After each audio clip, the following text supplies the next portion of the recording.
Gonna draw and paint and have fun. Drawing with Radu. Drawing with Radu.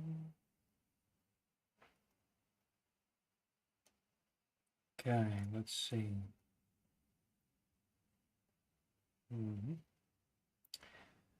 So what did we have last time? We had this drawing system where we can have a path or a rectangle, two different kinds of objects. We can select different objects like this and change their properties. Yeah. A little bit glitchy, these things, these controls are not exactly how I want them to be, but for now they work somewhat. Okay. And yeah.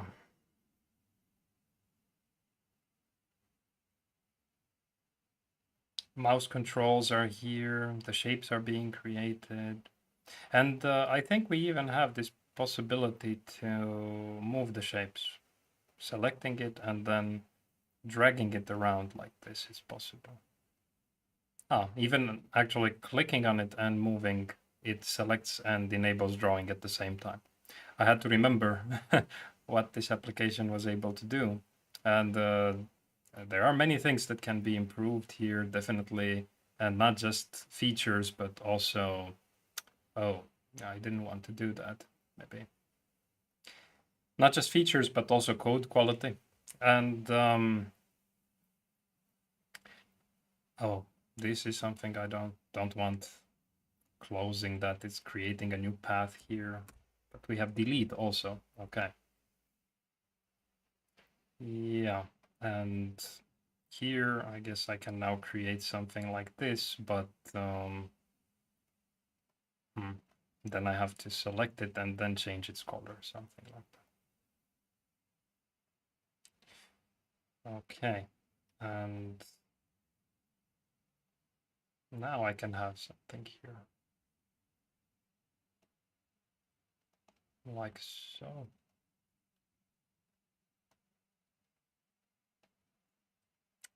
Okay. Glitchy, some things I don't like here. Why do these have this green fill? I can just remove it like so.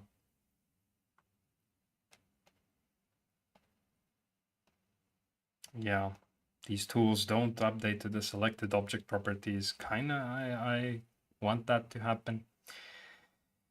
Hello, Vlad, Viki, and Goldan Kise. I hope I'm pronouncing that right.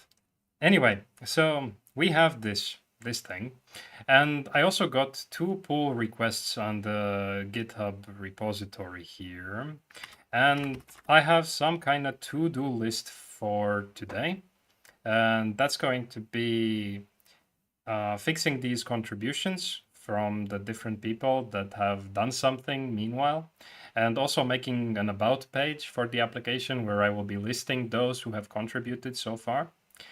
And I'm gonna add more features into this application and maybe restructure the code as I go along. The properties panel is something I would like to have. So when we select some object here, like this one, I would like to know maybe how wide it is, how tall it is, and maybe its XY coordinates of this center point. Then saving and loading different drawings, because now if I refresh this, everything is lost, and that's a problem.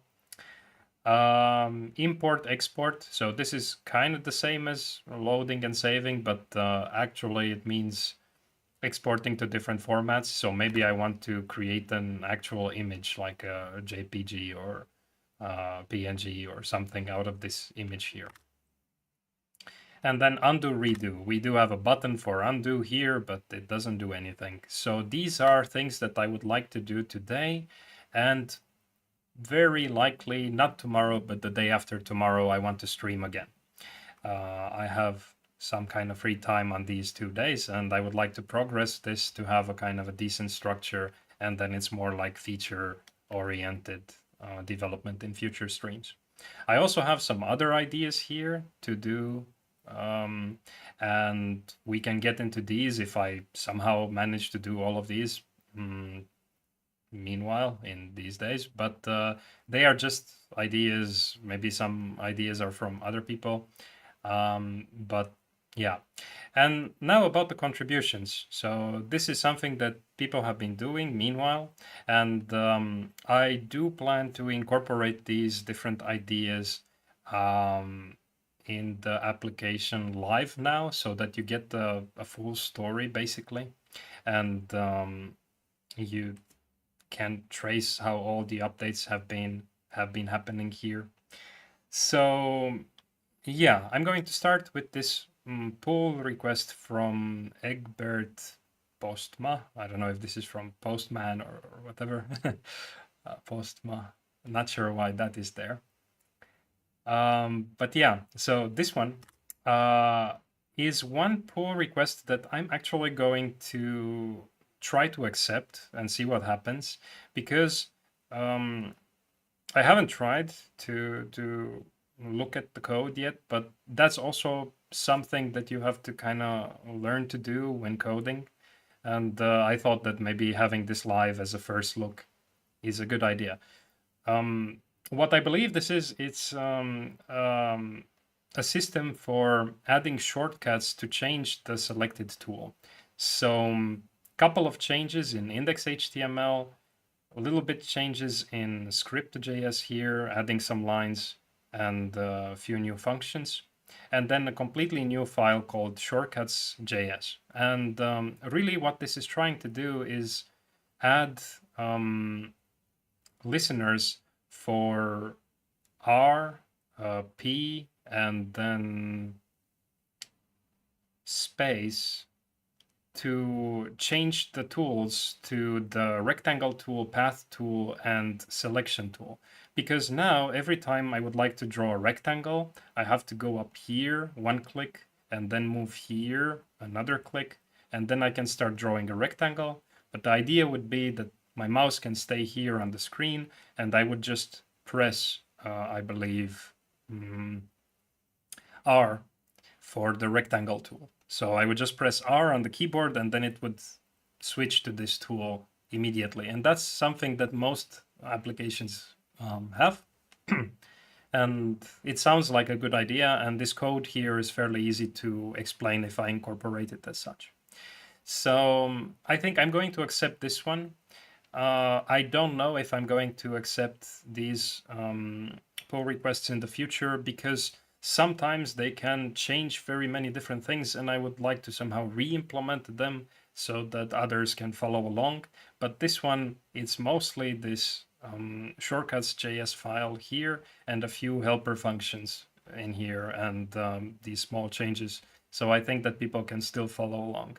But if the requests are going to become very, very big, I just don't know if I can explain them well enough by just looking at the code. And I kind of like re-implementing the code, because if you do it line by line, then it becomes clear as a teaching material. But let's see. You can always do it, and I will credit you in that about page of the application. So even if I don't accept this as such and I take most of the code, your name will be somewhere. So yeah, definitely do it. I just mean that sometimes I'm not going to accept the request. Okay, so let's try to incorporate this code and see how to do that in GitHub. I think it's possible somewhere here.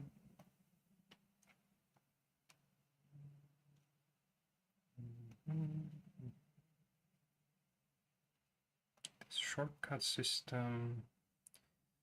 No conflicts with the base branch. So let's just do this. Yeah.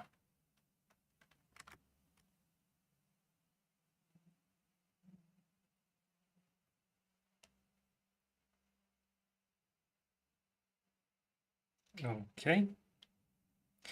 And now if we go back to the repository here, we should see this shortcuts JS file and these files having been updated from that pull request. Okay. Yeah, and now I could get, for example, this whole code.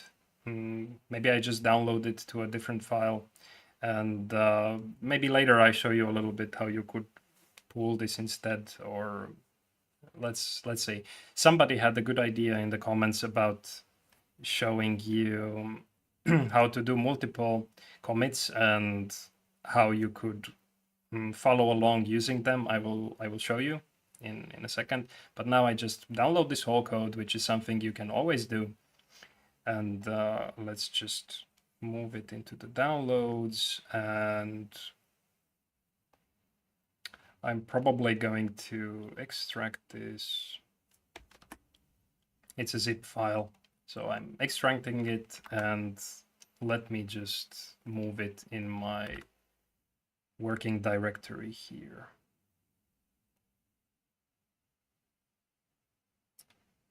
Okay.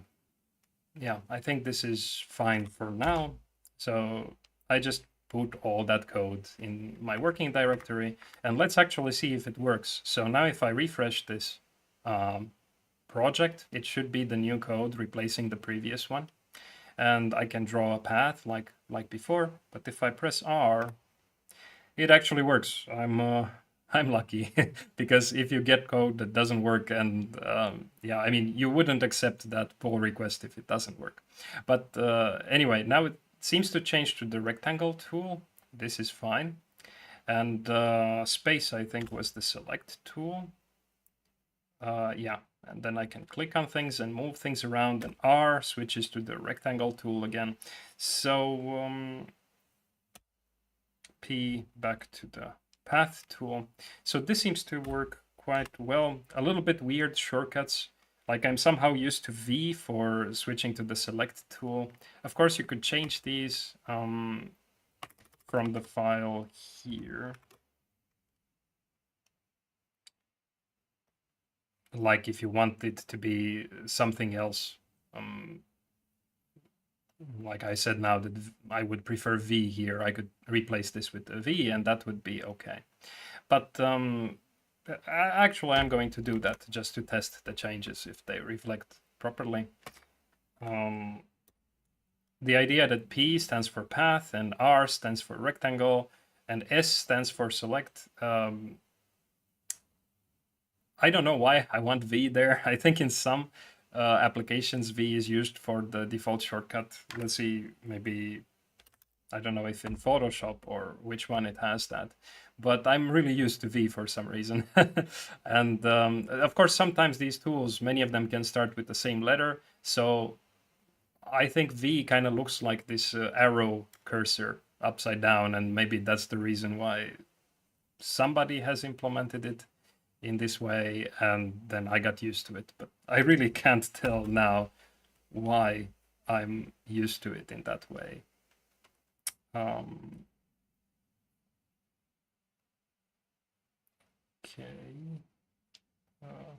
No. Yeah, seems like in Photoshop it changes to this tool. So maybe, but where are the tools now in this smaller screen?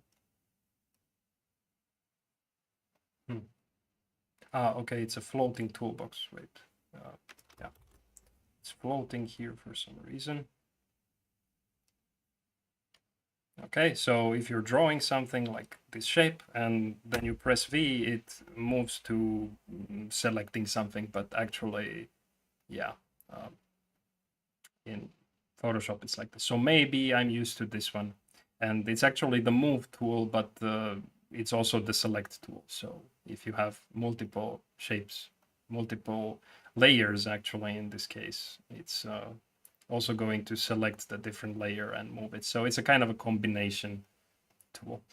And yeah, And of course here the brush tool seems to be B, the shortcut. So to B you move to that, and then to V you move to this. So it really makes it efficient. And I like this idea of incorporating them. So let's look a little bit more at the code, how this was done. So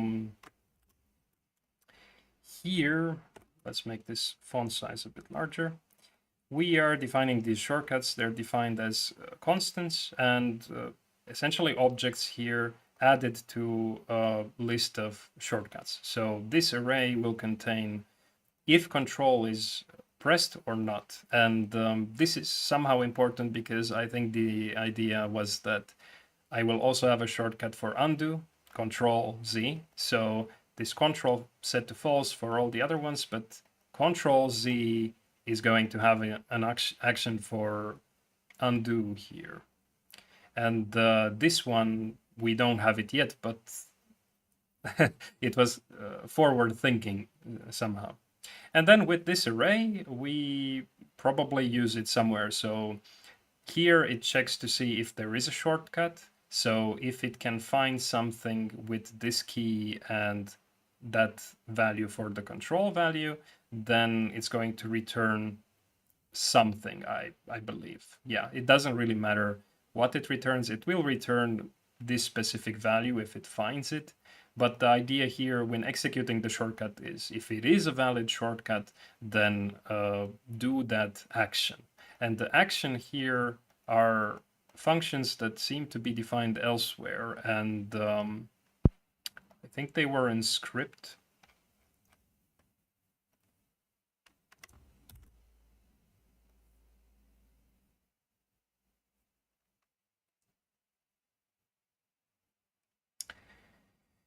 Yeah, I think they're these ones. Select rectangle tool, path tool, select tool. So these seem to be those. And the functions call select tool with different parameters here, rectangle, path, and select. And select tool changes the tool. I think this is something that we had last time as well. Change tool. Okay. Yeah, to the new tool. And then here it's doing something. Okay, it updates the value of the tool selector element on the screen. So this one from here, it updates the value as well. Otherwise, if this code wouldn't be here, it means that the tool would change, but the interface wouldn't reflect that. Like if I comment this out, and now I refresh here and I'm drawing a path. If I press R now, I am drawing a rectangle, but as you can see here at the top, it still says path. So this code is just to make sure that the interface is going to follow these, to be intuitive and to reflect what is going to happen when you click next time. Okay, so nice code. It has these helper functions calling this one with some values there. They are kind of hard-coded values. Maybe enums would be better. We can get to refactoring again and again throughout this process. Because if you make a mistake here, like a typo, maybe, or put here maybe rectangle, then this doesn't reflect the change here, for example, and then you might have some parts of the code expecting something, some parts of the code expecting something else. So really using some constant values for these instead of writing strings directly is the best idea. But other than that, this is good. And this tool selector is something that was added into index.html. So here, tool selector at the top, the ID tool selector was added because this select didn't have an ID before. And the reason the ID was added was so that it can be changed, the value can be changed to something else. Okay, so this is something nice. And the only other change here was adding the shortcuts.js. So yeah, I don't see that undo function. Oh, it's here. It was already, yeah, okay. So here specifying the action of undo, this is something that I already had, but it's not implemented. It's this to do. So that means that if I'm going to press here Control Z, I'm going to get what happens when you press the undo button from here. So yeah, everything seems quite okay. I'm sure there are hidden bugs. For example, if I'm going to start the rectangle, and now I'm going to press P maybe, this thing changed to a path. Seems like no problem. I could still finish drawing the rectangle. And now if I'm gonna press R,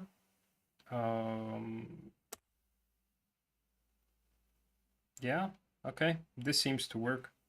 Let's see what happens if I'm drawing a rectangle and pressing V for selecting something else.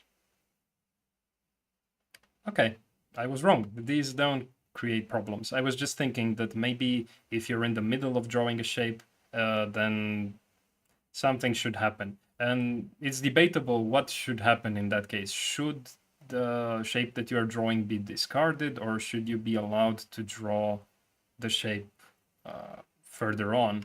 I don't know how other applications are doing it.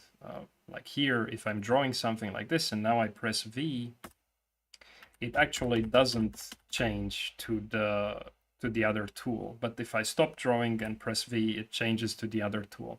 So maybe this is a little bit more consistent because it doesn't allow changing the tool if you're doing something. So yeah, we'll see later when testing this and you have ideas.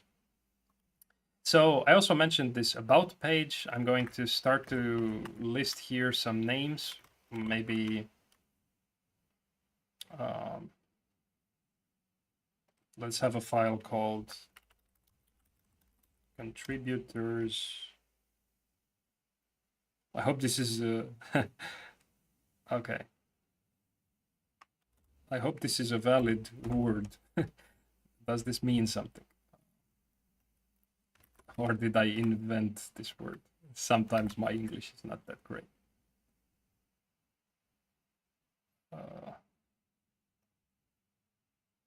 Okay, I guess it's good.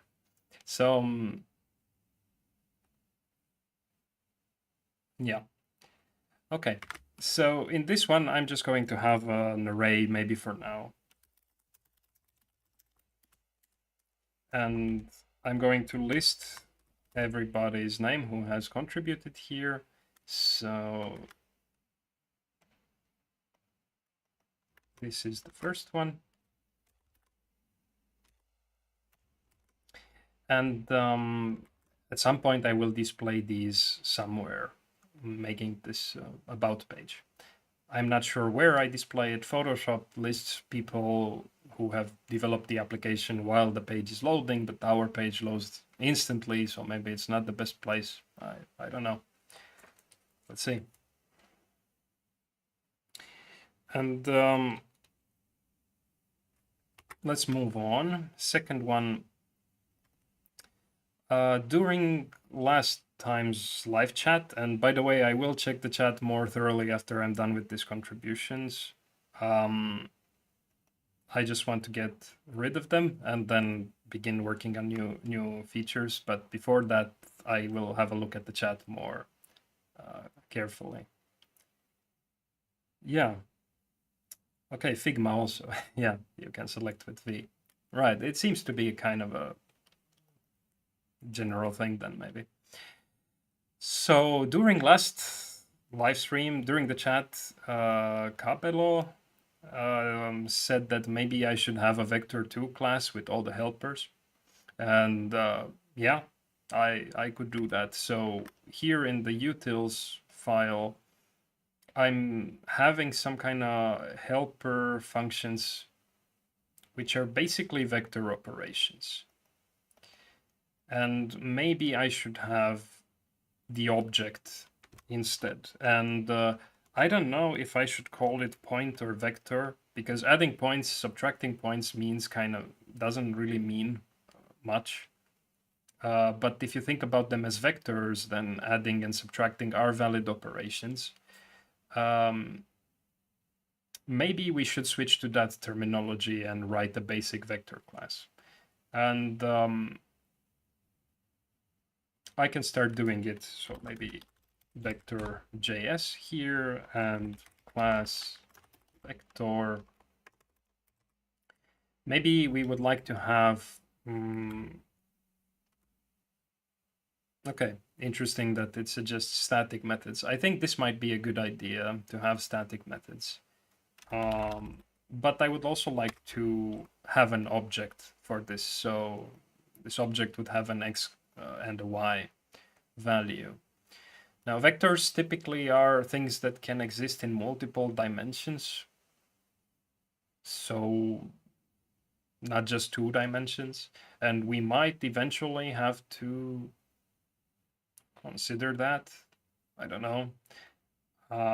It's very convenient to work with dimensions here, like have an array here and the first value, the second value, and then third value, fourth value, and how many dimensions you need.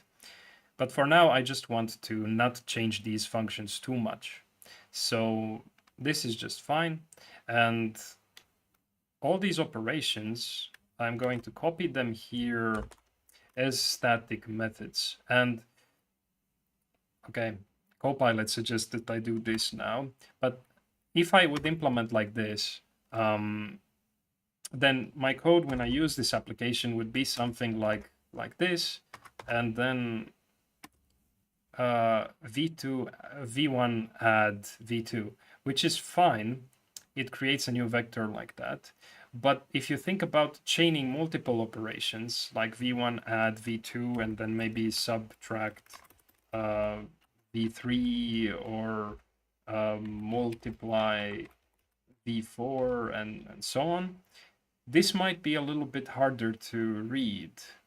I don't know. You first add these, so essentially this means v1 plus v2 minus v3 and then multiply v4. But if you also think about order of operations, what would this mean really? It would actually mean parentheses here and then multiply by v4. So is it clear from this syntax that this is what we want to do? Because the other alternative would be, let's say, v3 to another version of this one would be vector add. Yeah, basically this. So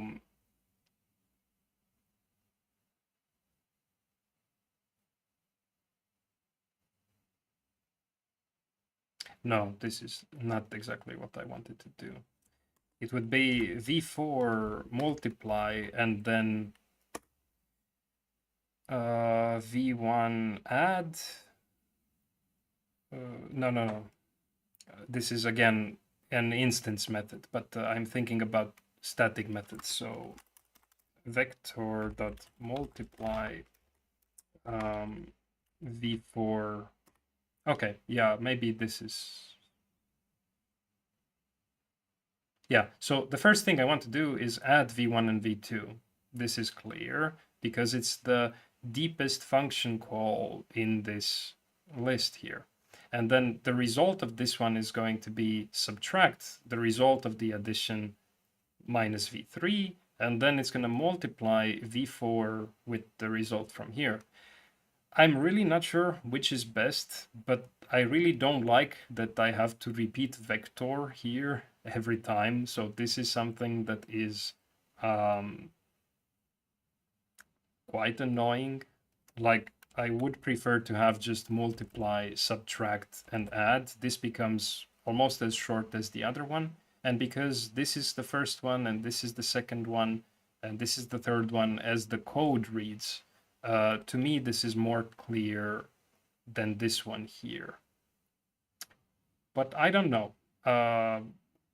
Maybe supporting both of them is actually the best idea. So what that means is that I could have add here like so, and subtract, and We don't have multiply yet. We just have add, subtract, equal points. Do we use this equal points somewhere? Interesting. I don't remember using it.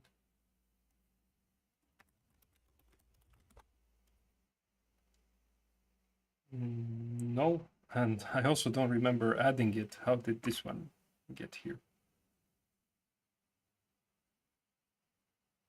I don't remember, really. I think that if I remove this, the code still works. It's going to definitely be needed, but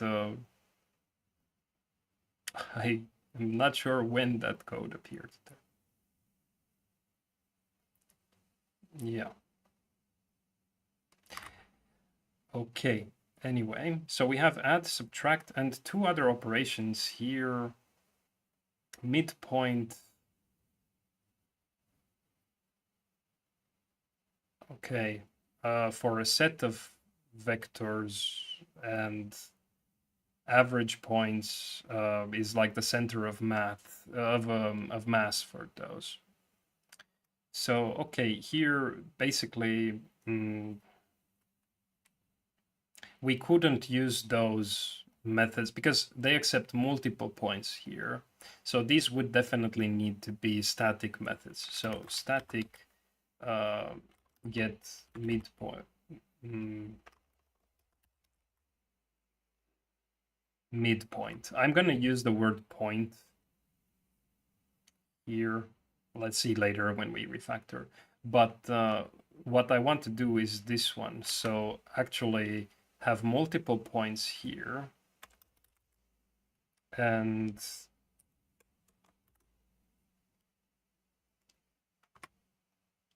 something like this. So this was needed for getting this value here from all the points because the path can have very many points here on this side. So first I implemented this center of mass, that this average points, which again, I think it's something that is not needed at the moment. Yeah, it's not called at the moment. So I could even remove this for now and implement it again later if needed. Because this midpoint actually calculates what is the maximum x, maximum y, and then minimum x and minimum y. And from those, it gets the halfway. So we needed this point for whatever reason. And that can now be called here from the static method. Maybe sticking to the same terminology, like if it's vectors, it's let's just stick to vectors everywhere. It's a more fancy word at least. And here I don't want to return this because this doesn't create a new vector object. So yeah, actually this, I want to create a new vector because then I can apply these methods on the result. And to support both of those things that I was playing around with before, both of those syntaxes, I can also write static add and v1 and v2. It's going to create a new vector with this. I could have also implemented it as return v1 add v2, which makes use of the other instance method there. So maybe that is something nice. But now I have this class here which has quite a lot of support. And this utils at the moment is actually empty. And we could use it for something else non-vector related, let's say. But extracting the functionality like this, it's something. And now we have to change the code everywhere where we have those add points or whatever functions being called to fix it, because it doesn't work at the moment. So what we first have to do is include that new script. So vector.js, and let's include also that contributors.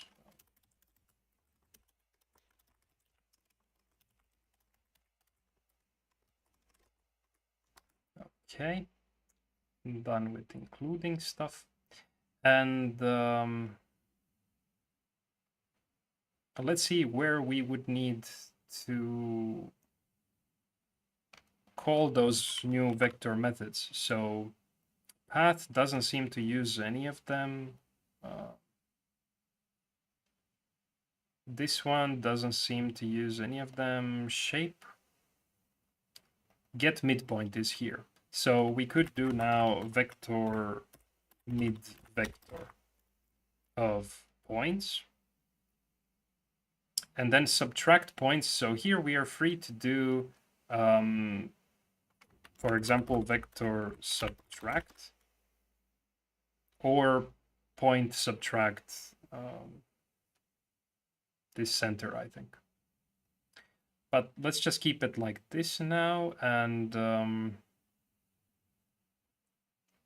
let's see what else needs to be updated. Nothing here, it seems.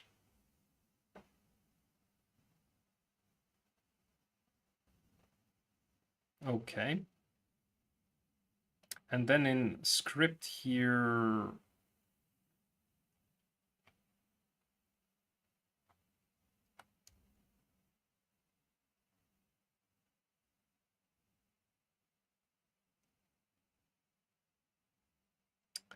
nothing. Normally I would do a find and maybe find and replace or something, but now the code is still relatively short, so I'm not going to bother with that.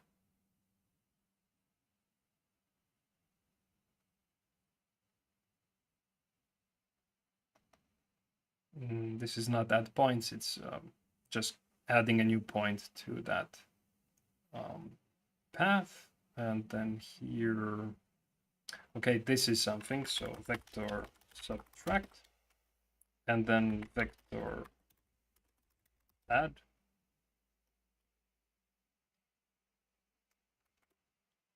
Okay, utils is empty now. Are we done? Let's just see if the code works. So refresh.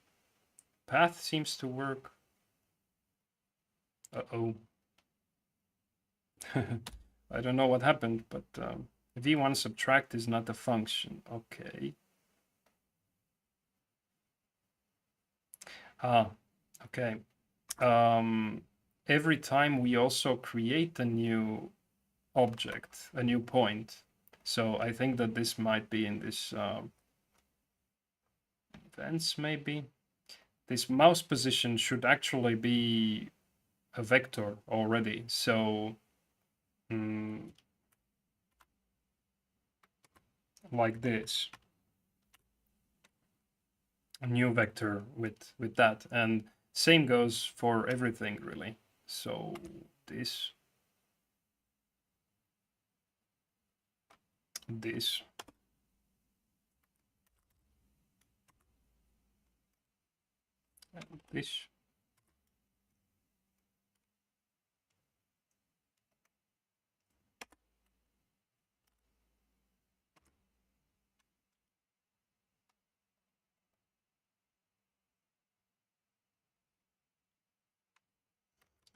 Okay, let's try again.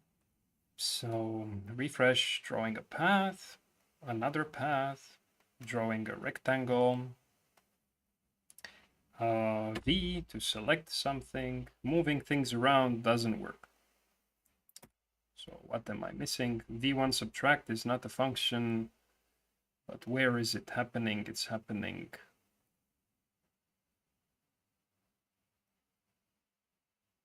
here. Ah, okay. In tool events.js, I forgot one, this one.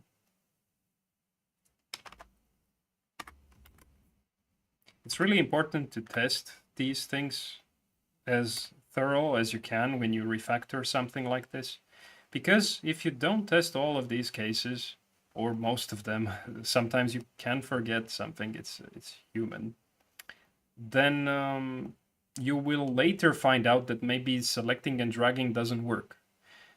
But later you maybe moved on to something else on your to-do list, like maybe you're working on save and load, and you don't remember what broke it. Did it break because you implemented save functionality, or you may not remember what really broke that feature.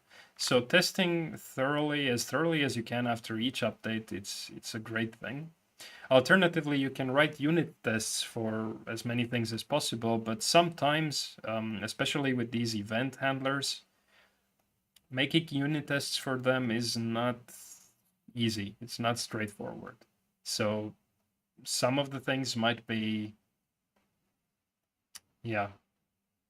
Idea with unit tests is that after you implement something like a change, a drastic change, like what I did here, having a new way to do everything, you still want to be able to do everything here in these tool events. So for each of these, you would have some kind of automatic drawing system or whatever. And if that one fails to produce the expected result, it's something you can test automatically. And yeah, maybe someday we get into that. But for now, it's still something manageable. And yeah, it tends to be something that is not very fun to implement and something that takes you away from the main functionality, and maybe the flow when talking about these things is not that good. But yeah, everything still seems to be working now, and I just got another contribution validated here. So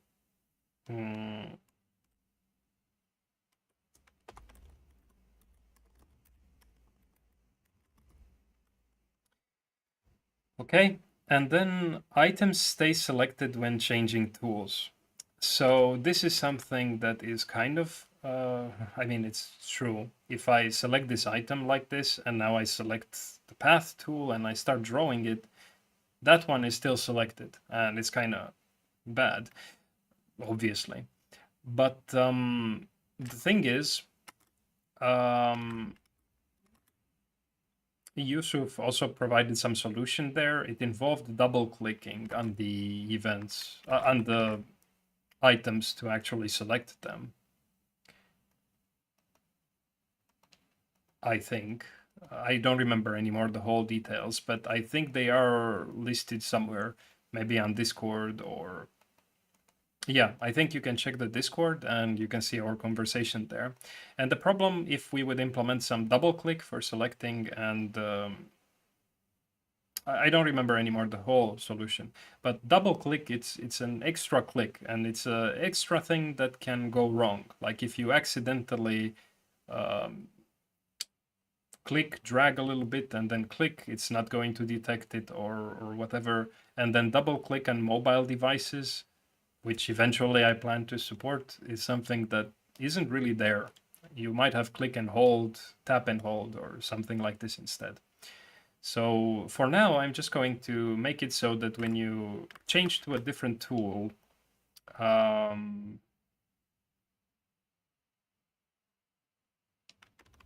was this?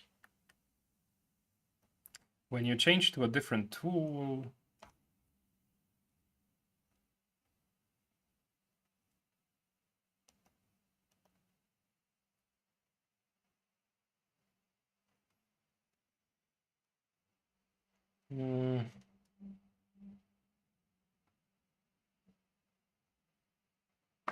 where is actually the selected shapes?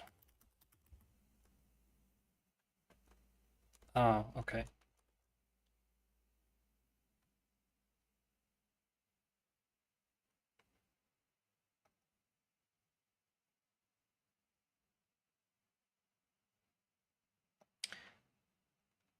Yeah, I think I want to do this. Unselect everything. So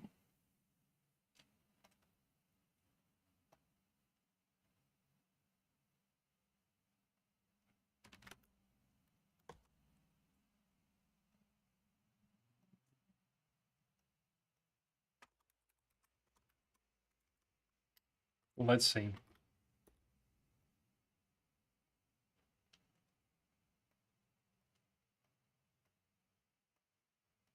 Okay, at least it goes away for now.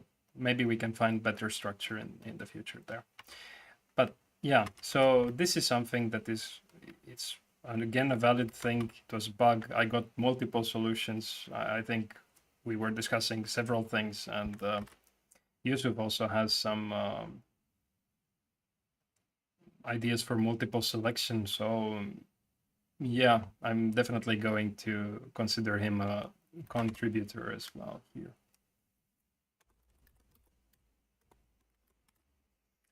Okay, then here, this was something that is very interesting. So Rajesh asks, shape with no fill, should clicking inside select it? And I think that this is something we could do a poll on.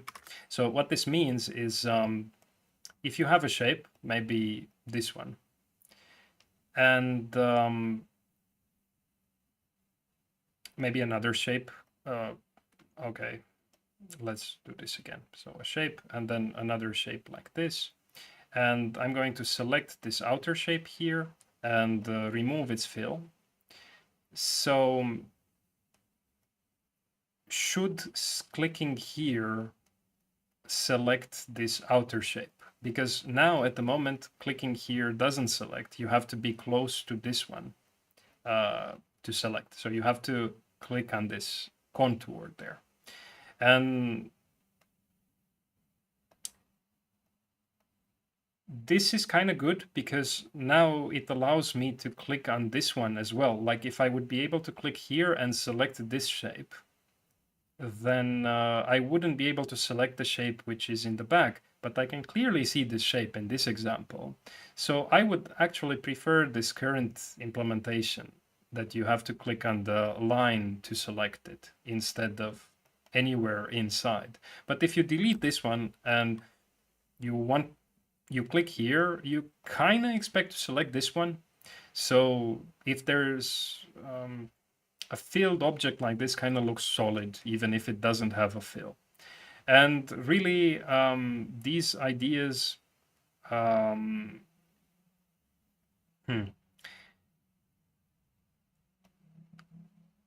are actually implemented in different applications. So I think there was this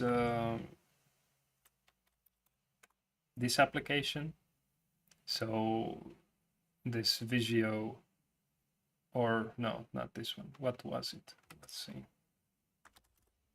I forgot which one it was, but Rajesh mentioned on Discord, so maybe I'll just have a look.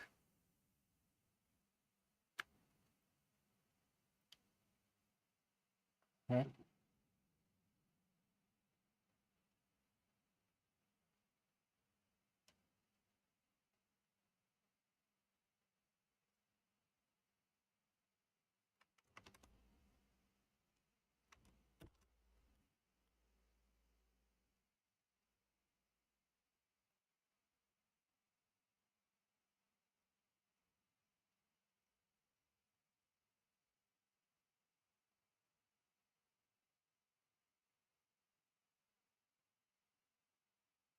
Oh, draw.io. Okay. And it was this one. So I even tried it. So here you can draw different shapes here, put them like so, and maybe have a rectangle like this one here. And if you remove the fill like this, and now click here, it doesn't let you select the circle, the oval in the background, because that's just the behavior that was implemented here. But if I do it in PowerPoint, for example, in other types of applications, so let's insert here a couple of shapes in the same way. So an oval, another oval, and then a rectangle. And I remove the fill for this rectangle like this, then I can select the things in the middle there. And I can still select the rectangle if I click close to this one. I actually prefer this one in general. I think it's what happens also in other applications, like maybe in, let's see what happens in Photoshop. So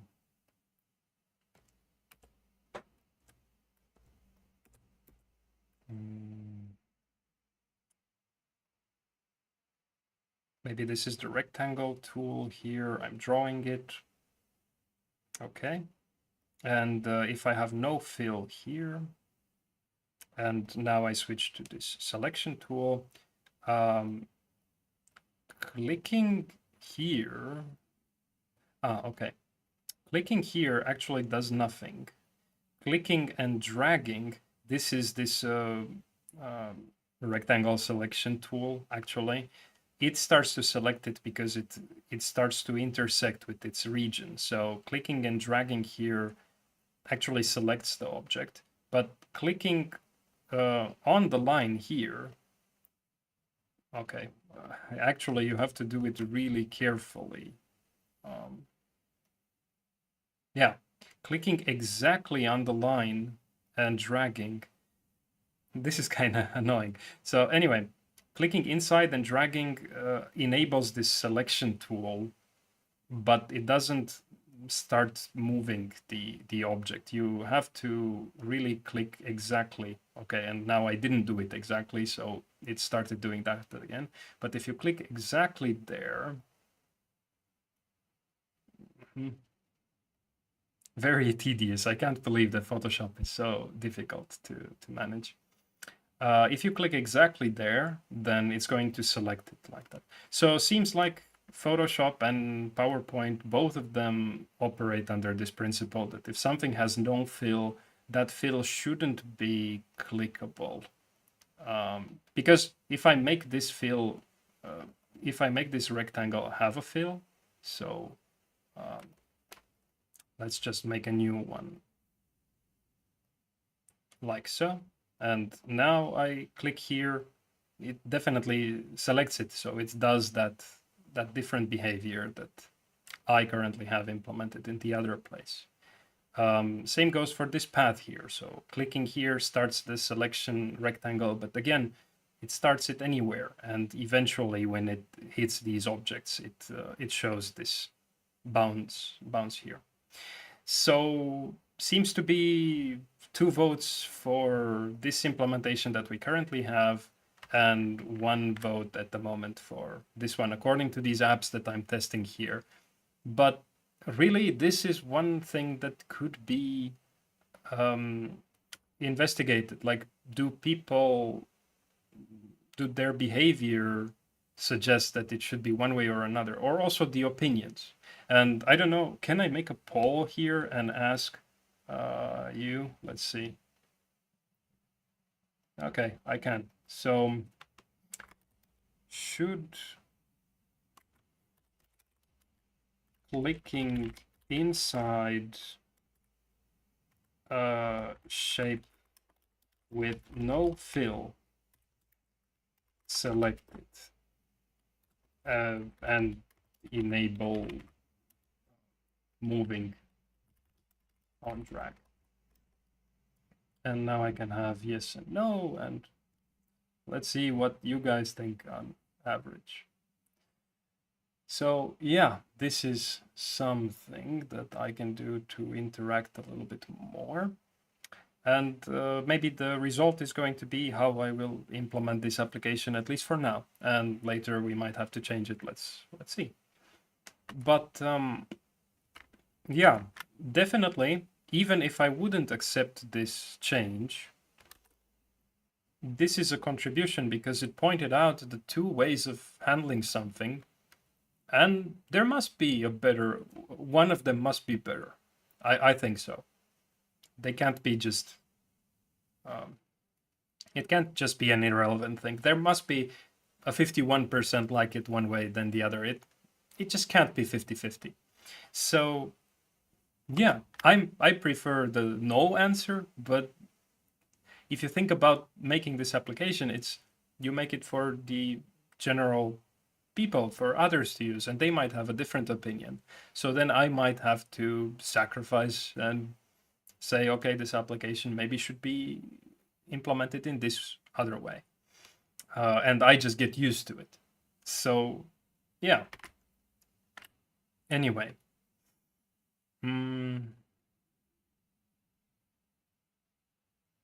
Okay, so adding Rajesh's name also there.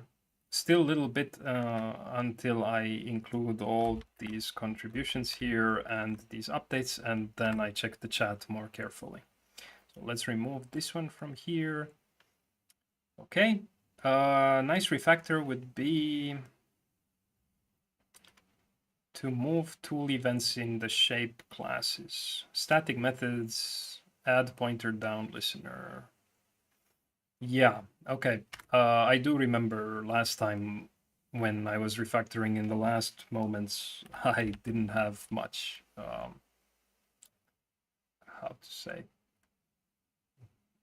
patience. And also, no matter how long time I refactor something, it's possible to get better structure again and again. But there's also the thing of over-engineering something that I want to avoid. Like, I don't want the code structure that isn't needed yet, because I want to go through different structures and show why some are more important than others, or when something is more useful than others. But the idea is, I think, here. Or no.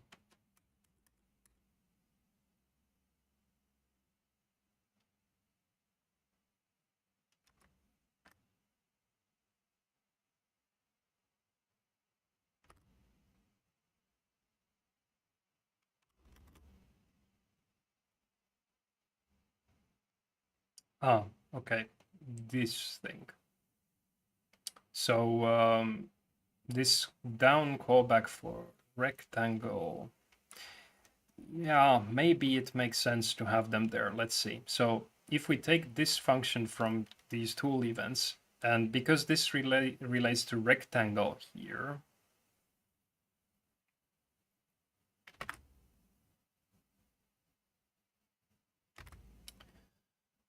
yeah, I would move it here, and the suggestion was to have it as a static function somewhere. Let's maybe draw it here, implement it here at the bottom and say static down callback for rectangle. So the idea was add pointer down listener.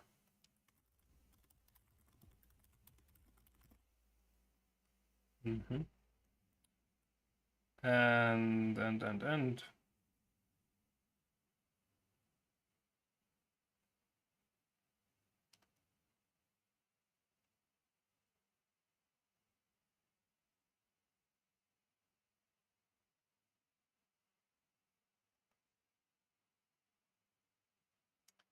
this canvas should probably also be passed as a parameter. Let's see.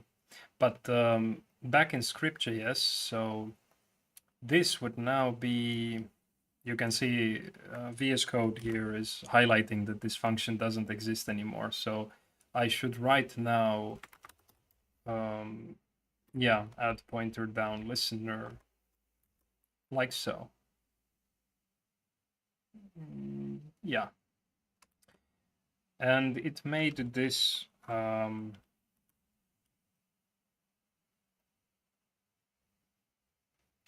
rectangle class a little bit longer.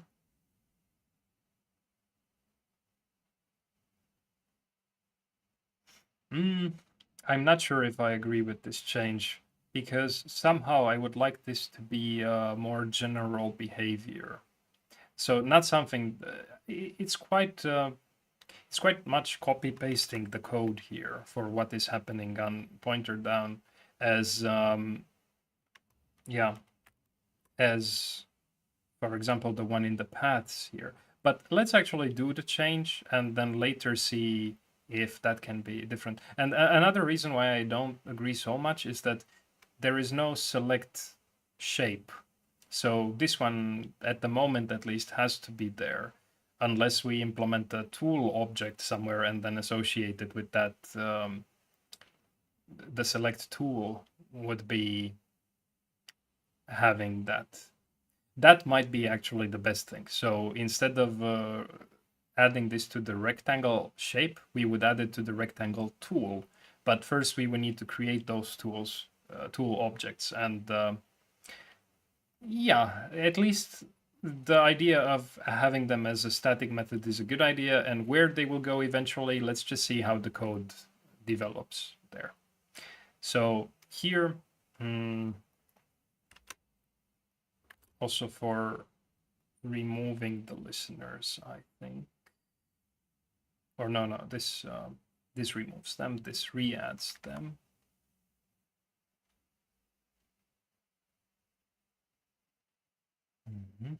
And here, no, nothing needs to be changed.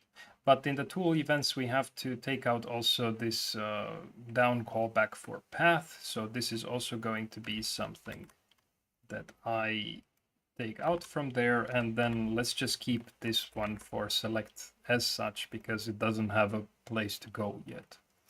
So path gets also one of these static methods for now. Static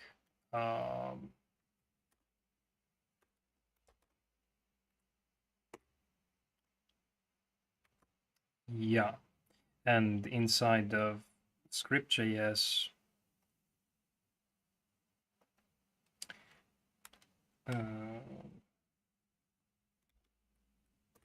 something like that. But again, I would add this to the tool, not to the shape. So eventually this is going to change.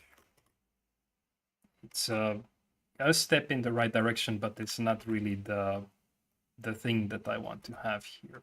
Now let's check if the code still works. And it doesn't. The initial event handler. The initial event is not now getting here the path mouse pointer down handler.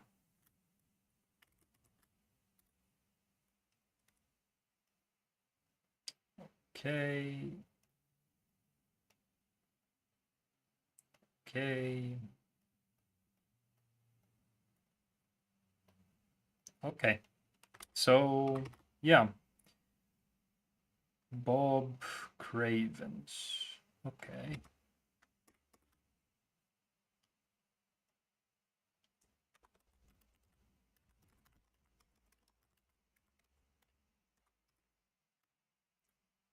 Yeah. And I still have few. Now this I'm not going to accept directly. It's an idea for undo redo using signals. The comment is on YouTube, I think.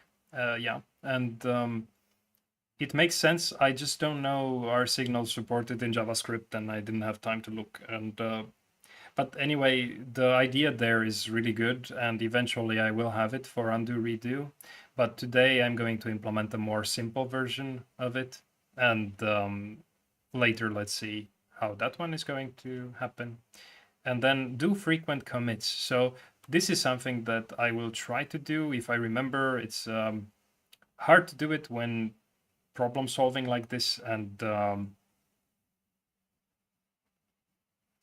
I also, yeah, but I'm gonna try to make a habit of it, because it seems to be a good idea for learning how to, for following along, for helping you follow along, because you can take the specific code after, take the code after a specific commit, and then try to follow along from that, or whatever.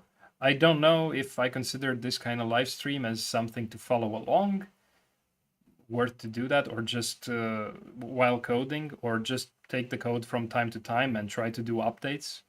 I would say that I would recommend following along what I do, trying to understand, but not through coding, just maybe making notes or whatever.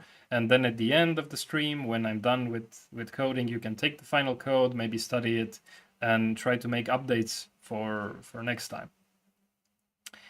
Yeah, but anyway, I will try to do that now. And I did sing something like this when we started, so it was a recommendation. And yeah, okay. Now I will move on to. Let's do also this about page at least somewhere. So those last ideas here, they were not actual contributions to the app just yet, but I will mark them down for something, somehow, I don't know.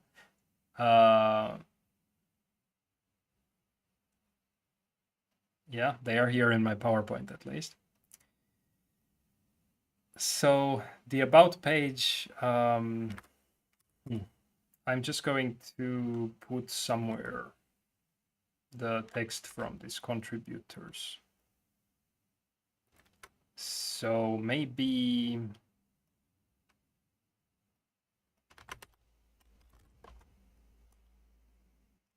after drawing this gray background here, maybe in the top right corner here, I'm going to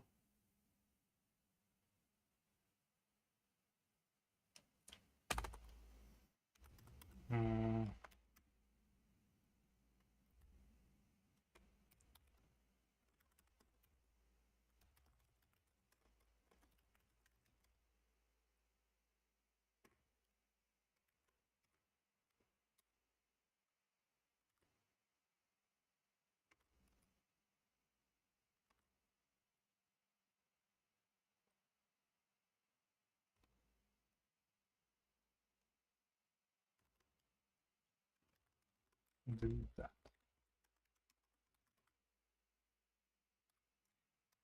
So putting here the names, maybe top right corner actually. So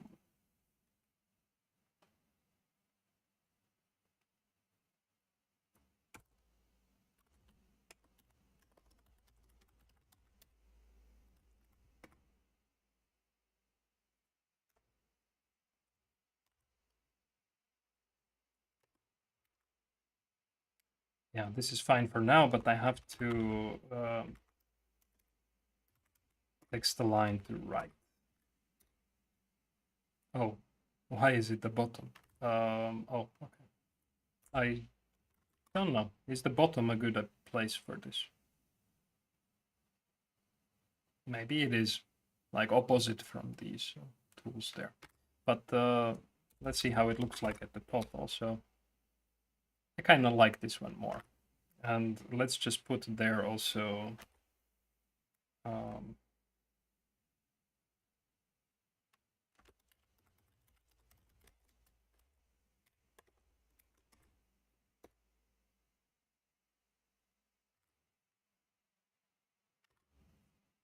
yeah, I guess this is just fine for now. Okay, and let's look at the poll. So the poll says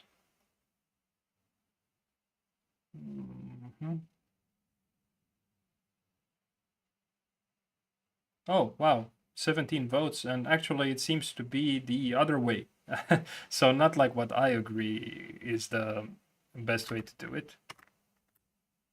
Let's see. At least there, for now, there is nothing wrong to accept this, and then if people don't like it for some reason, there will be comments that something should be differently. So let me make also this change now, and these comments here are not needed anymore. They were for to-do list for next time. And so how the selection works is I have a special canvas here showing the hit testing regions like so, and a shape like this, you see it has a fill, a red fill. A shape like this doesn't have that. So when I'm going to select here in this region, there is nothing here to be clicked on. But this color here acts as an ID of the shape. And when I click here, it actually gets the color code from there. It converts it into an ID, and it figures out that this shape's ID should be selected. But here, there's nothing. So this shape here, if it doesn't have a fill, it should have a fill on this hit test canvas. And I think that it's not very difficult to do that. And I kind of remember also the suggestion that Rajesh had. So it was that here, when applying hit region styles, always do the fill. And I'm going to add a comment here because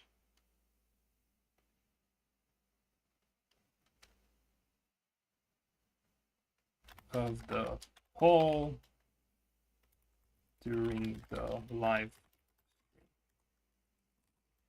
Most people seem to prefer selecting an object with no fill and clicking on it.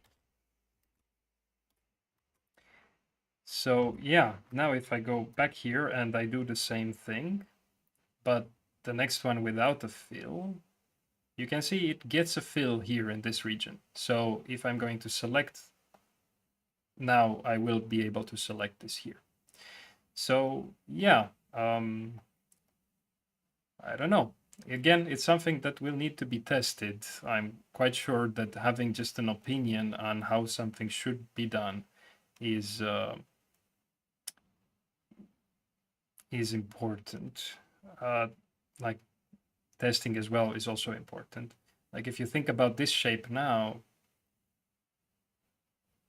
it really blocks everything else here when selecting it. If you also think about the shape like this,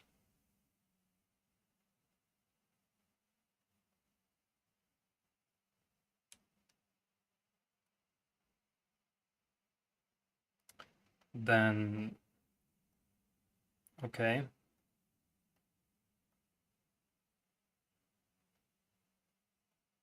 Selecting here, this seems to be a filled region, but maybe you would expect this to be a filled region also, so clicking here should select it, but it doesn't. I don't know. Many things, many questions like, is it really the best way to have it? And I really think that people testing this, and then if they don't like it, they will comment. So we will maybe reopen this at some point. But now it works like this. So you cannot click on the shapes underneath if there is a shape on top without a fill like this. So let's have it like so. And I will now remove this debug mode here for how that works. And I think we are done with all the contributions. So I will move on to maybe the properties panel or the save and load after I check the comments in the chat and take a little break. But before that, let's try to do commit now. Oh, but I didn't do a pull. I didn't connect to the repository before. I just copied everything. This is yeah. Let's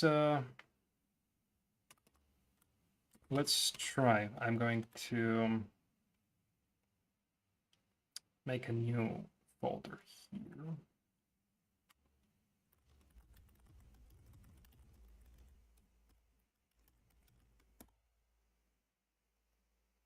And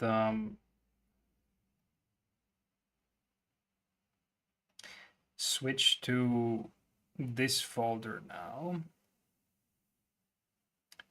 And let's take this.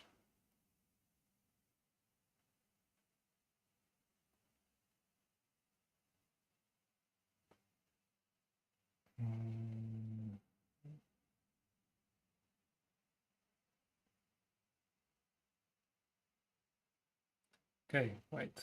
How does this interface work here? It's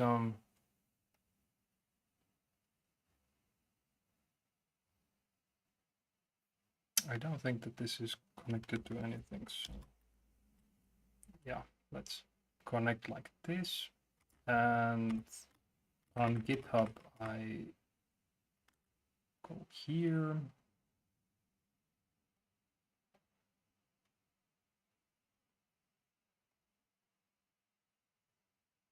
Right.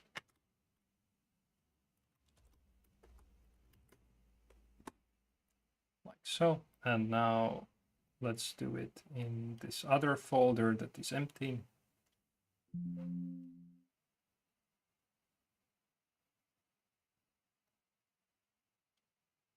Okay, so this is without the changes that we have made now. I should have made the changes here as after doing this, but I just downloaded the code before without using the Git interface here in VS Code, and that was maybe, I don't know why I did that, but yeah. So now this is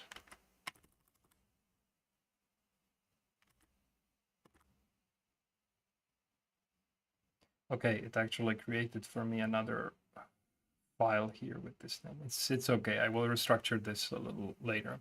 But now I think I can just take all the code that I have done and copy it over this one here. Replace the files in the destination. I think I can do that. And now in the new interface, so this one that has the connection to GitHub, I will just close everything else so I don't get confused by any other things here. Okay, now with these changes, so yeah, this is now a new file added here, so it's marked with this U untracked at the moment, and then modifications here are going to appear with these lines there.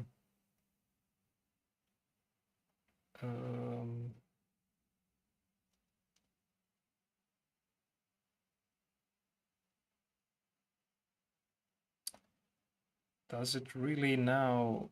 It doesn't track. Yeah, it doesn't track the changes one by one, I think. Or yeah, it actually does, I think. Yeah, it highlights just the modifications that I did. I think this is going to be okay. So let's just see what happens when I do commit this time. So inside of I don't think this is the first time I'm using this VS Code's GitHub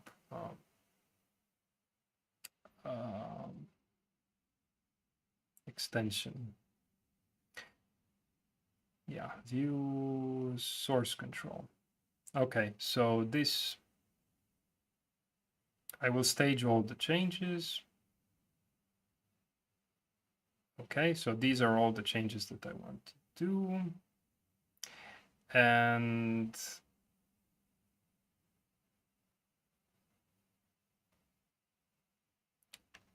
adding updates from contributors, and let's do a commit. And let's sync the changes here. Let's do a push. So now after this, the code on GitHub in the repository,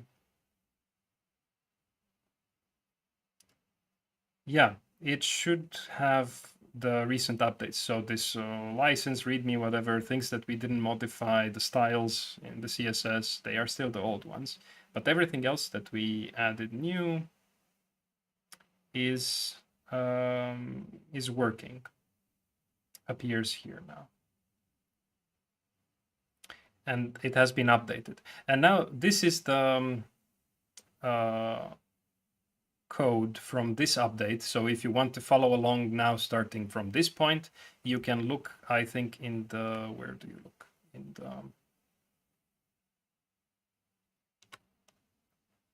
there should be all of them somewhere, but okay, here, this 7 commits so far. So, okay, some of them were from the README and license and whatever. But if you look, for example, at the code from here, so this 5DDEFFF, if you browse the repository at that point, it doesn't have yet, for example, the contributors file, but it does have the shortcuts, because the shortcuts were added after Egbert's postma here, after I merged that pull request. So you can actually keep track of the code through these different commits. And now if I'm going to start to implement maybe let's say I move to the properties panel. After I do the properties panel update, I'm going to do a new commit. I'm going to name it appropriately that properties panel was implemented or whatever. And then you can take the code after that one and so on. So it should allow you to follow with coding as well if that's what you want. And KGene521 suggested I do that. So it's not really troublesome for me to do it, but it might be something I forget sometimes. Let's hope it becomes a habit and I do it after each feature is implemented. So moving to this in just a second, but now I'm going to look at all the chat and have a small break from coding. I think this took much longer than I expected. Wow. Yeah, very, very long. Okay. So good morning, everyone. Good afternoon to Jimmy. So it looks like people have different time zones.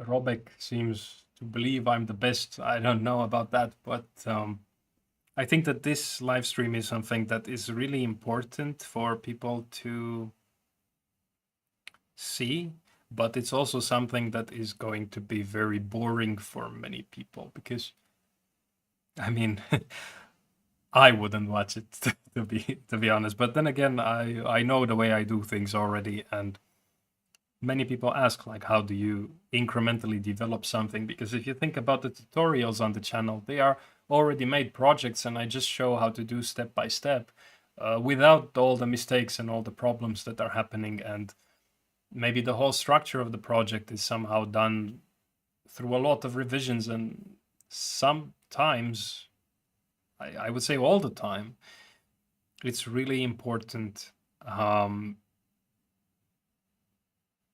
to learn those.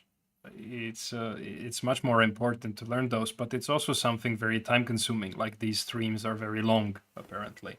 And this application is progressing quite slowly because explaining all the stuff. So let's just see if I'm still the best, because YouTube might not like this type of comment, and maybe people don't join. Maybe they watch just a little bit and then it stops promoting the channel.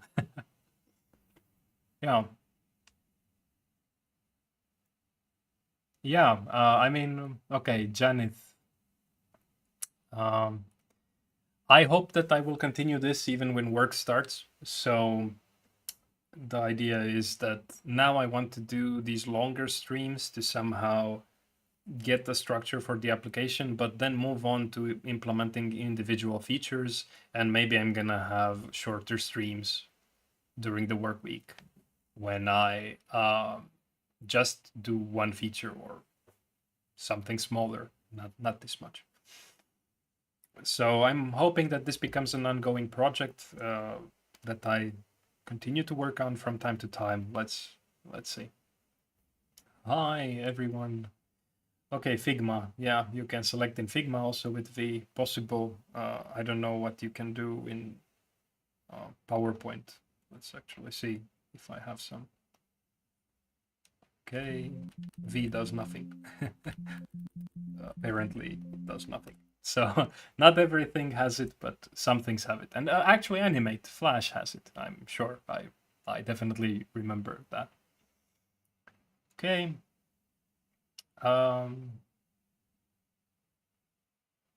Infinite Canvas app. Is it that thing that you draw on? Everybody draws something.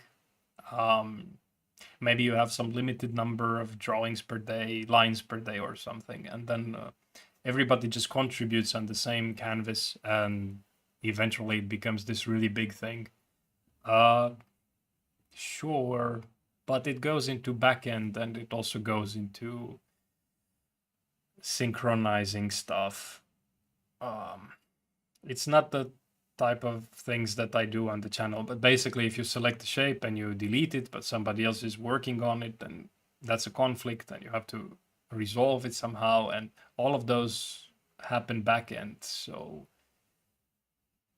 I don't know, maybe someday, but I have to think about it. Also, how fast do you want these updates to happen, and should it be real time, and then maybe should use sockets for the implementation, not just basic HTTP requests. I don't know. I'm thinking. It's a good idea.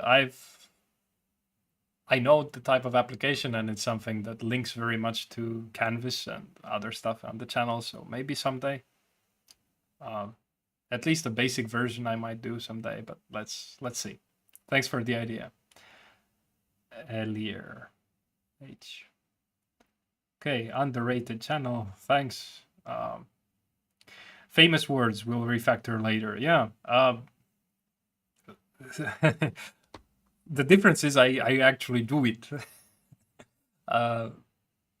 Problem with refactoring sometimes is that you don't know exactly where the application is going, and then maybe you do rewrite the code only next week to figure out that the previous version was actually better, or something coming from the previous version would have been better.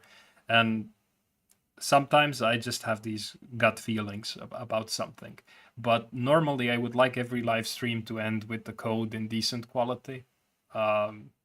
Decent means something else to different people, so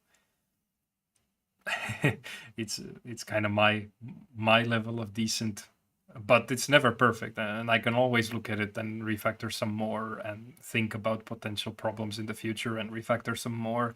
But then I don't know if those really become problems. So yeah.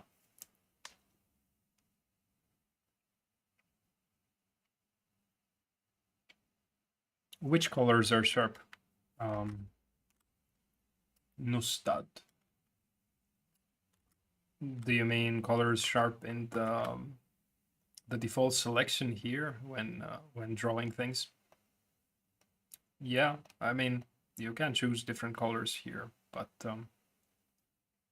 I don't like these default color pickers really at all. Like now, okay, I have to deselect it like this. I mean, close it like that, but now it deselects the object. I have to reselect it again. And if I have a different tool here,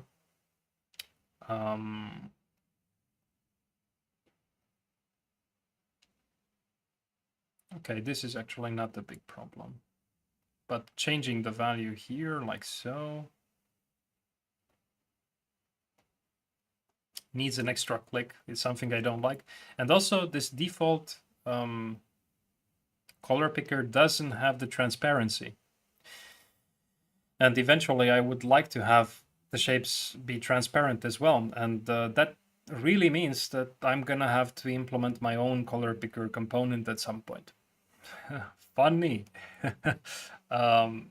Because this one just doesn't allow you to do it. And some applications, I think that I looked in this draw.io before. The fill.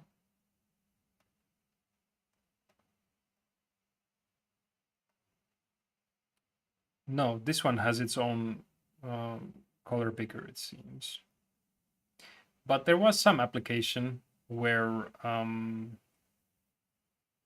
I tried some kind of online application. It could have been even the online version of Office. I'm not sure. It had a default one, and that just meant that you couldn't have transparency on those objects.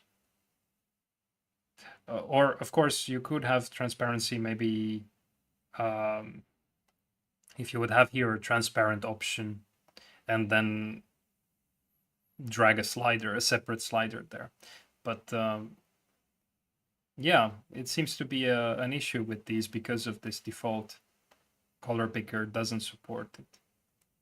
And I definitely like it. I mean, I use transparency almost always when drawing things. Okay. Yeah.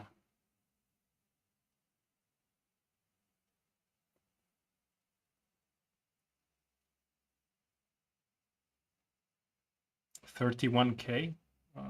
What is that?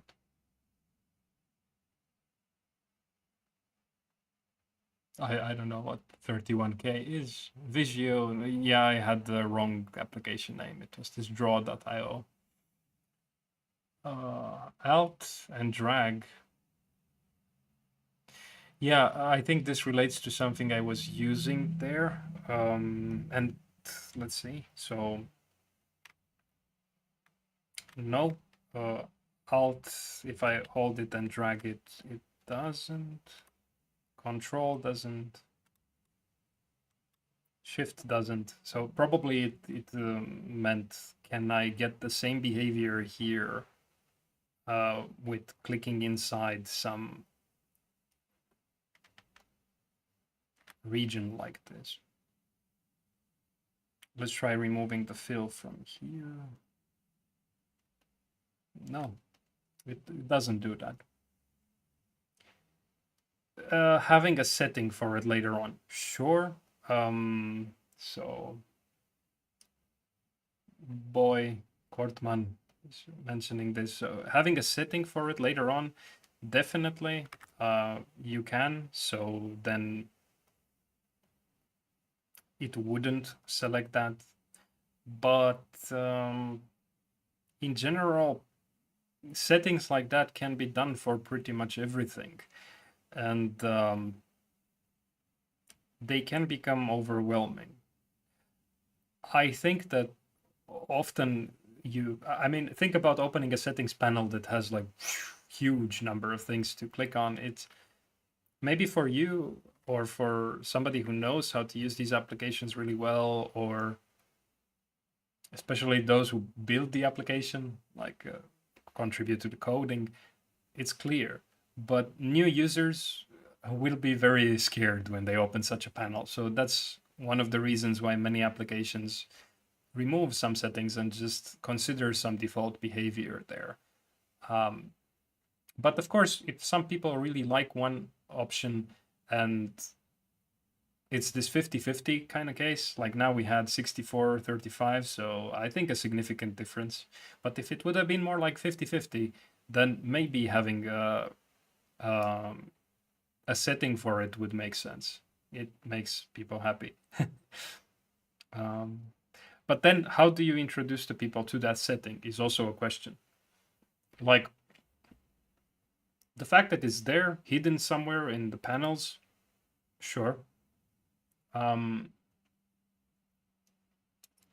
maybe if somebody clicks on this, drags the object, and then presses undo, it suggests that that user would like the other setting. So in that case, having a pop-up appear and say, hey, did you know you can select objects by blah, blah, blah. A kind of a hint to the user that such a setting exists. That's also something that one would need to consider, because in that way you show that your application is capable of something when the user needs it. So many small things like that are really what make some applications good and some applications bad, because maybe you start to work with this and you really don't like this behavior. You're very used to something else. And if you don't tell them that a setting like that exists when they need it, they might not figure out and they will jump to another application. So many things could be done. And yeah. yeah, behave another way with the hotkey, it's also a thing. But problem with too many hotkeys is these tablet and phone versions of the app where you can't really press a key while you do something else. And I would steer away from this idea. Okay, Christian, you missed the start. Sure, you can rewind. You can watch double speed. I'm going really slow. Um, yeah.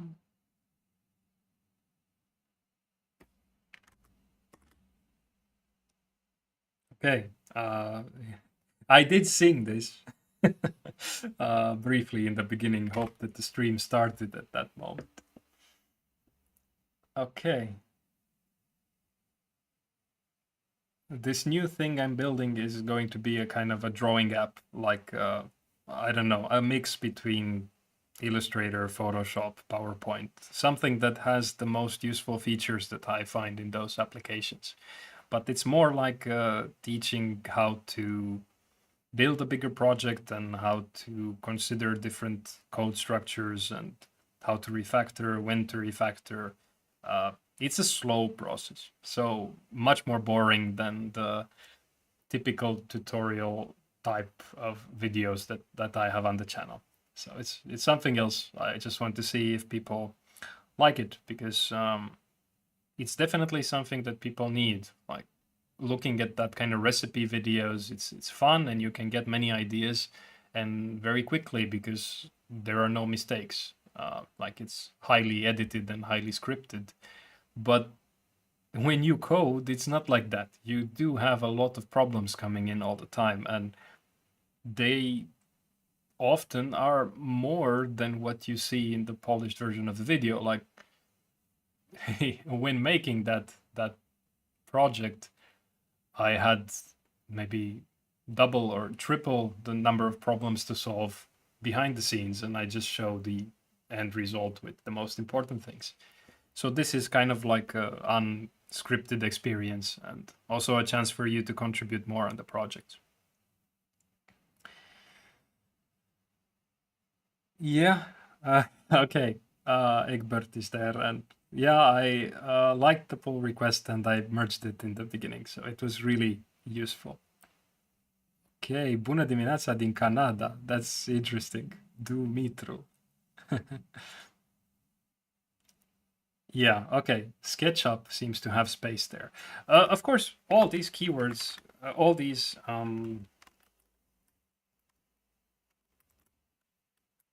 shortcuts could have a visual panel where the current value is shown and then user can change this so it doesn't need to be a hard-coded value like this. I actually don't know if the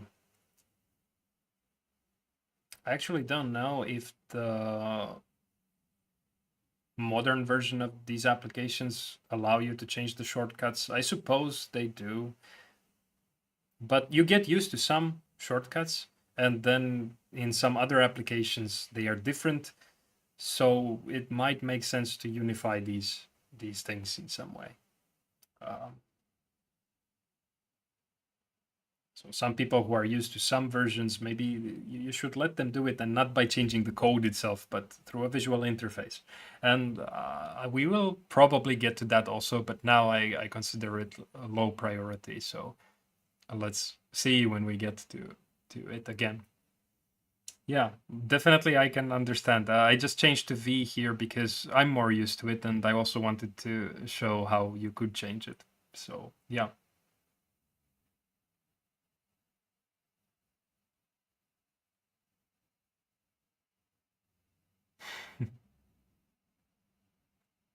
All of them are doable. So Matrix Box asks about gradient fill, specular hardness, texturing. Everything is doable, definitely. But blur, sure. But it's hard to explain now. Like gradient fill, you just use the gradient in the API that the canvas has, so it's an easy one. Texturing, that's going to be more tricky. Textures usually are some images that you load in, so we have to first have image support. And then maybe able to clip that image to some specific shape and so on. Blur filters in the canvas support blur by default, so you don't really have to do any algorithm for it. So some things are easier to implement, some things are harder. Yeah, the specular hardness, I have no idea. I don't even know exactly what it means in this context.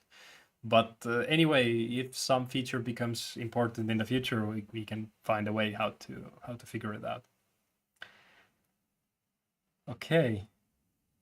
Yusuf is there. Hi. Yeah, no problem. I don't know if this is important to follow along all the time or from time to time, but I am now making frequent commits. So the idea is that you can start with the current version of a project from any point, really. Maybe I'm going to also have those sections under the stream, those, what are they called? Chapters in YouTube. So you can jump to different chapter. Whenever I make a new commit, I'm going to make that chapter start there. So you could take the code from each of those, what are they called? Each of those.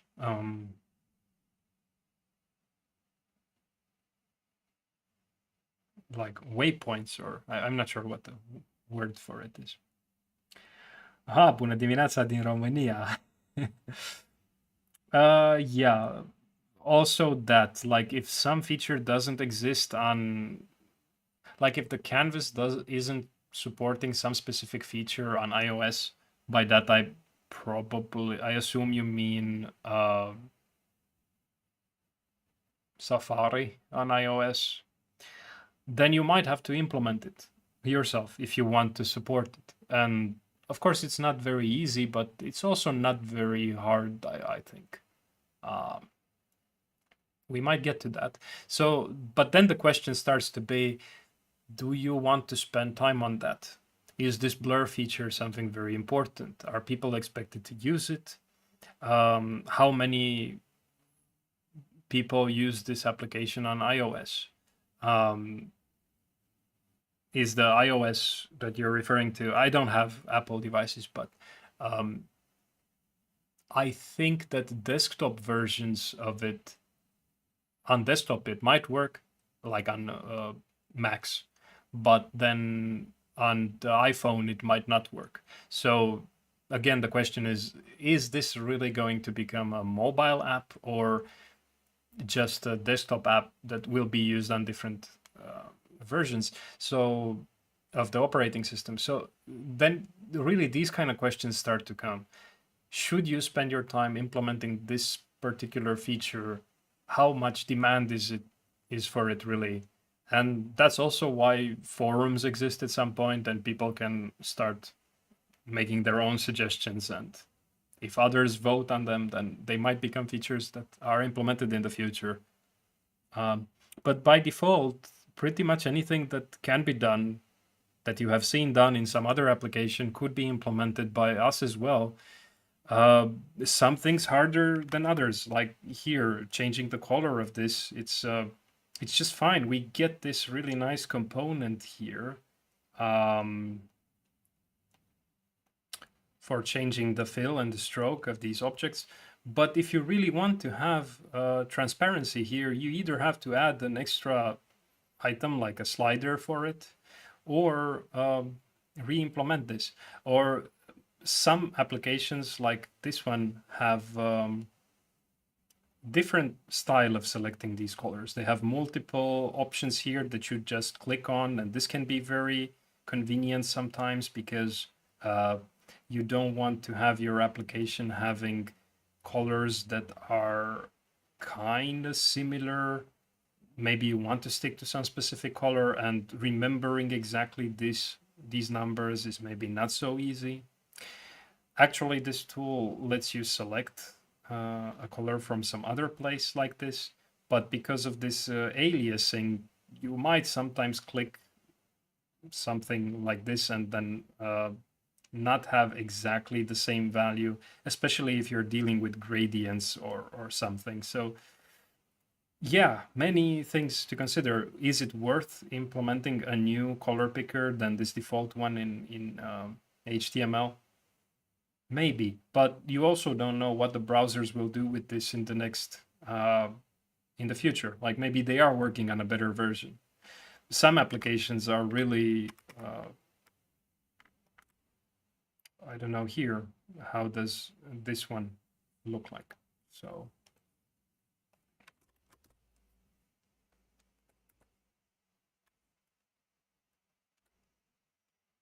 mhm.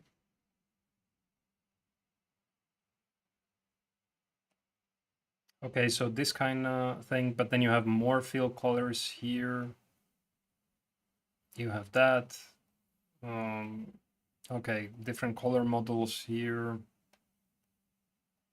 You have this kind of hexagon craziness happening there. You have this transparency here. It's separate like that. Very different styles, and all of them have some pros and cons.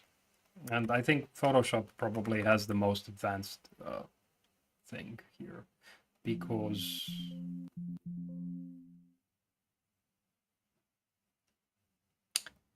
also something that is really important to note is that these applications have been in the making for years, and we are kind of following their approaches very often. We don't reinvent the wheel all the time. Okay, why is this not changing? Okay.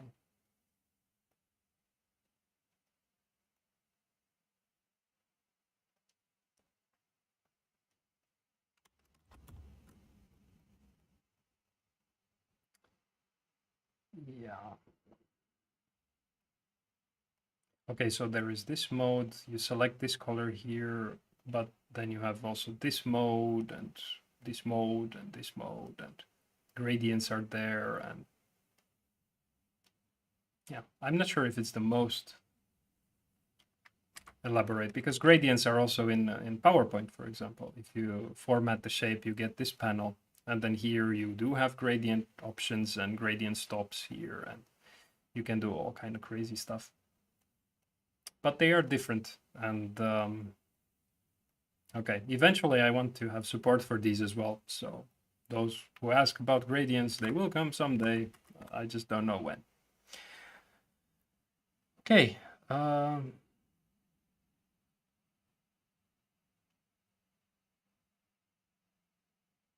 Yeah, sure. It's not that basic implementation of the shortcuts. It's just fine.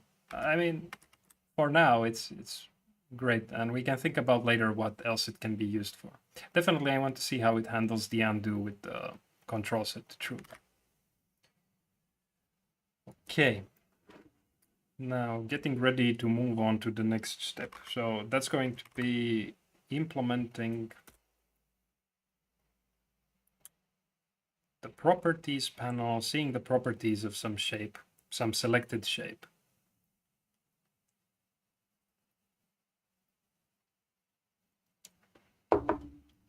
And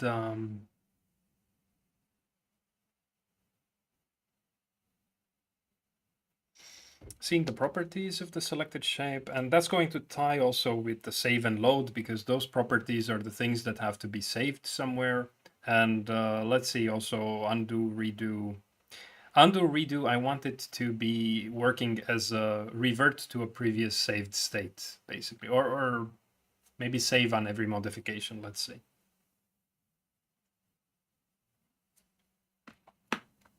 So, properties panel next. And I'm going to work on this until 2 o'clock, maybe until 2 o'clock, or until I finish it. Maybe it's not that difficult to finish it quicker. So at most until 2 o'clock, maybe I move to another feature by then. But now let's move to this properties panel. And of course, you can think about where to put this properties panel. Like, should we just continue adding stuff here for now? Or should we make an object that generates the HTML for us there? Maybe that is something that it's a good idea to do. Maybe the properties panel will look different depending on what shape is selected in the future. I don't know. So in that case, having some dynamic way of doing things is the best. But let's start with it hard-coded here. So I'm just going to add after the undo button. So here,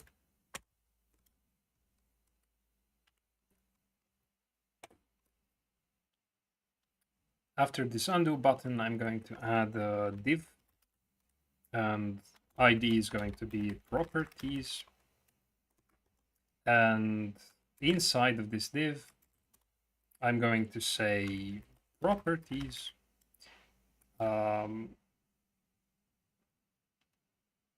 Eventually, if we'll have many of these panels, then the style of this is going to be in some class or something. We'll have to think about it. But for now, I don't care. Let's see. So properties, and then I'm just going to use very basic stuff. So line break here and input.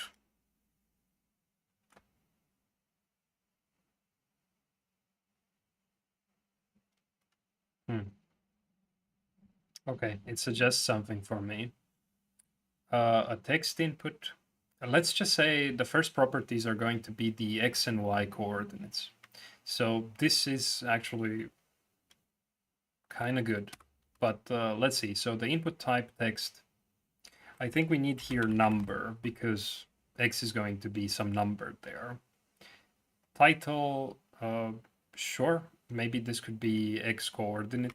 We do have titles when we hover, like fill color, stroke width. This should be tool, and undo button is kind of self-explanatory, but this tool is not. And you could add also for that one. So either title when you hover, or in this kind of case, really a label for tool selector, and then tool might be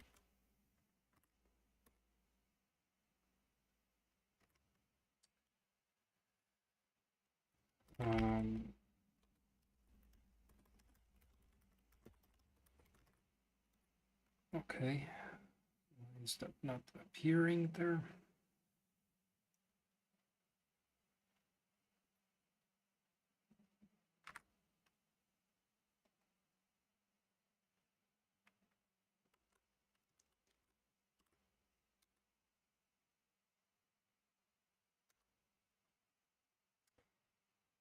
Oh, I'm testing a wrong version of the application. Great. This is something that can happen, and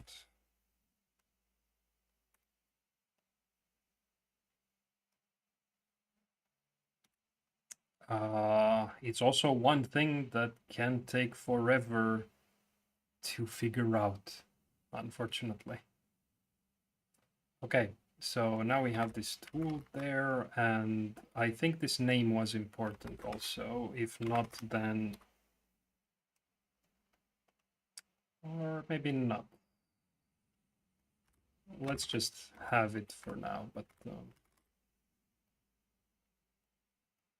maybe it defaults to the ID if the name is not there. If somebody knows, let me know. But anyway, so the properties are here, and then this is going to be this X. So let's just add a label for it as well.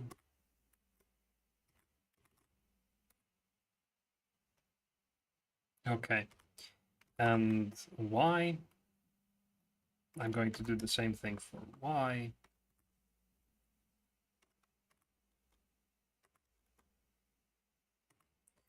Okay, and these are meaningless here because we have this no shape selected at the moment, but if I have this shape here and I will have it selected, I would like this x and y to become the x and y coordinate of this specific shape from here, like the center of this shape. And then maybe have similar for width and for height properties. So, okay, this GitHub Copilot is freaking me out.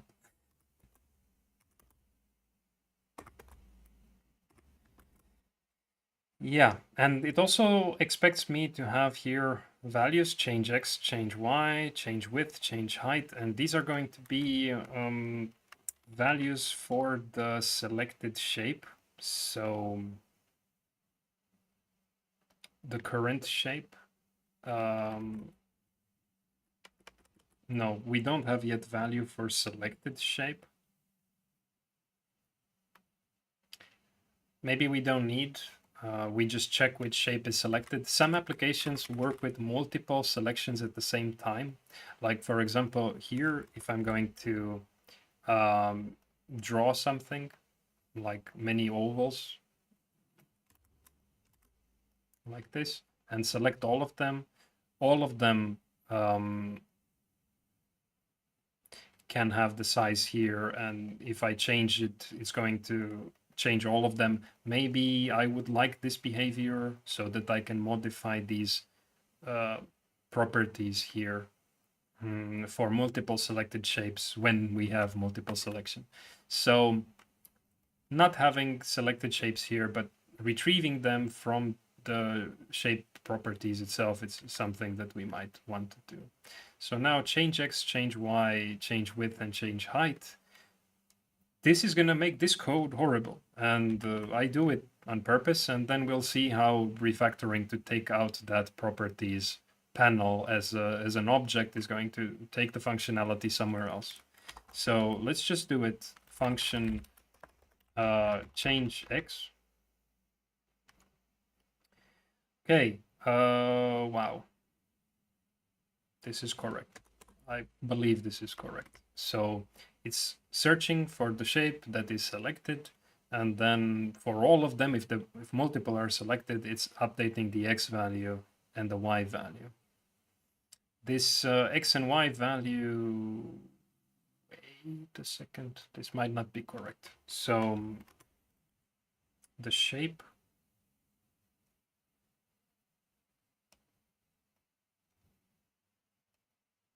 has center, and the center is actually a vector, so it wasn't correct. So here I should have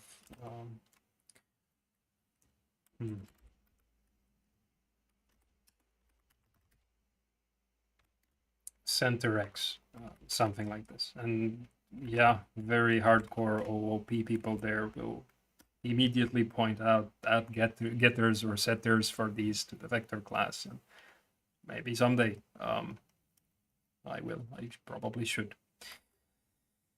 Okay, let's see. Does this have an effect? So I have a path now, and I'm going to select this path. Nothing appears here, but if I'm going to put maybe, yeah. Now, this is something that I don't want it to happen on change like this. I would like it to happen on, okay, 0, 0 is now this corner here. Eventually, we might want to think about what 0, 0 means. Should it be 0, 0 of this stage region here and not the whole canvas as we are calling it, as we have called it before. Now, there are also problems here. I can't drag the shape from this position because these panels are blocking it. Like I'm selecting the text here instead of operating with that. So it's an annoying thing. It can happen. Yeah. So these are things that are worth considering already now. Like I think that 0, 0 should mean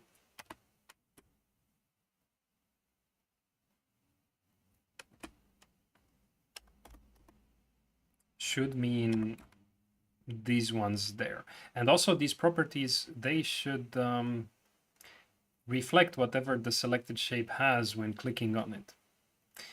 So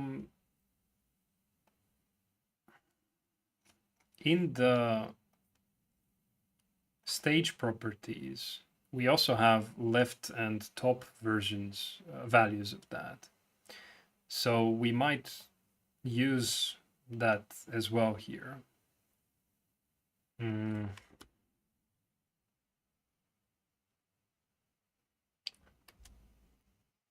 Plus,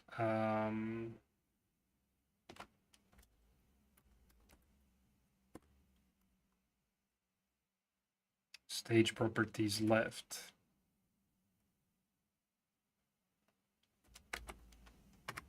And top.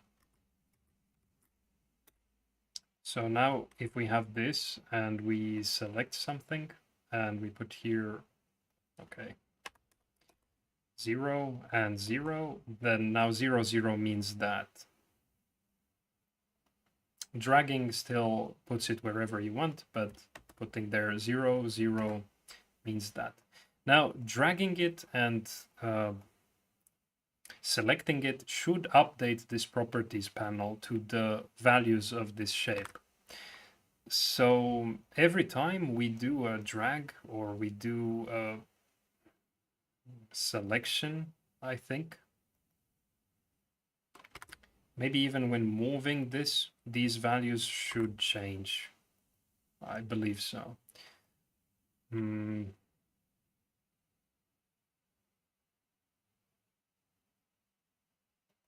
Now, also one thing that is happening is that in other applications, if you have multiple shapes selected and they don't all have the same value, like the width here, it's incompatible. You can't show any value here. Maybe it's something that we don't have to worry about now, but someday we have to think about it. Should we maybe have the majority value or whatever? Putting here something like 4, it's going to set everything to that width. But if you select one object, then of course it's going to be there. If the objects have all the same properties, then this is going to display them. But if one of the objects is different, then it's not showing anything there. So yeah, many things to consider, and really time will tell when we get a good properties panel. But for now, selecting this, I want to know this X and Y value here. So let's start with that. So this down callback for select, it's here, and drawing the shapes. And let's see, I would like to say update.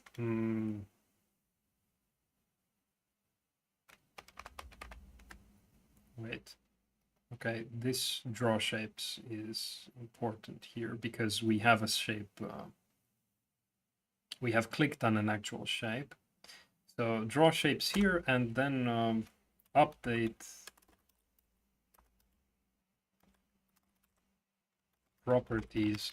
And this could be with all the shapes here. Or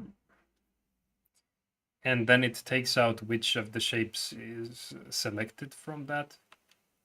I think this is probably the wisest thing for future updates if we plan to support multiple shapes. So let's see. But update properties here needs to happen. And then here, at the bottom of this, update properties.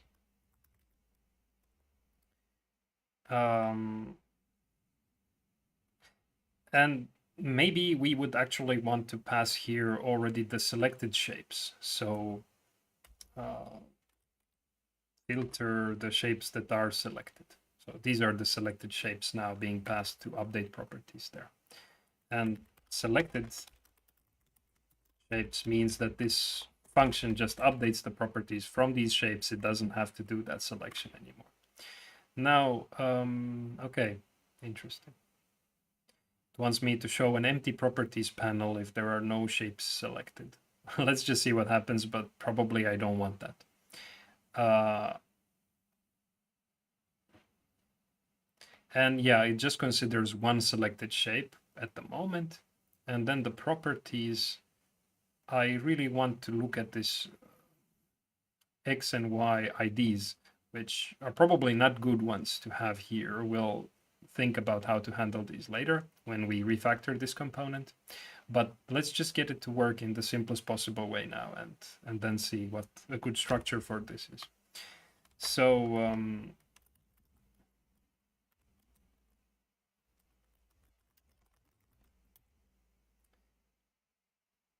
yeah, wait.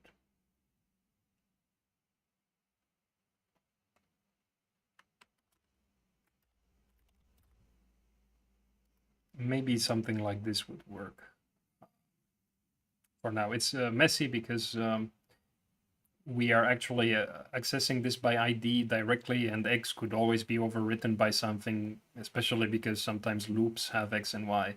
But I do plan to refactor this today, so I just want functionality to work as fast as possible and then see why the code is bad. So this might be okay. Let's see. So now I draw something, and when I select it, okay, I get these actual values here. And now changing these,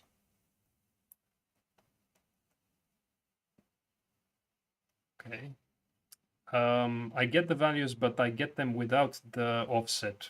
So not actually good. Should be minus stage properties left and minus stage properties top.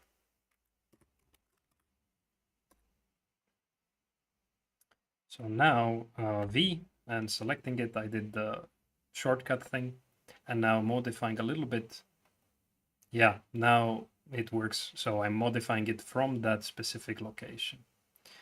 And the Y also works. It's opposite. Growing values of Y go downwards.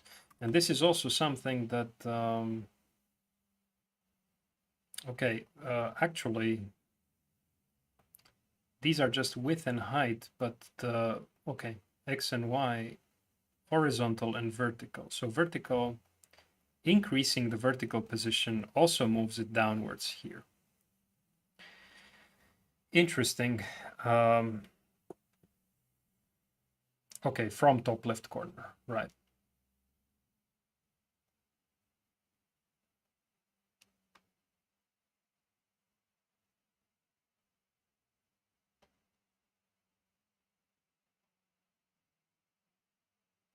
Yeah, interesting. It assumes that people working with this are computer scientists and they know that the Y value goes down.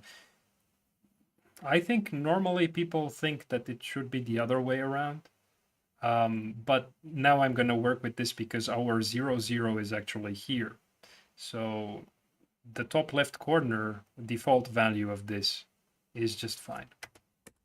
So 0, 0. And notice one thing, 0, 0 in PowerPoint means that the top left corner of the shape is at 0, 0. Not that the center of the shape is at 0, 0. So a little bit different functionality already now, and I kind of like this one more, but we will worry about those later. PowerPoint and other applications have also these guides that appear from time to time, these dotted lines every time I'm moving things. So aligning things is its own very complicated stuff thing that we have to think about it later. So how do we align these? What do we mean by 0, 0? Difficult. But for now, this is just fine. So the X and Y work as we expect, I think. Let's try multiple paths or rectangles also, because they are also there. And another path here, and V. Moving these around, you can see it changes those values, but it doesn't change them on move. So now when I release this, I still have the previous values. And if I'm going to modify like so, it actually jumps you back to the previous position. Like if I move this here, okay, look, I'm putting it here at the top right corner. And now I'm moving it from there anywhere here. And if I click this and this, it just moved it back because it had the previous values there already written there. So these properties should actually change on drag, I think, or at least on release, because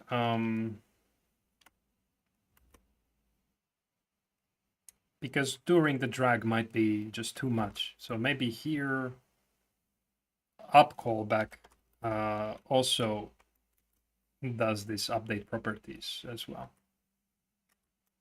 So now what will happen is that when we move this here, when I release, these numbers change automatically. So now these modifying those values relative to the current value is just fine. Yeah, and by the way,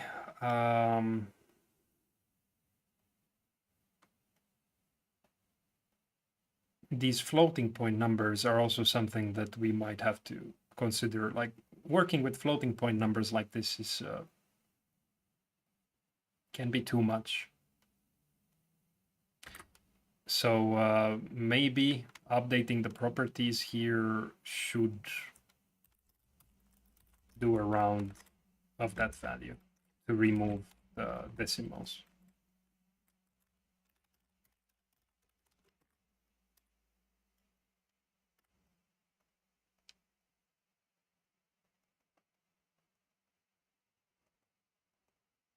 Yeah, okay. So that's for the X and Y. Everything seems to be just fine. And it works for the rectangle also. And if I type here something like, okay, this I don't like, that every time I type a little bit something, it changes. I would somehow like it to be on enter. Like when I, let's see, what was the name of this event on input? Let's try on change for X. And now if I type here 300 and enter, then it kind of works like what I want. But Y doesn't work like. So maybe on change is better to have here for all of them. And now change width and change height is something that is going to be a bit more difficult because these shapes, they don't have a width and height property yet. It's probably something that all of the shapes should have, at least according to some applications like this one. And later we will have also these gizmos that can change the width and height and even rotation like that. But now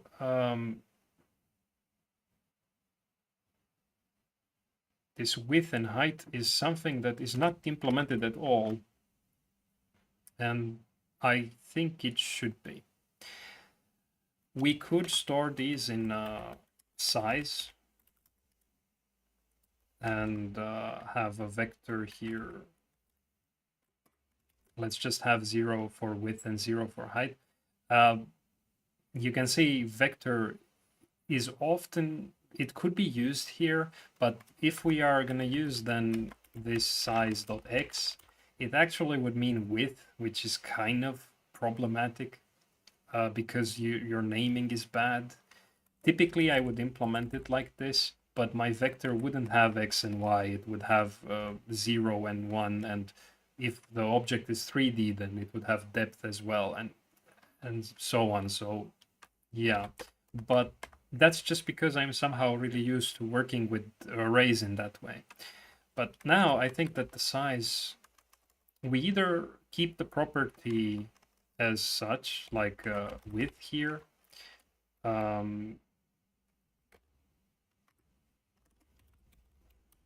or put it in size like an object. I'm not sure what would be the best. But anyway, these properties here might also go in another object called properties of this, because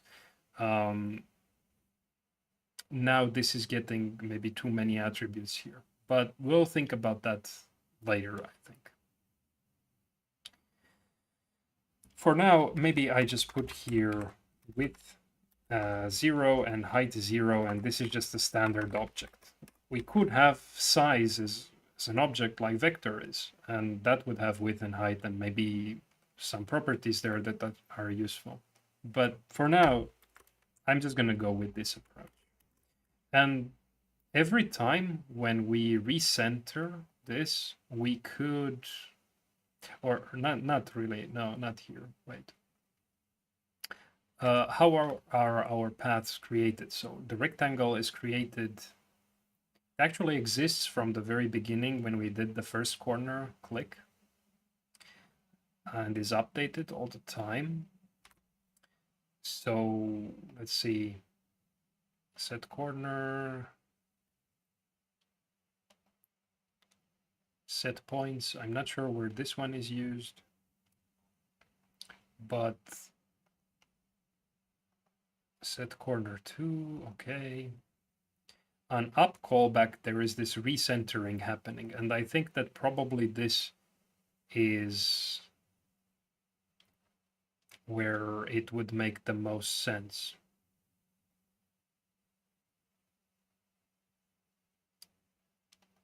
So, so this is where we get a new center. But we should also get its size from these points. So, yeah.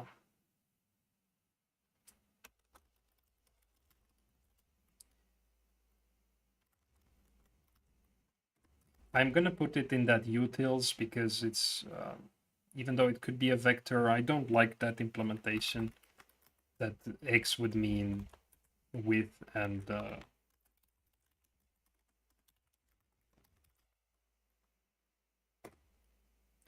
okay, it actually makes me use vector here. But again, I just don't like it, and let's see what you guys say in the chat. I will look at it when I'm done with this feature. But anyway, yeah, that's what I want.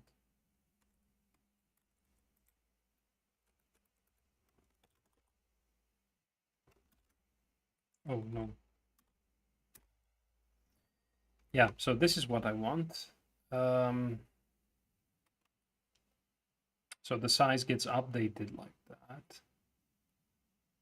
Okay. And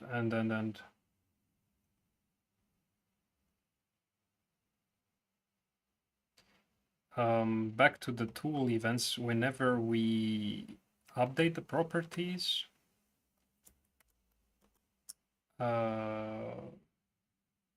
no, wait. It was this other one, change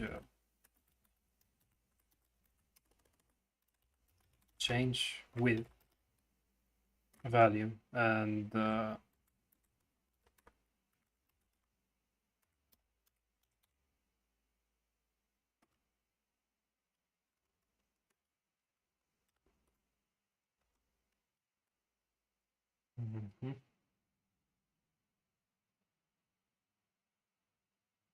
Oh wait, this is more difficult. Changing the width is more difficult. Maybe that's why Copilot recommended this to do. Yeah, this is more difficult. We have to think about it more. But showing it here, width value is shape width, and height value is shape height, and yeah, that's doable. So let's just see how it works. So the path, and maybe a rectangle, and maybe another path, and maybe selecting. Why doesn't it appear there?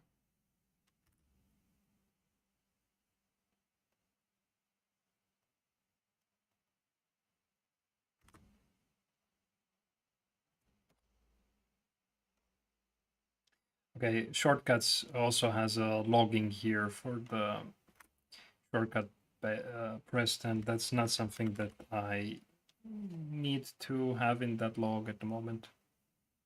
So that can go away. And why is that not working? So,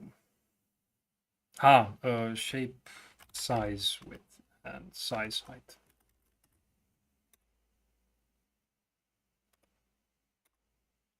So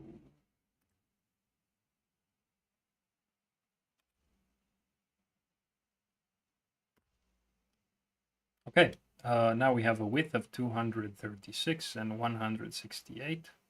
And now this one should have a height 168, around the same value, but width is a little smaller.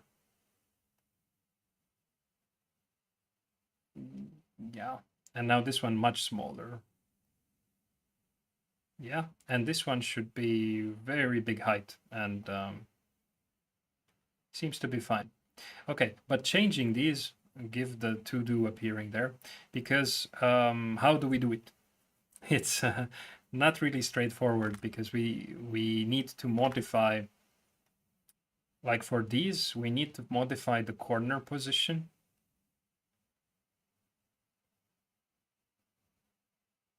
And actually recenter after that. Also, we have to think about the rectangle. Do we still care about that corner really? Because it's kind of meaningless after we create it. We need the rectangle to have that corner 1 and corner 2 here while drawing it in this way that I somehow imitated PowerPoint there doing it. But after it's drawn, the width and the height and the center give us all the properties. So let's have a quick look at the rectangle and see if this corner 1 and corner 2 are needed in some way.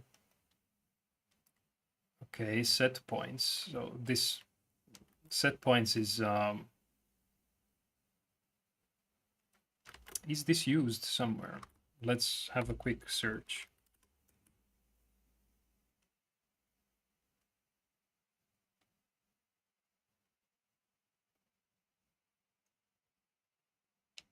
Ah, okay, in recenter.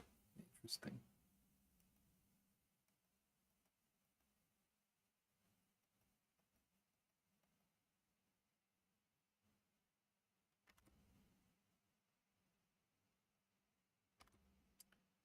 Yeah, so in recenter here, the idea was set points because from these particular points that we are getting from there,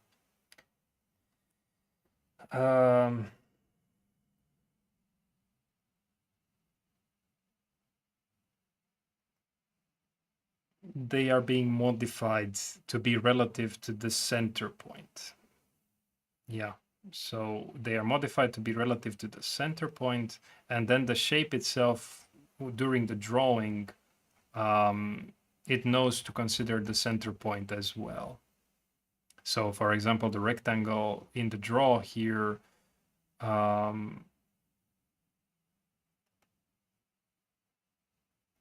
takes the minimum of these. But notice here, okay, let's look a little bit at this rectangle. So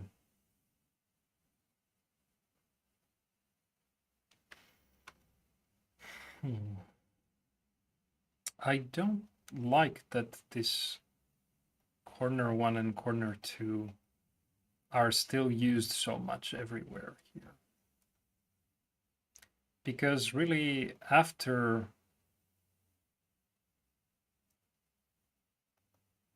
corner 2 is set, or after that recenter is done, so after this recenter is done, it's going to have a size, and that can be used for it.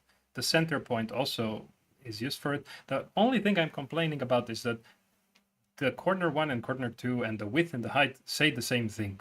And corner 1 and corner 2 are not meaningful anymore after we do the drawing. But the width and height are the most meaningful, and you can always get corner 1 and corner 2 from them. So setting the center and the size is the most important thing. But then here what we are doing is we are setting points to all of the points modified in some way. And in this case, the points are corner 1 and corner 2, really.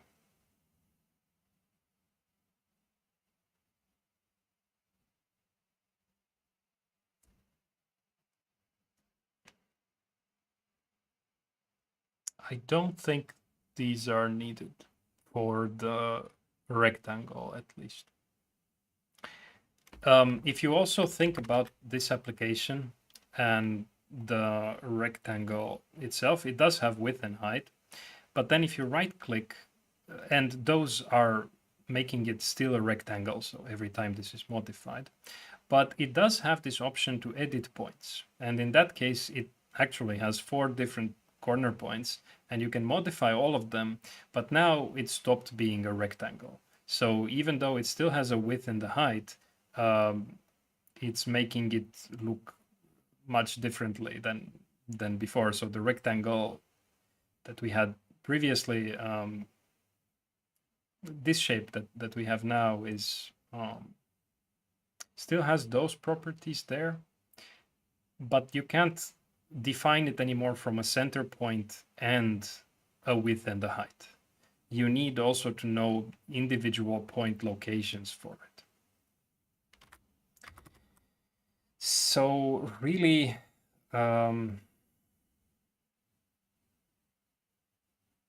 maybe we want to consider the points like this,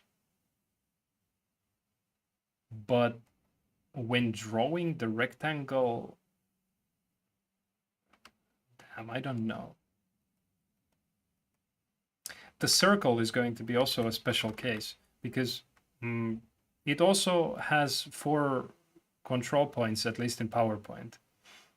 But these are drawing a different shape, and it also has these handles here that can change it. This also, but they are on the same line as the segment. But anyway,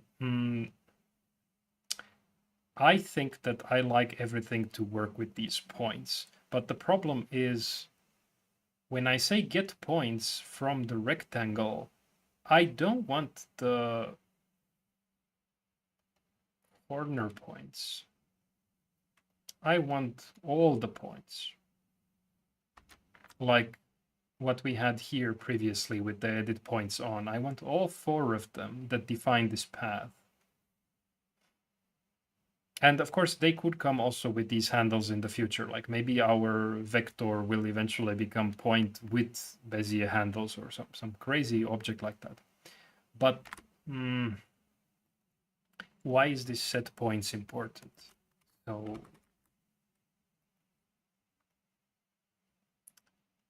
okay, they go back to the object itself, corner 1, corner 2, and then this is needed in the drawing. But again, this drawing doesn't need corner 1 and corner 2. So let's start with that. I will remove this corner 1 and corner 2 because we can get here left is equal to, no, we just do center x minus size width divided by 2, and then top. And with these, we remove the need for that.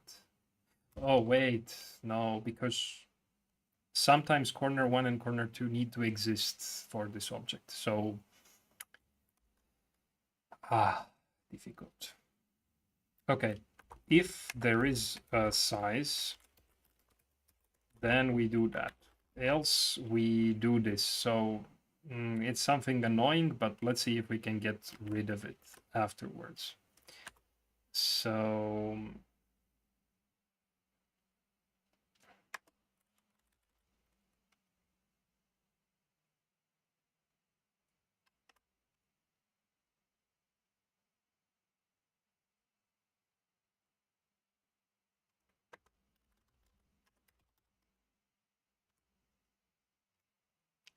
I'm going to set left and top like this, and then width is size width, and height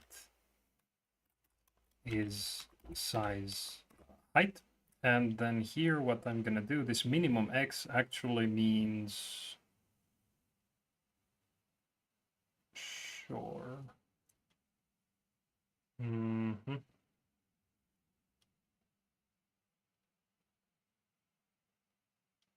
Okay, this is just fine, but width and height come like this, and then left is min x plus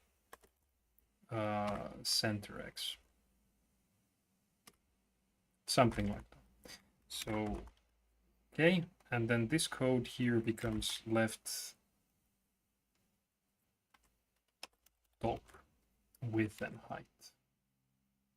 And this size now means that when the shape is defined, it doesn't have this, but it has null there.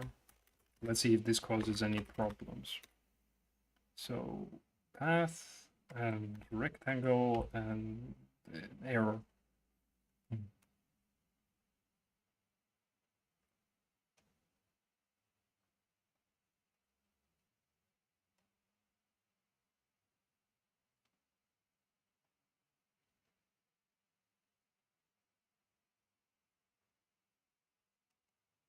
Why is it going there if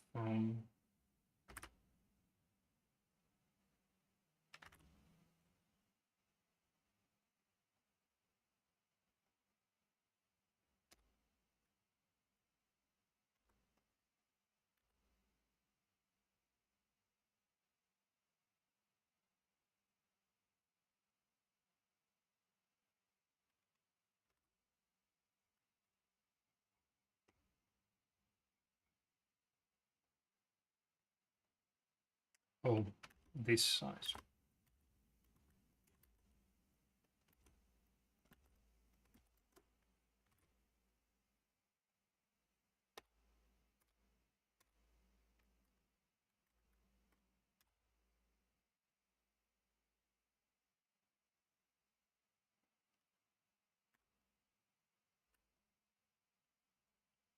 Okay, so drawing the rectangle works like this, and when I release, I think it's using the other thing because it's going to have a size there. So everything works.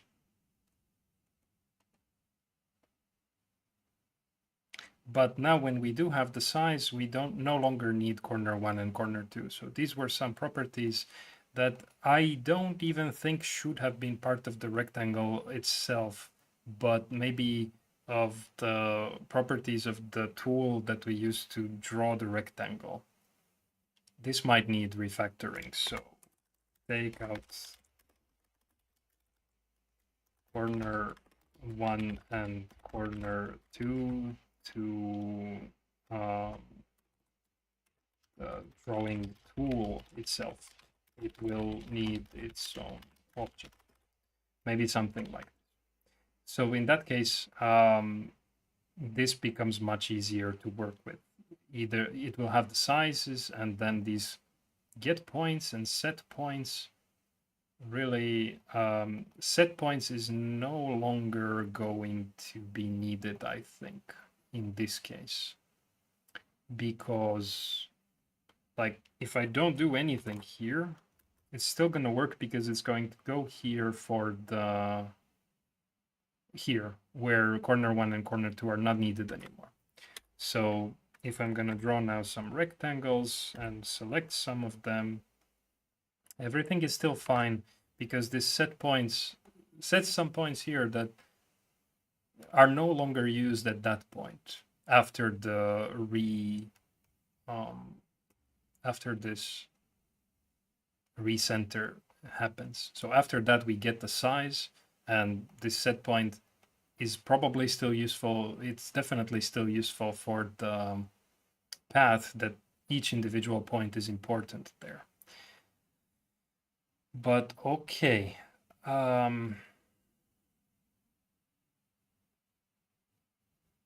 Yeah. And now we can have here maybe set width.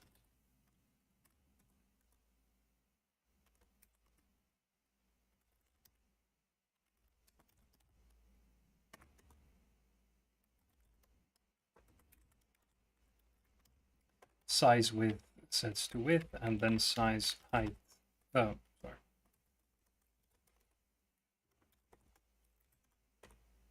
And the same for the height. And this should work if we go to our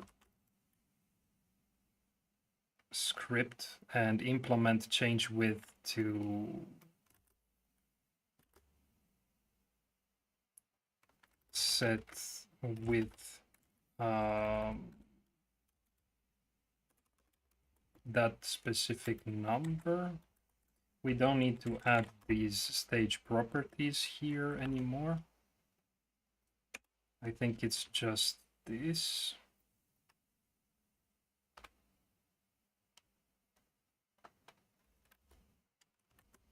Like so. And then this set width, the same thing with, okay. And the same thing for set height. Okay. But the shape itself also needs set width and set height. So these need to be modified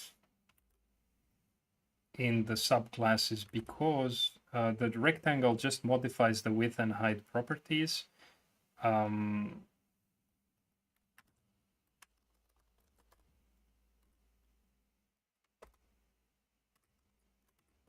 But the other one will have to do different things. So let's see if it works now for the rectangle. So rectangles, and let's draw a path also. And if I select this one and modify the width, hey, it actually works. It works. This Gizmo selection thing doesn't update as well, and maybe we want it to, but the width changes. And the height changes. But if we do it on this one, nothing happens, and actually we get this unquote exception here because we are not overwriting these things for the path. So basically, yeah, this is kind of a complex thing now, but let's see. Oh, okay. I think that after this, I'm done and I will look at the chat and see what all mistakes I'm making. Okay, and so for the path, we also have set width and, oh wow, it's doing something. This might actually work. So for the new width is it's taking all the points and one by one, it's modifying that value depending on the size width. But then the size width is not updated as well, so this might be a problem. Okay, it's taking a ratio and then it's scaling them depending on that. It's one way of doing it. Let's see if it works. It might work just fine. So if I have a path like this, and I select it, and I modify the width, it does work. It stretches it like that. And this makes it smaller. Let's put here 10. Okay, 100, 1000. Seems to work. Let's try 10 again. 200, 20, 200, 400, 200. Okay, and 200 height. Seems to work. Oh, wait, what happened? Didn't work. It didn't work because width and height now show the previous values here. So only thing missing here is that this size width should become width. I think so. And the same thing here. Alternatively, I think that Copilot was suggesting this recenter. But let's see if there is any drawback with doing this one. So now let's try again. We have a path and we have some rectangles, and I'm going to modify these to have maybe 100 width, 100 width, and 100 width, and 100 height, 100 height, and 100 height. And these now overlap quite well here. And this is okay. But notice here, this is not good. And this one, actually this works quite well. So that means that quite sure the gizmo for these ones works using the corner 1 and corner 2. I believe so. So where are we even drawing that gizmo? So draw gizmo. Get points was getting those corner 1 and corner 2 really. So it's not good. I think that get points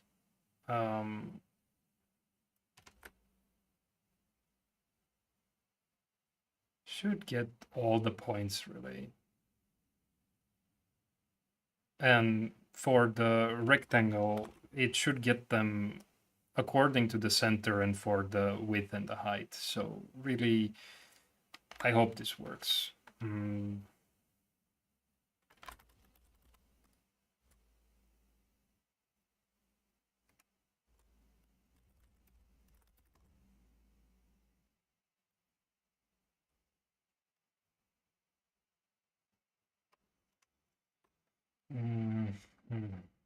Wait.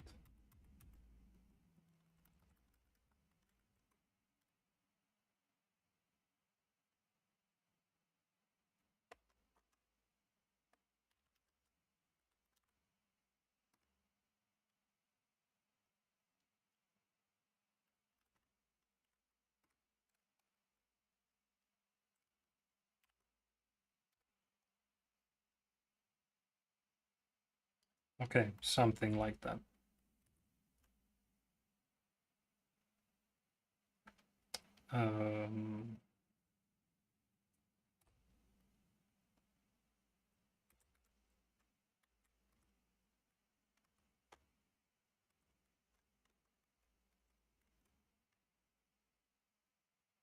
Okay.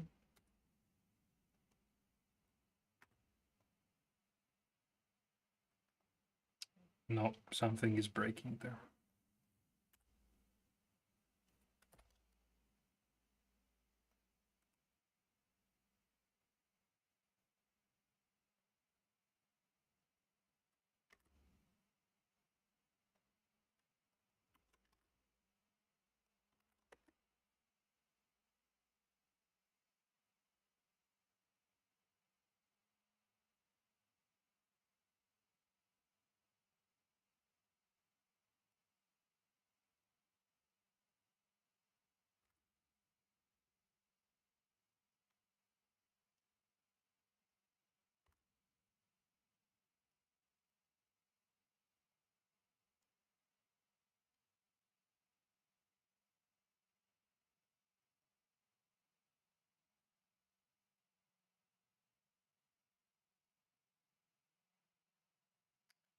Okay, on shape recenter, we get the points. And then this should have now all the points. So, wait, it's not good. This is horrible. It's coming. We don't have the center yet when we get the points. Okay, I will refactor this at some point, but for now, if there is a size, then we will do this, I think. Else,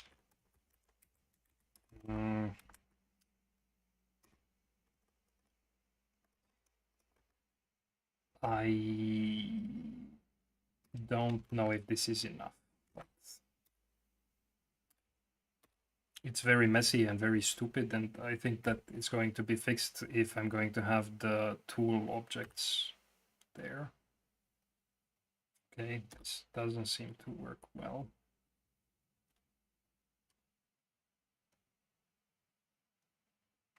I mean, the gizmo doesn't show correctly here, so get points.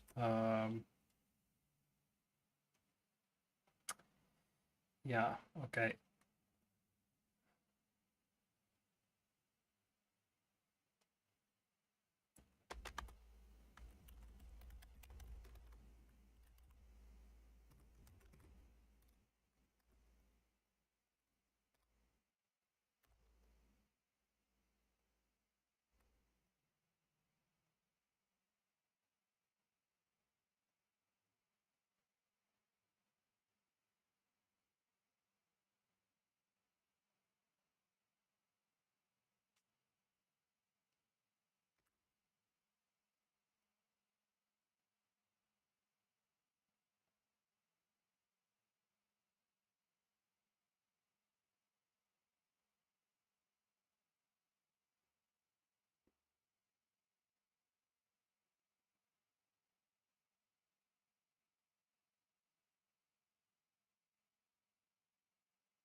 Oh, wait.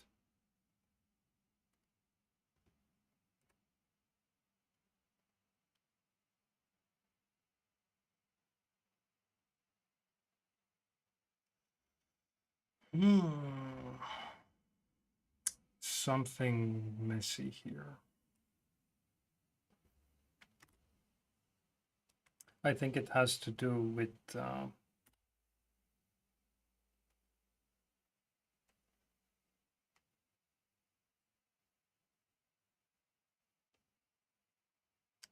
that offset for the stage. I'm not sure. Let's yeah.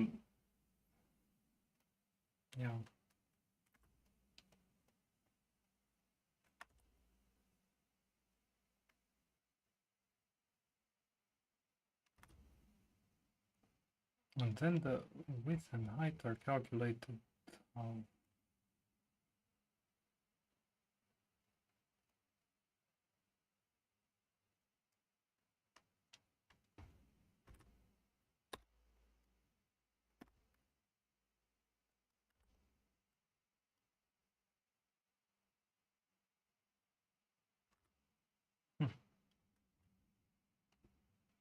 Just don't get it. So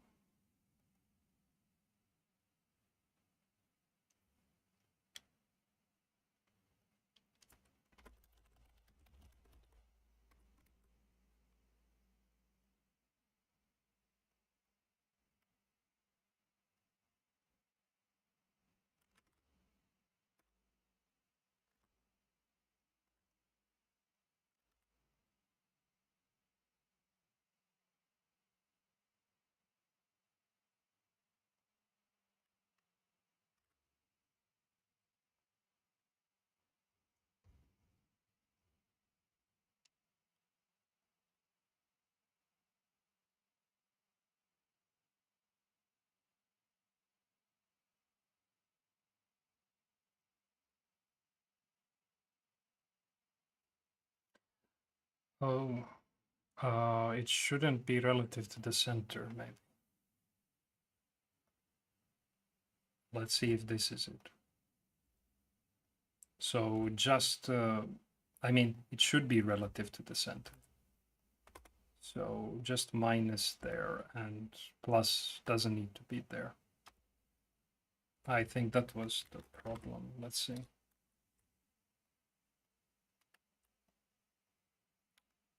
Yeah. Crazy stuff. So something needs to be improved with that code, and I have some ideas, but I don't do that now. Might be something that you could take as a homework, let's say, by the end of this stream. But anyway, now this seems to work just fine. And maybe these width and height values, so when we get them in that properties,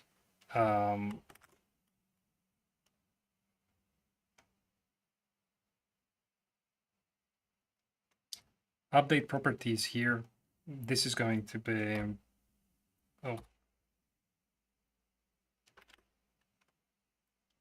also let's round these values so that we don't get those floating point numbers there. And now I'm going to take a break and check the comments and eat something. And then when I continue, I refactor these properties to be nicer because now the code is a mess and it can be taken out in some nice way, I think.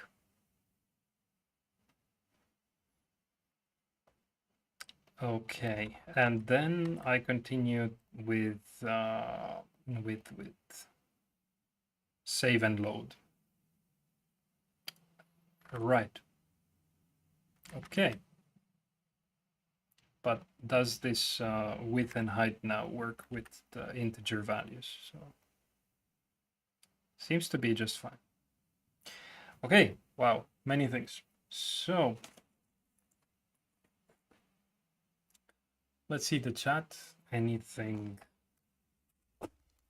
happen while I was coding?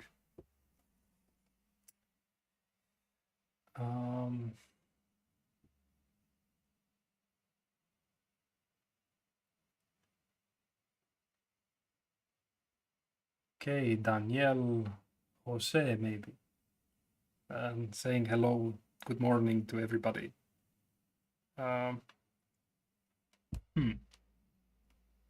Is that Spain, maybe? If it's morning there, and based on the name. And Ninja Coder is there. The app is going somewhere. Many things can be improved code-wise, but I want to do that at the end of this stream.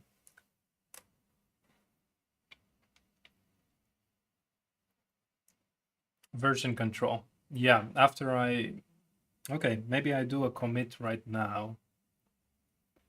Let's do one. So, yeah. Let's do a commit now. And say here,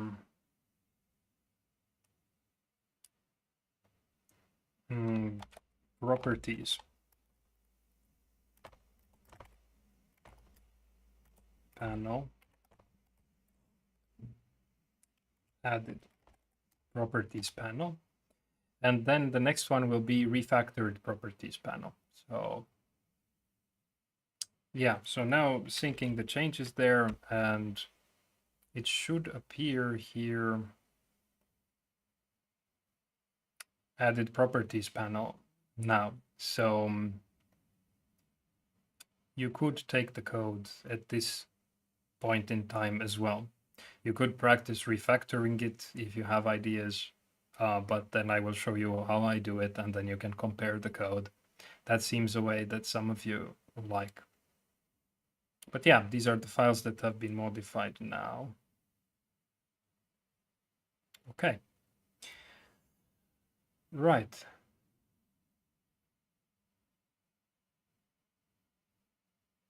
Yeah, I don't want to insist too much on Git in this, but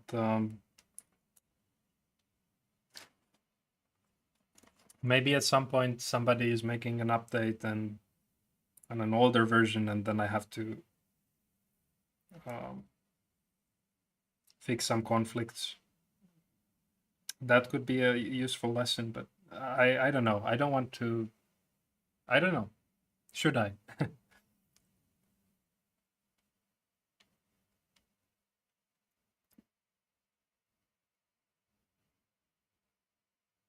Yeah. Multiple select.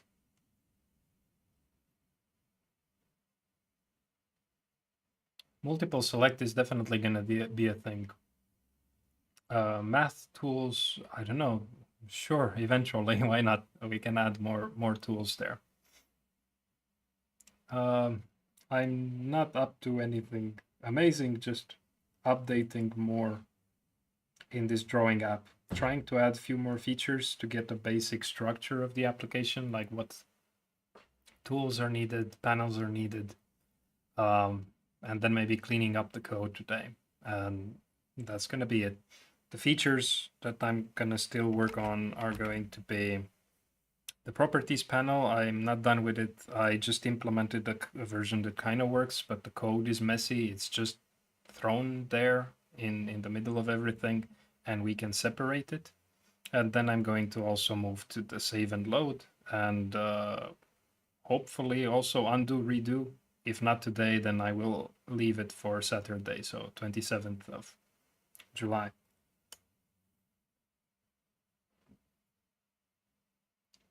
Aha, okay. Yes. I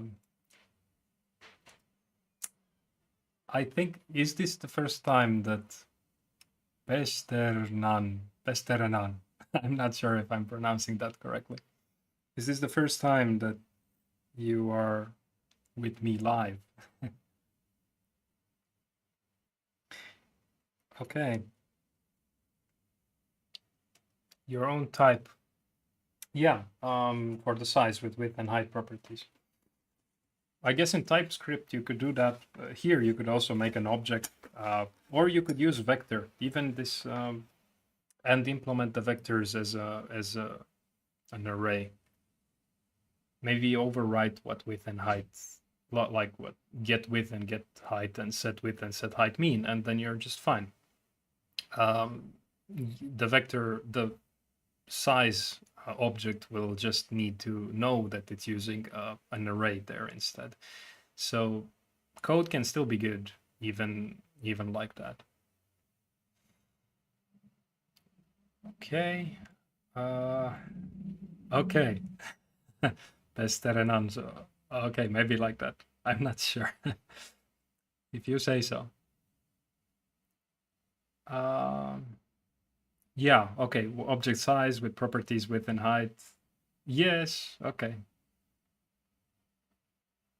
Yeah, exactly like that. It could be implemented. Maybe that's a good idea. And then, because I'm sure that at some point we will need some 3D vectors to work with, and having X, Y is kind of limiting. I don't know. Maybe even more dimensions. Who knows? Depends what features I will implement when we do the raster manipulation. Some of them need some crazy stuff to happen. Okay.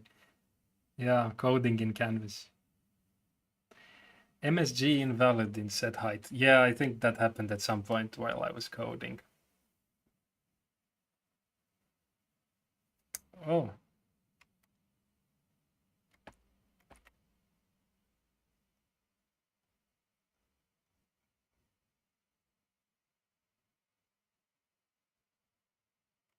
Maybe it's related to... I'm not sure. I don't think I had MSG. It could be too too long ago now, so maybe I don't remember exactly what that was about. But probably the errors that I've been getting, not errors, but weird behavior, I would say. Yeah. Okay, Ivan, hello.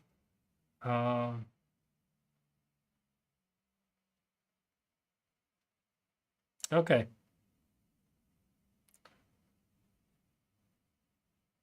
so ethical programming, maybe ethical, I don't know. Yeah, I watch Frank's Laboratory also. It's a good channel.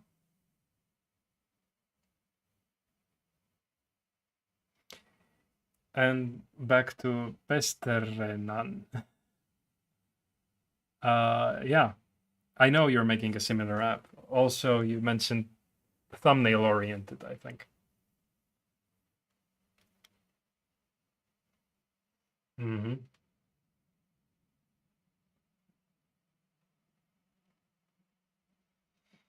Yeah, I'm still not sure about the structure of the application really because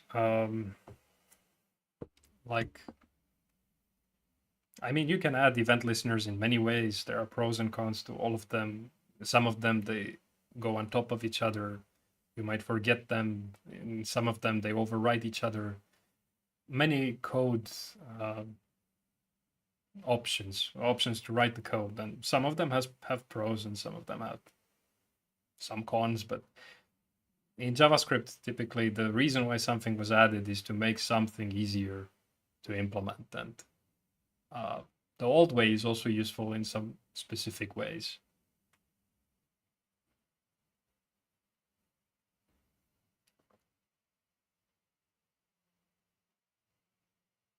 Hmm. Okay. Yeah, that's useful. So the transform box object would come, I think, here. So maybe based on the selected shapes, you would generate a transform box, and then that one might have empty values for width, for example, if the width is not the same for some of the items. But like what I was demonstrating before here, that in PowerPoint, if you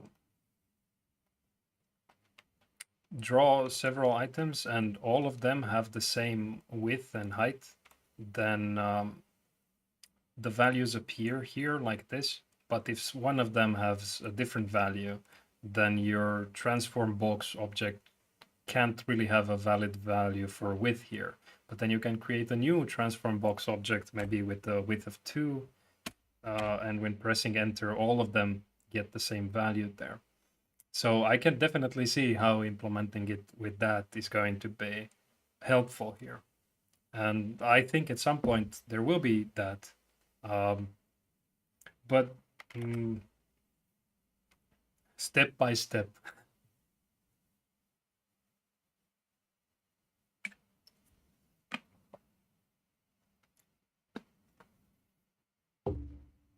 Yeah. Yeah, I think that one thing you did is that transform box. I think you call transform box this what I call a gizmo. In our application, this one here, it's not really doing anything like the resizing yet, but this is just another way to interact with the object. So the properties panel from here allows you to change the X and Y value and the width and the height value in a very basic way that is very boring. But this transform box or gizmo, like I call it, is a more fun way and a more intuitive way, and you don't need to look at the exact values here. Sometimes you want exact values, but sometimes this is much more fun and more efficient to work with.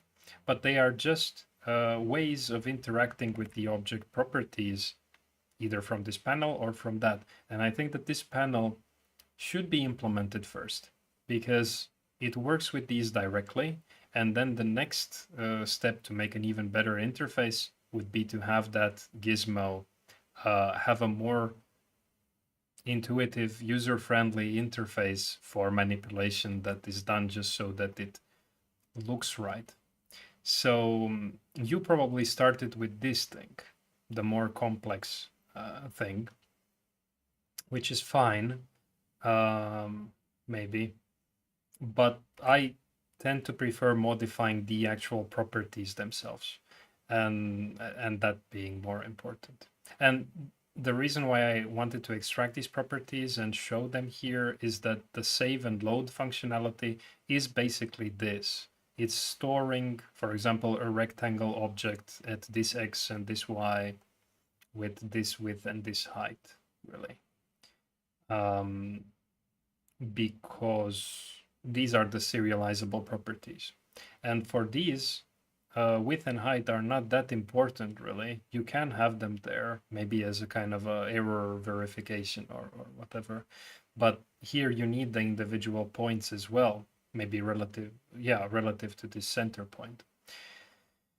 So it's a step in this direction, and I don't yet work on this gizmo because it adds more complexity. And I mean, look at this. It's width here, height here, a combination of width and height here. If you hold shift, then it locks the aspect ratio. There is rotation, which is much more mathematically involved, and this needs its own live stream, really. And in the to-do list here, I do have it at some point, but it's not now. So today, I want the code to look better. And then save and load, and then undo, redo, which is just going to jump to different states of the whole application. So let's hope that that one works. Yeah, PowerPoint does that same thing. And eventually we will also do when we support multiple shapes. Some of the code I wrote today is with this in mind, like selecting multiple shapes will be a possibility. Hopefully it's going to be easier when I decide to do that to adapt these properties panel and so on. Yeah.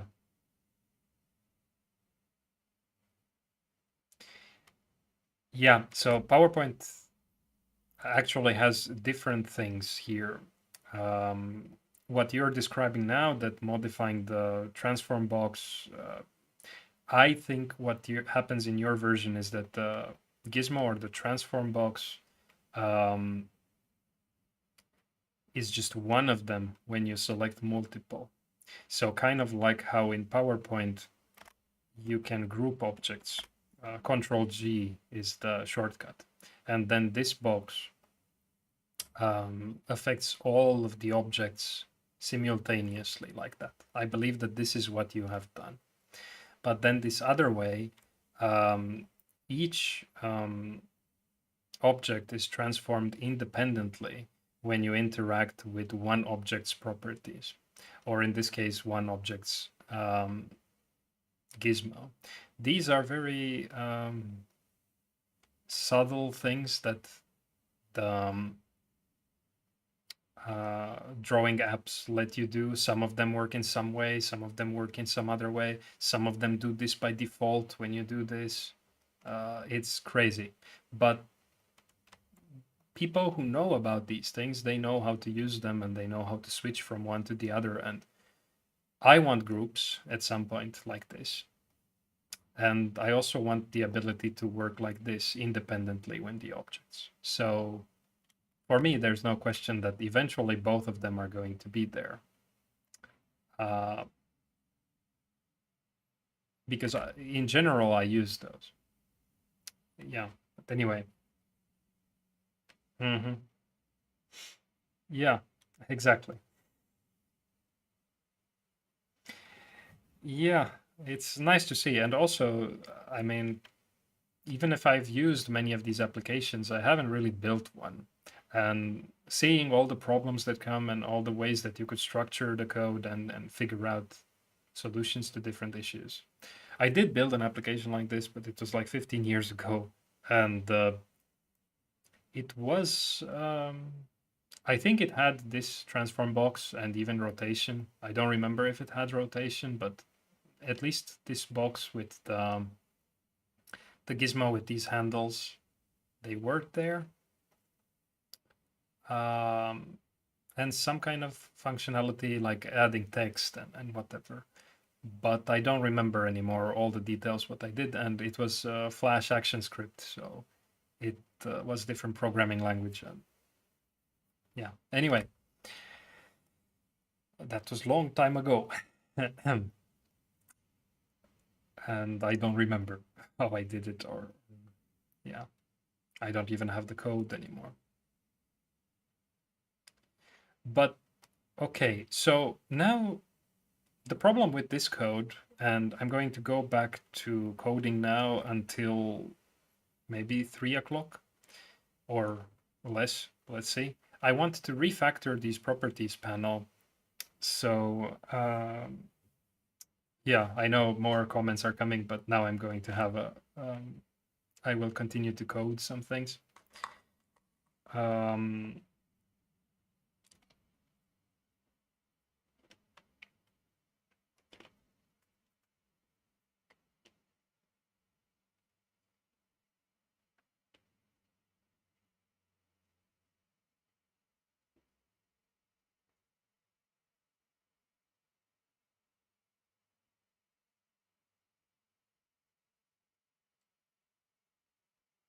So yeah, I want this properties panel, the code for it to look better. And I really think that this is a very common thing that people do. They implement something the way I did it, like trying to figure out what is needed, that these kind of methods are needed, and then that you need this kind of interface here with this properties panel looking like that. But look at how this code just became almost double as big. This index HTML became a big mess pretty much. And then the script.js already starts to have hundreds of lines of code. Even though this functionality should refer to some specific thing, like this properties panel that I'm always calling properties panel, it somehow shouts, make this into a kind of into an object. There is just one properties panel per application usually. So it makes sense to have it. It could be a static class, or it could be a class that you initialize only once. But anyway, these properties here, these functions, and also the HTML itself is something that can be separated away from this. So maybe there will be multiple panels. I can think about aligning as something that you would like to do with multiple objects. So a panel like that might appear at some point. And I could already prepare for that and say, okay, not here, but panels and properties panel. Maybe something like this. Okay.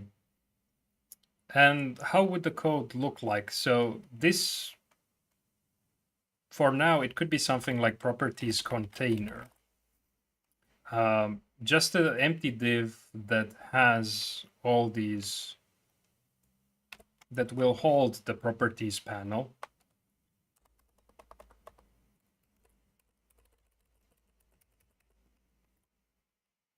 Okay. And then here,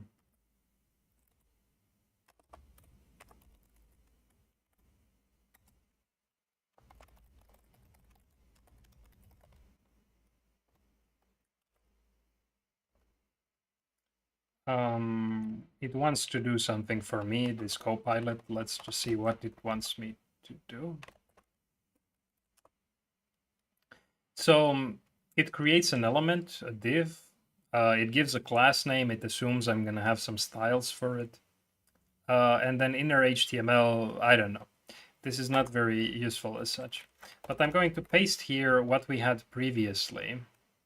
And note that I want to hold this properties panel. I want to create it on something. So in something, in this properties container. So whatever this div is, where I want to put the properties, this should be a parameter. It could be a parameter because sometimes the container, like if you open Photoshop,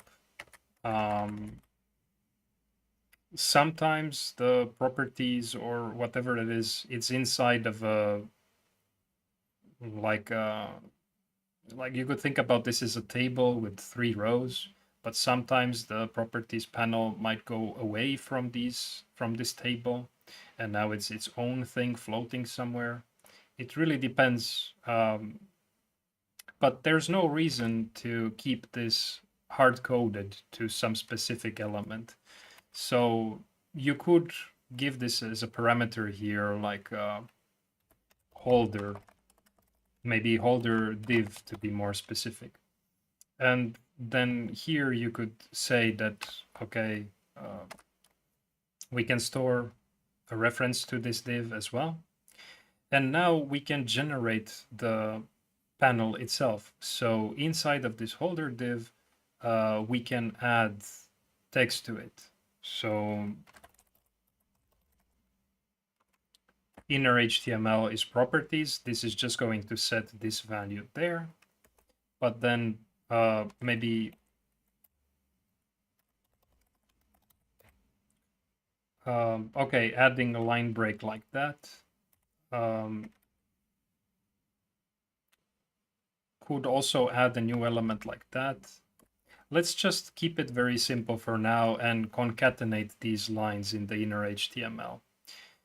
We could also use this backtick and list exactly everything here in one go. Maybe that's the simplest thing that we could do. So I'm just going to paste here this, and I hope it works. I don't know. But with this backtick and then closing it here, it might be the fastest way to get this to work as expected. So now our properties panel should go in script.js, somewhere at the top maybe, after we are done adding stuff to the scene, to the stage, to the canvas. And then here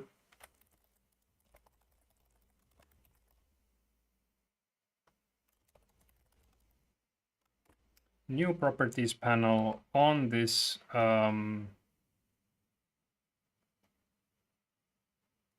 properties container or holder. We used the word before, so maybe maybe I'm going to stick to that. Usually it's a good idea to avoid synonyms, like for no good reason, because if you see holder everywhere, then you know the name of something else without having to look for it. So properties holder, like so. And this might actually work already. Let's see. So if I refresh, no, properties panel is not defined because I haven't included it here. So panels,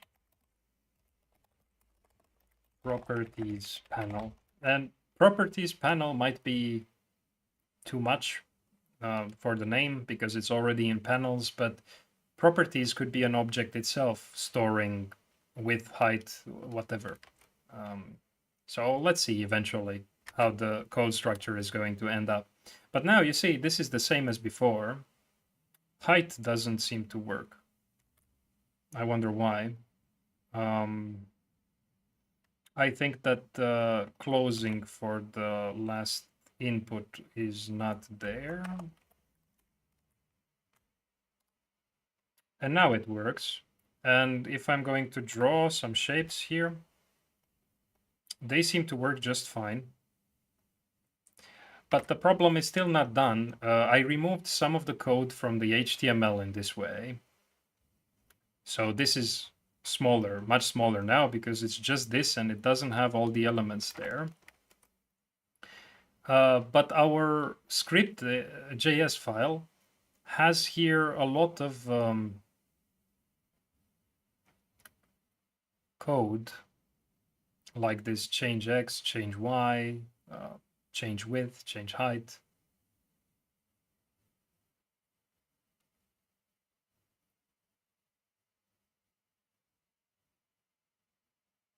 I now stopped to think that these are also properties of the object, the line thickness and the fill and the stroke, and if there is a fill or there is a stroke. So actually, we might be able to refactor even more. Let's see.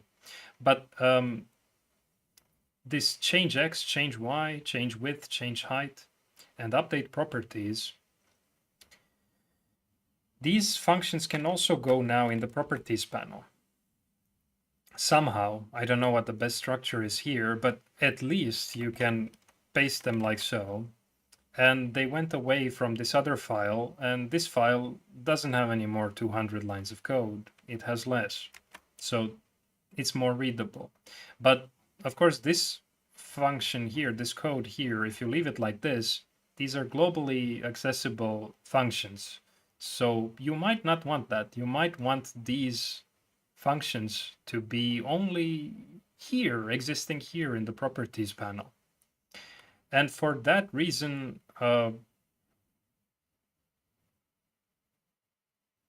you can go about it in different ways. You can take it step by step, like what I'm teaching you. I teach you step by step these things because it improves step by step the structure.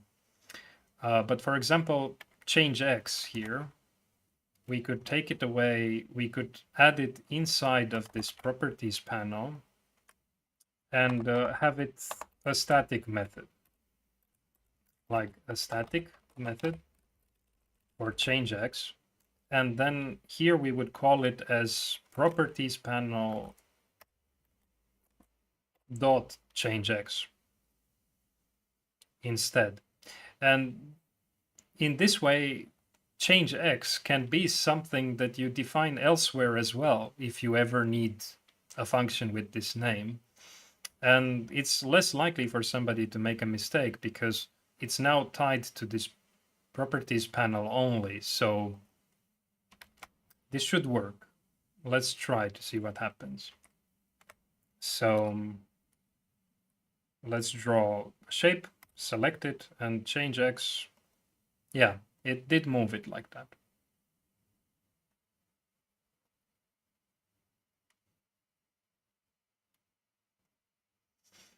Okay, and change Y and the others also work, but the problem with these is that if you create another function like here or anywhere called change Y and you just make it do something, I don't know, alert some strange thing, depending on the order that it's defined, it might overwrite the previous one.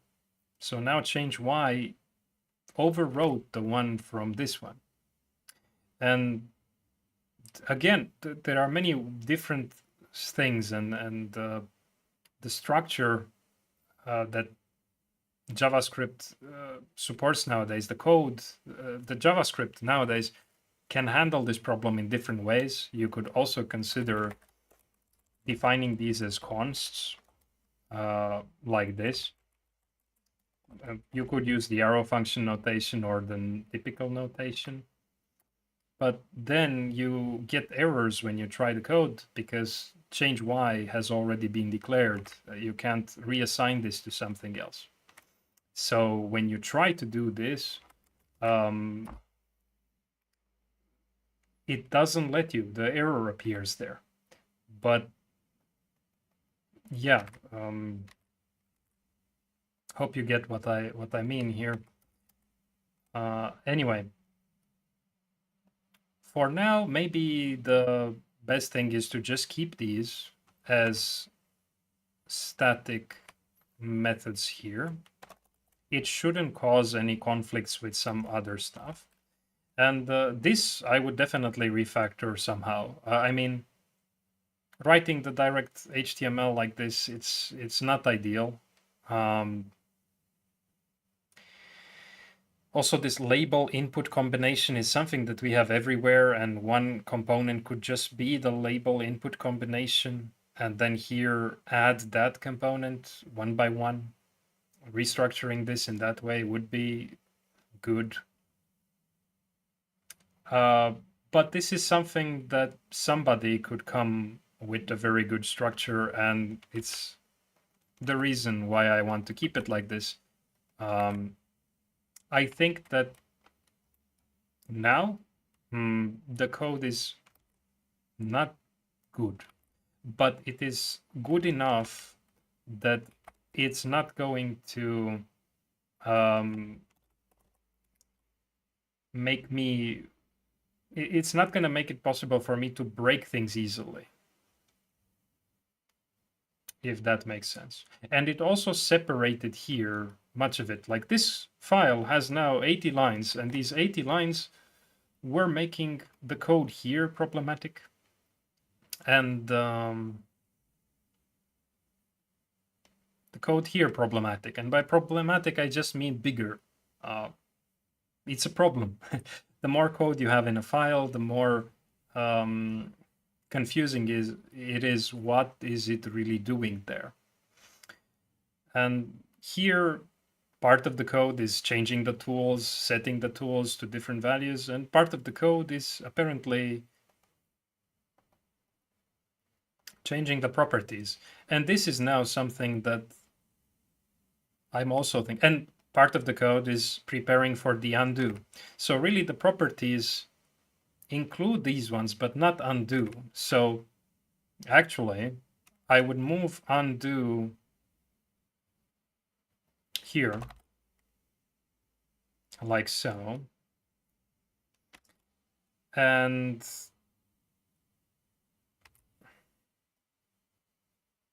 okay, maybe it should be the next line.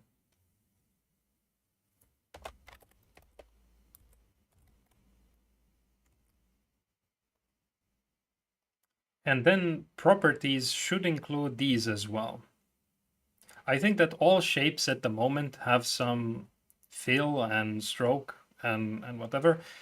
Eventually, maybe we don't have this, but maybe we will. I don't know. I'm thinking now about images. Like if we'll work with images, if a transparent image is added, it could have a background color, like something with transparency. And if I wanted to have everything that is transparent red, I would still like to have the fill. And stroke would be an outline for the image, or maybe more complicated, an outline for the shape if it's some transparent shape. I don't know, like a glow in some applications, it's called the glow. But anyway, to me, it makes sense that these are also properties of the object. Like, look at this. I have the path and I have it selected, and wait, I have errors. Update properties is not defined. Okay, in tool events.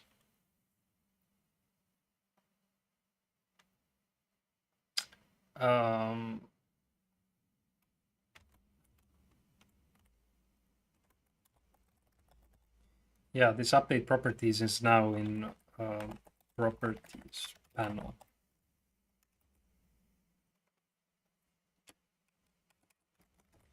Okay.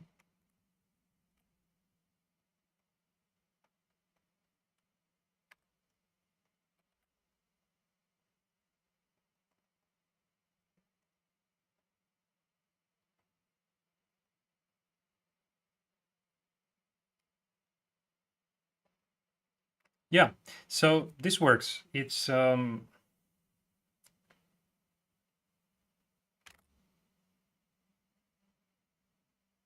okay-ish. It's better.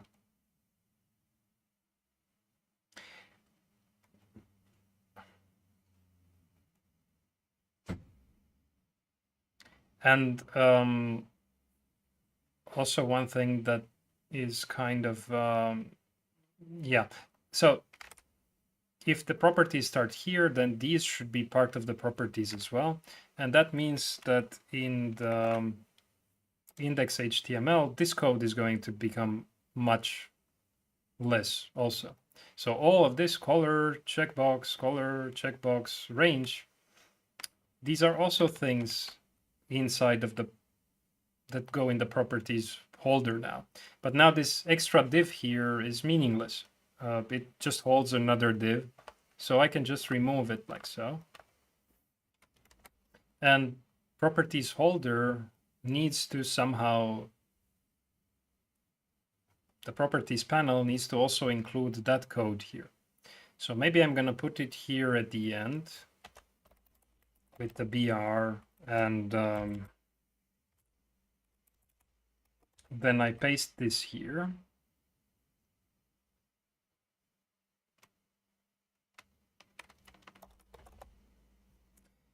The code indentation here is and formatting doesn't work inside of this nasty thing I created. So I'm not happy at all about keeping everything inside of this. But it's something I think that you could take it as a practice, like trying to make this in a better structure. So separating these into different things, and maybe thinking also about components, like that combination of label input. I don't know. If you like the idea of redesigning this so that the code is even better, then that's a great idea. Good homework, and I can accept it in future streams. So again, this properties panel, change fill can go here, change stroke color, change stroke. Okay. It just means toggle fill if you want fill or you don't want fill, I think so.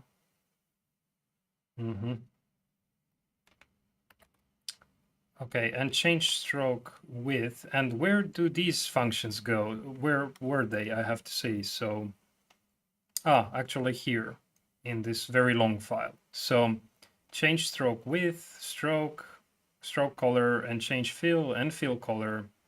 All of these now go away, and this code became even less. It's less than 150 lines. This one becomes more big, obviously. But all these functions here are related. So that's the main point I'm trying to make. Grouping these functions in their own class as methods of this class is meaningful. It makes sense for them to be like so. I'm going to move now update properties at the bottom, because this is something, maybe it should be called update properties panel. I'm not sure. But based on the selected shapes, it's going to update the properties panel based on that. So maybe update properties panel like this is a good idea. And update properties, I think it was in these tool events.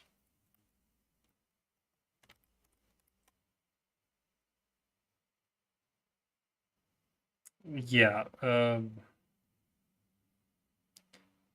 Maybe update display is a better strategy, because we are part of the properties panel class. So it's redundant to call it in that way. I don't know. But definitely some improvements from the previous version is all I'm trying to say here. And now if I refresh this, you can see properties here, and drawing a path, another path, and a rectangle, another rectangle, selecting this, changing this didn't work, and it gave me an error.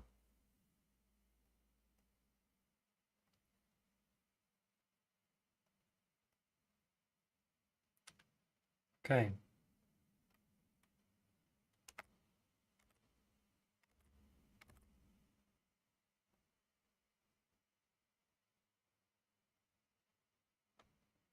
Okay, this code.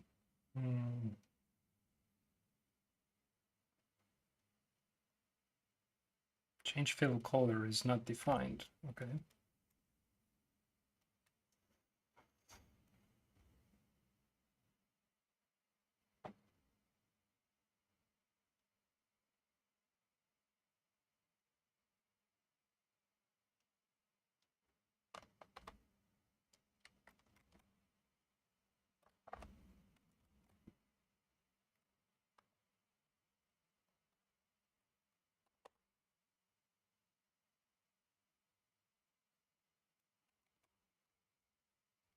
Oh, I forgot to copy this there.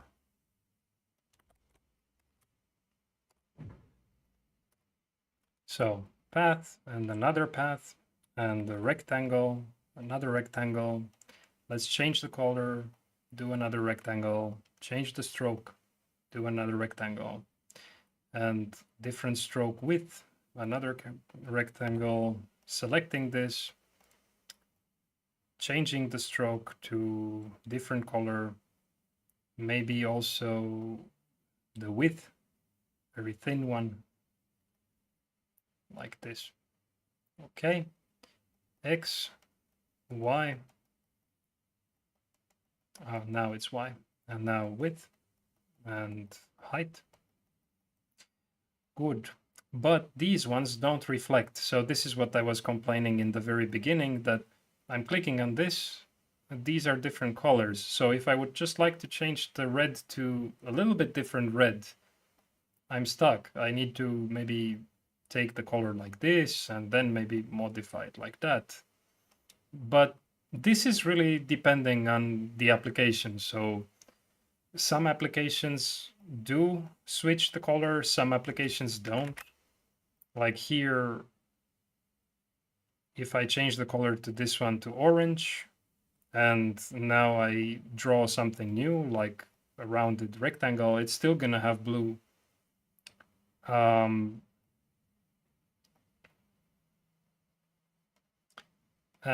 if I'm here with this blue selection, like I changed to this one, the fill didn't change here. So I don't know. Do I want that to happen? This separates the properties in some way. But then again, here, okay, yeah, okay, the tool here has some default value. Maybe it's something you also want to have, but then the property here in this shape options, it does change the value. So I want to do the same. And then if this one should revert to some previous value, if nothing is selected, that's something else. Or if we need two of these things, I really don't know. Let's see if in Photoshop this makes any sense. So, okay, this is now, I think, a raster, but this one, it has a fill like that, and changing this to something else works in both of these places. If I do another one like this, it works in both of these places. And now if I select this one, it changed it here, but the up one isn't even showing. And if I do another rectangle, it actually changed to this color. So look, I'm selecting this one, I do another rectangle, it changed the color. So maybe I just stick to this kind of logic. And this fill color, yeah. So update properties.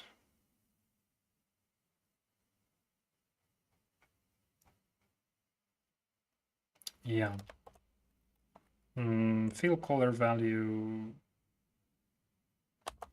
Is it like this? I don't remember. But let's try to see if let's try to see if it works like that. I think it was in shape and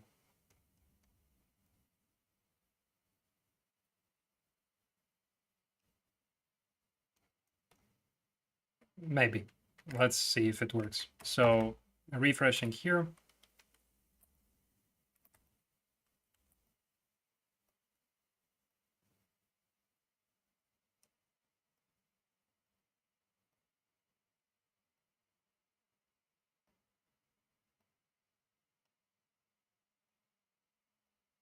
Okay, so now these values are changing according to the properties of the shape. And I like it. I mean, if I want this just a little bit smaller width, then it already set it there. Otherwise, it would have reset it here, and immediately when I move it, it jumps to something very big. And now when I click here and start moving it, it goes relative to that position. So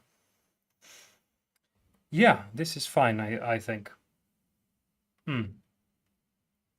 Let's separate these properties in the index HTML here with an HR. So it's a more clear division between this panel here and whatever this part is. I don't know. Undo also not related to that, so maybe we use this HR instead.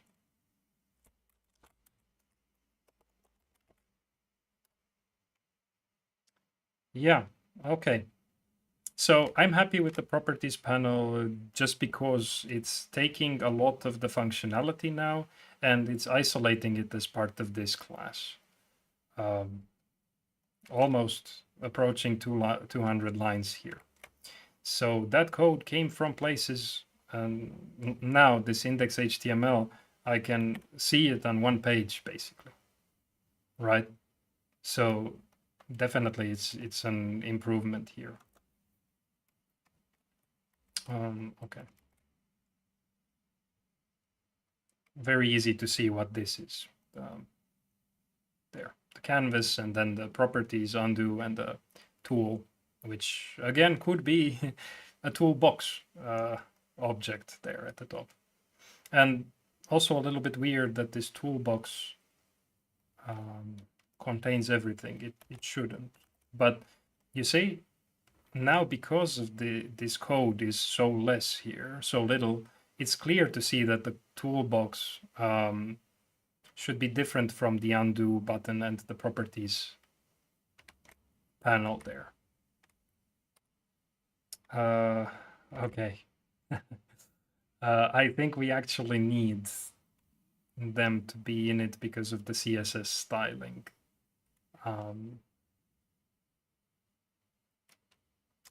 Let's leave it there for now. I don't want to mess with the CSS at the moment. But basically by the toolbox here, I thought initially when I designed it that it's going to be something like this.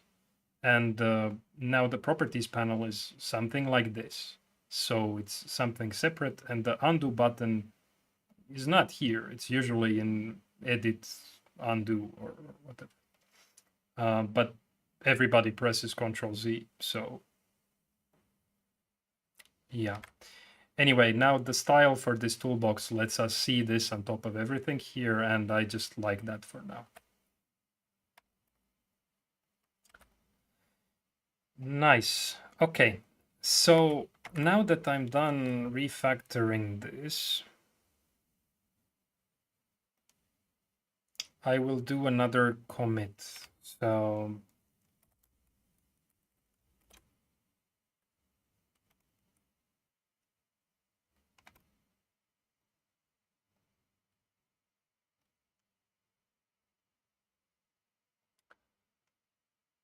let's say refactored properties panel. And again, now you can take the code from this new commit that I'm making. So if you want to try to do something more on this, the panels are now there, and yeah, but if you want to improve the structure of this properties panel, I recommend you take the final commit from the end of the day, because then it will have even more things now. So yeah. Okay, so I'm going to cut this properties panel off the list. Figuratively, I still want to have it here. Maybe I could gray these out somehow. And I don't need this. This symbol is what I used when I credited somebody for their updates. And I could expect improvements to this properties panel. So you can make this in very different ways. You can change these methods to be non-static methods. You can work with instances. Maybe sometimes you want to have two properties panels, I don't know. So in that case, yeah, like if you want to select two objects and see both of their properties at the same time, maybe that would make sense. Maybe this panel eventually could be something else. Like if you think about PowerPoint here, this gizmo basically allows you to change the width and the height like this, but there's no reason why the height couldn't have here, the width wouldn't have here a number also, and typing it directly here so that you have to go there.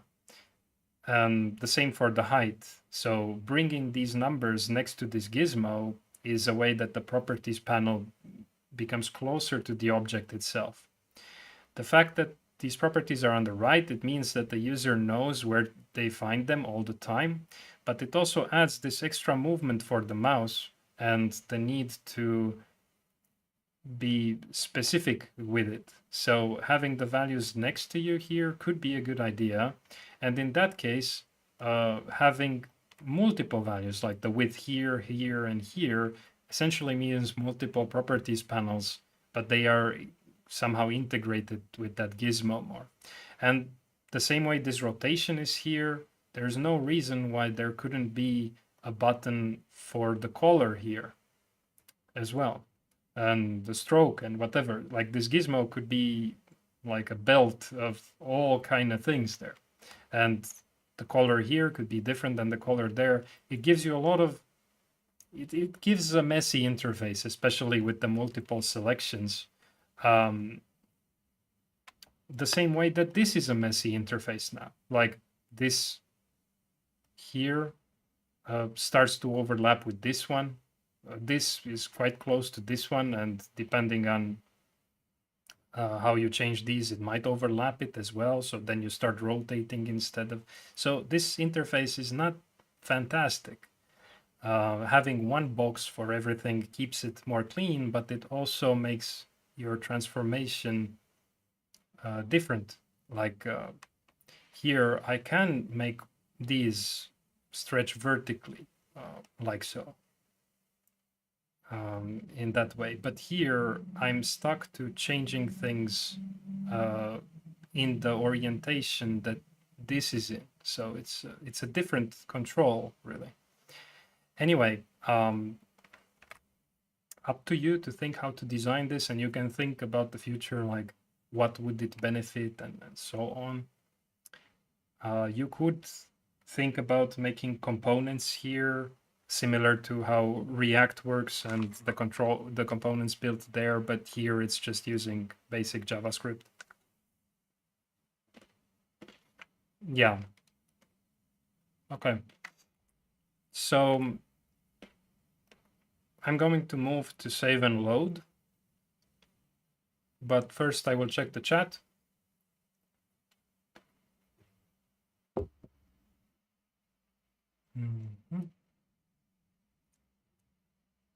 Yeah. Pesterenan is suggesting JSON stringify, and yeah, images as base64 strings. Sure.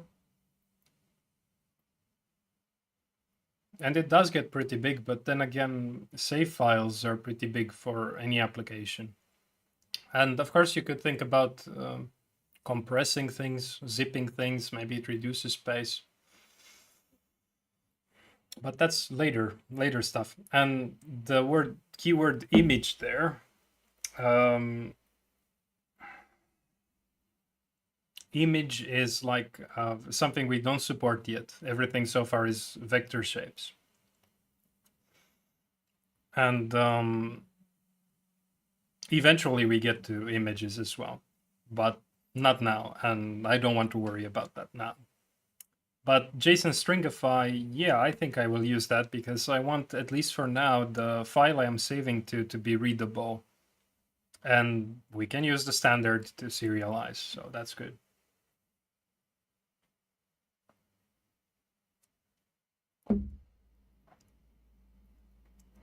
Okay, Rajesh is there and thinks it's getting interesting. Yeah, it's getting more and more interesting every time.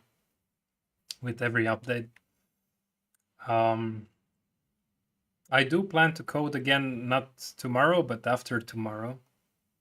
So there might be a lot of catching up to do, but after this, probably I'm gonna take a break, maybe a few weeks. So then there would be time to catch up and do things.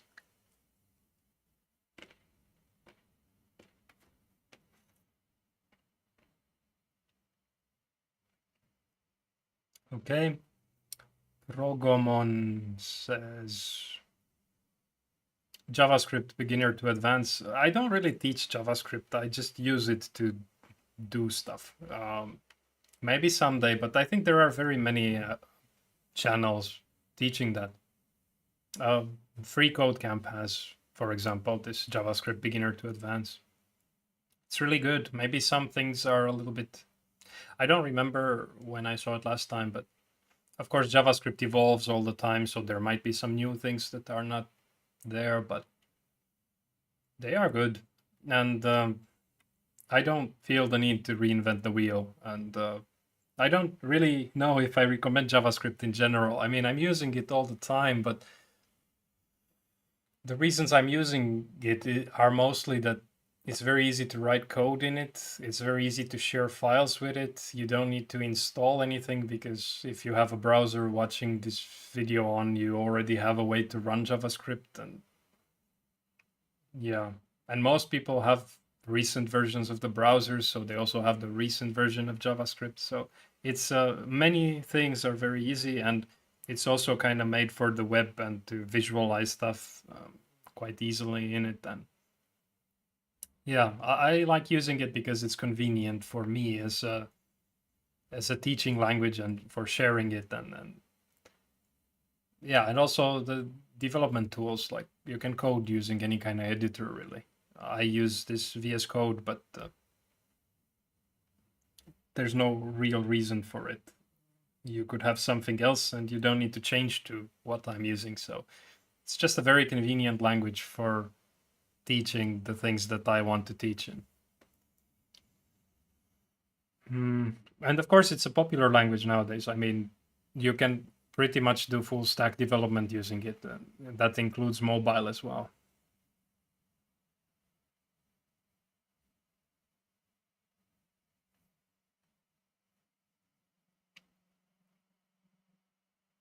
Okay, settings and attach colors.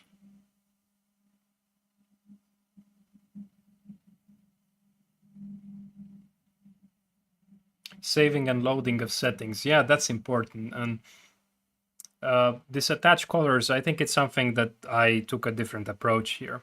But the saving the settings is something really important. And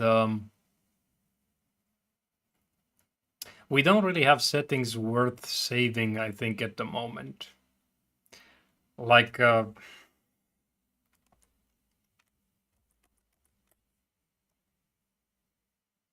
they are even these properties here, they are even changing every time we change them like this and we select a different object. But eventually the settings will mean other stuff, and saving and loading those are more important, I think.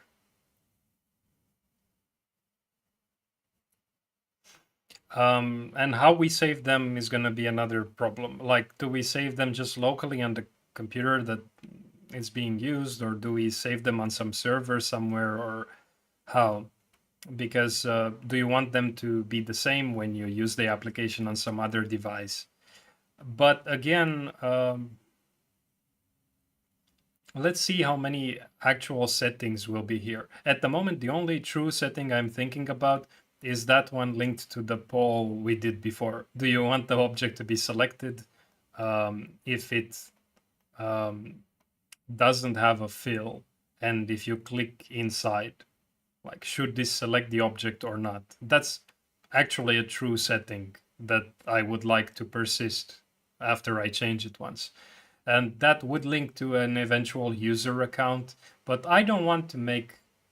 I want to see how long I can keep this application without backend. So everything front end, and that would mean using local storage to save these these settings.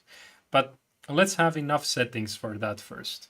And at the moment, it's just not enough. I mean, I'm not gonna save a color or something like this. These can just be default here, and um,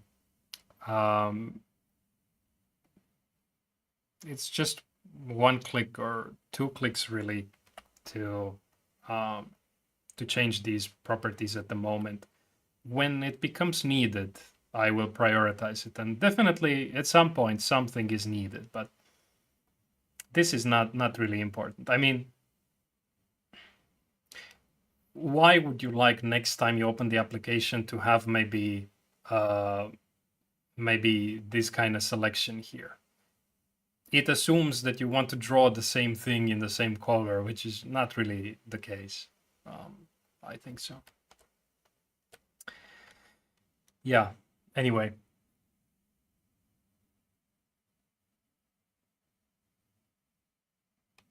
Bezier math, workspaces, import, export, animation timeline. I don't want to do animation. This is not going to be an animation app. It's just going to be a drawing app.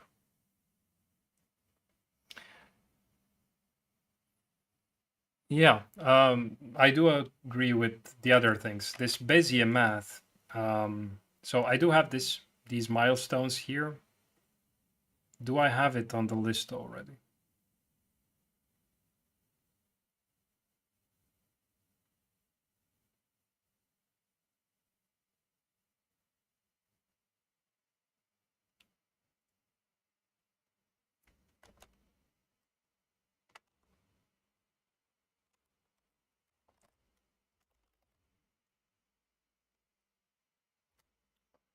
Okay, let's do that.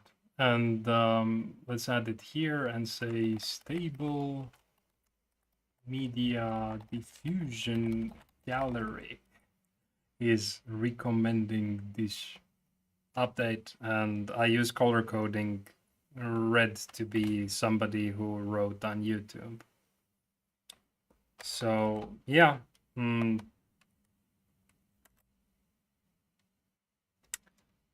it will happen eventually. I want it to happen, definitely.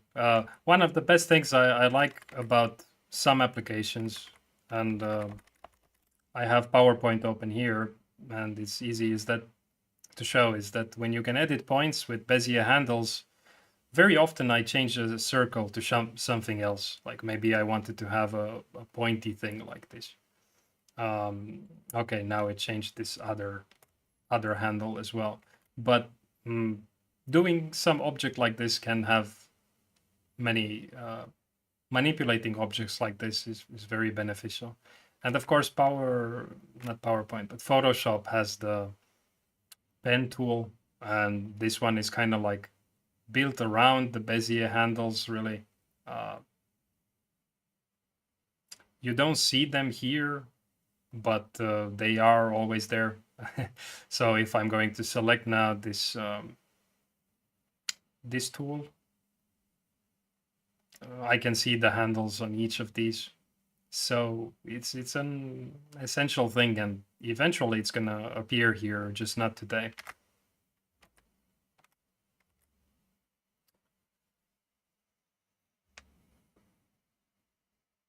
Eraser for graphics. Yeah, that's kind of a problem. I mean, I don't think PowerPoint has an eraser. I might be wrong, but is this an eraser? No. It's clear all formatting. So in PowerPoint, objects are selectable, and then you can delete something pressing the delete key.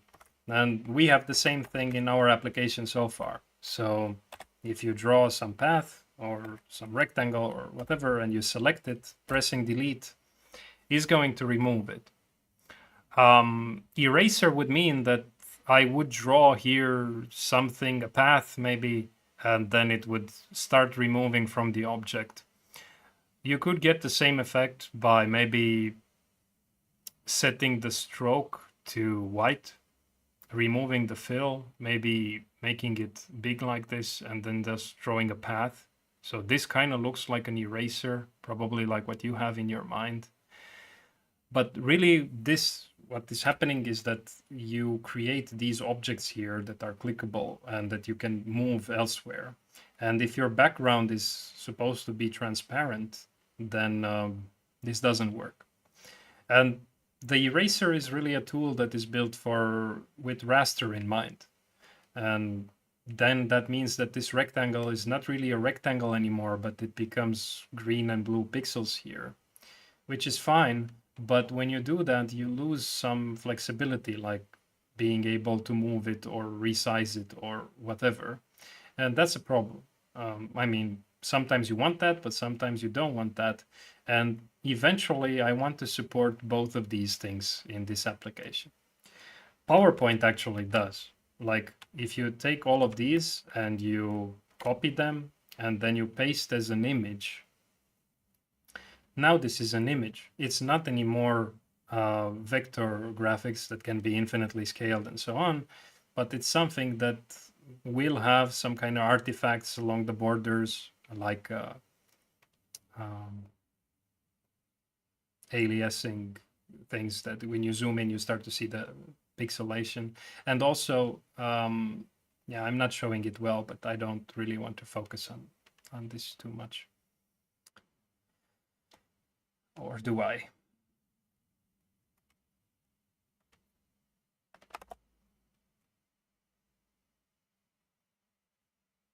Yeah, here you can see it.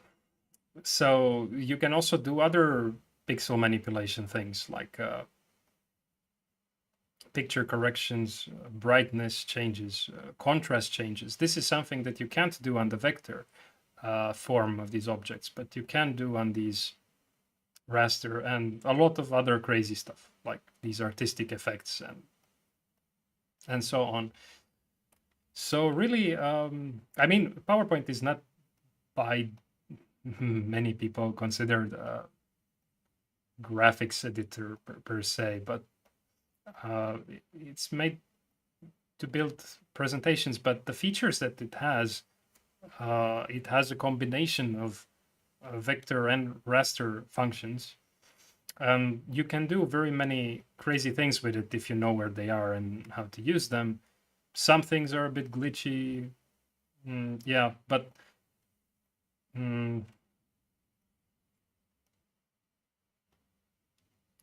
point I'm trying to make is that if you look at the different applications like Photoshop for raster manipulation and then Illustrator for vectors, they typically divide half and half, and it's very hard to do a combination of things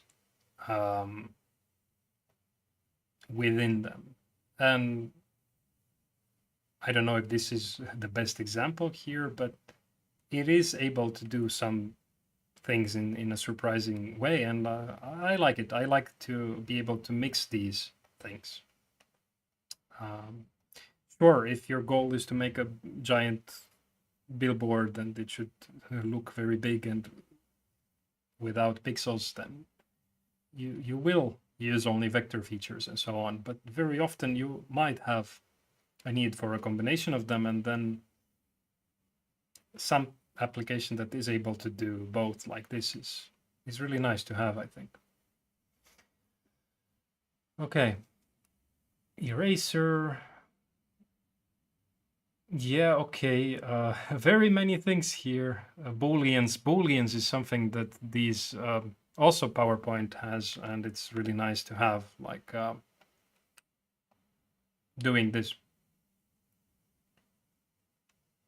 Intersecting shapes or combining shapes or fragmenting shapes. Like maybe you really want to do something like this. This has just one button for it, and in other applications it's actually much more difficult to do something like this. And I want to have this eventually too. It's a good idea. Maybe I add this also here.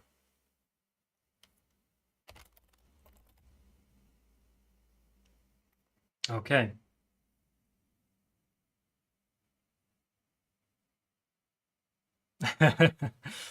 Yeah, very little of the development path is complete at this moment.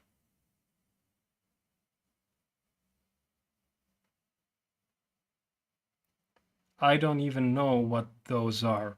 this nodal base generation. I think that's something very far into the future. I'm gonna add it later when you remind me again.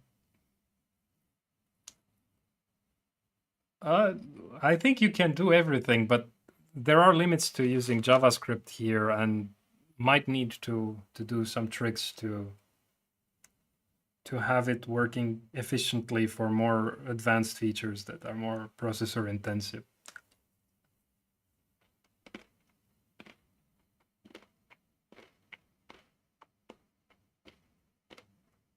Mm-hmm. Yeah,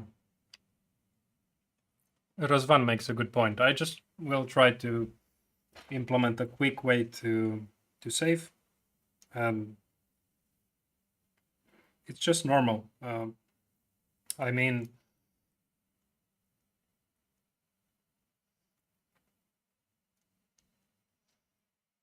okay, this grapefruit is a bad idea. uh, I need to concentrate too much while eating it, and I can't think.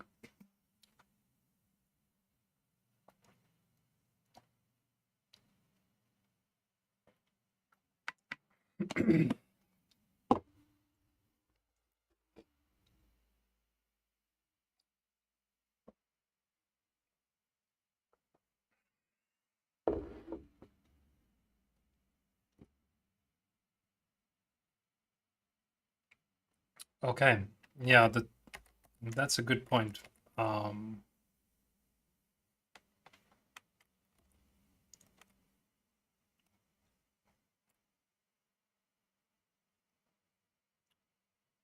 Matrix Box mentions this tooltip for the stroke width, but it has. It seems to have. This stroke width is there. Borders, I assume you mean the stroke. Yeah, multi-select, I won't do the multi-select now, no. So the features I try today are just saving, loading, undo, redo. Maybe import, export, but I also have not tomorrow, but after tomorrow a day where I code these. And then if these get done, I will start from this. But I don't know which order, maybe layers. This Gizmo needs its own stream, and the rotate math is something that I'm gonna need a good way to demonstrate it and to write it and explain it, and I need to be fresh for that.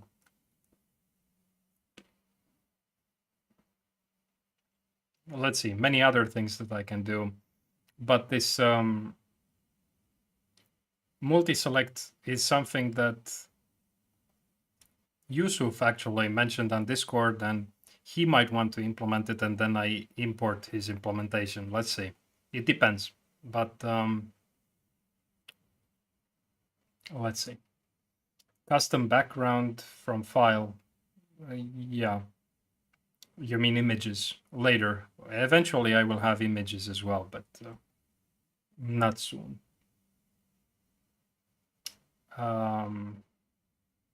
Selection mask editing. Yeah, that will be nice. I think you mean this, that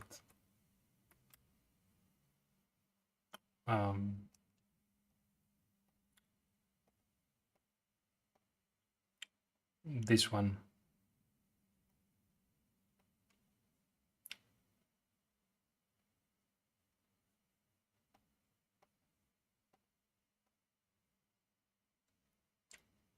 That you're drawing the mask here, and then it only shows what is over over white.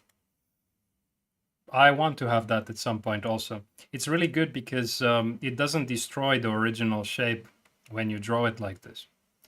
I mean, if you want to get the original shape back, you just draw again white on top of this masking region, and you're gonna recover it. And when we do raster stuff, I will do that, but not now. That comes later. I want the vector stuff to be somehow stable and the code structure to become okay with that.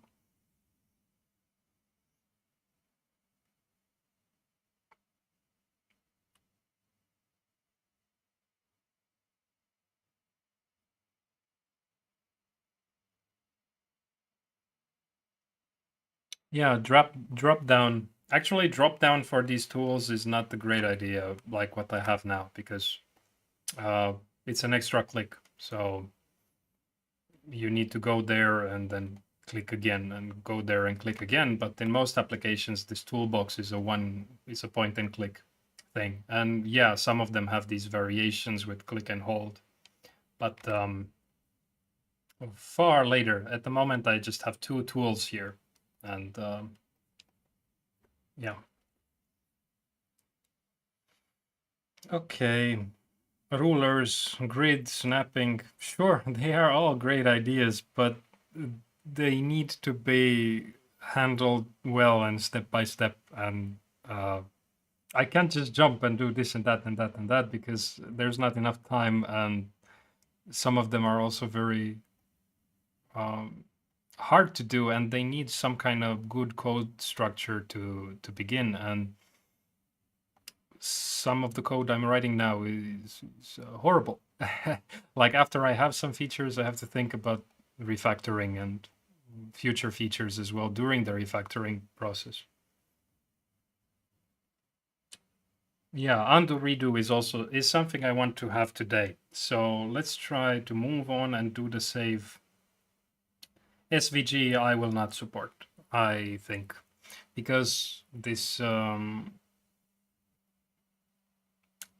when you have interfaces like this, you typically have the canvas or the SVG, and the SVG doesn't work with the raster, but the canvas works with both, even though eventually everything gets converted to raster because it's pixels. And if by SVG you mean maybe uploading an SVG file, maybe that I can support, but it's let's get to that far into the future. Making an application with all these features listed here is something really demanding. I mean, think about how many years it took for these other applications to become what they are today and how they were in the past. And I want to have basic functionalities from all of them, those that I use the most. And then after that, uh, maybe depending on popularity, what people think. But the code needs to become in a structure that allows easy extension, and that's what I'm trying to do. Add a little bit this and that, and then try to see overall what the code should be like. And when it has a solid structure, then adding more features is going to be straightforward. Mm-hmm. Yeah, it's a challenge, but it's basically just parsing one file format into another code structure, basically. Eyedropper, color picker, it's already there. Eyedropper is already here inside of this thing. Like if I want to select the color here, I can use it like so. But as I said before, I don't like these default color picker tools, so eventually I'm going to redesign these, I'm quite sure. These are the default ones that come with the HTML. Yeah. Shadows, border radius. If by border radius you mean something like this,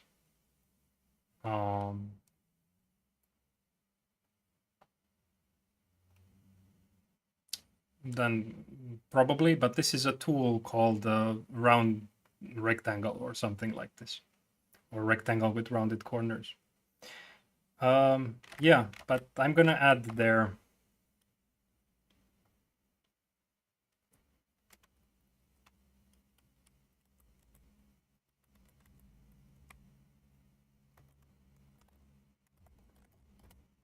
Okay.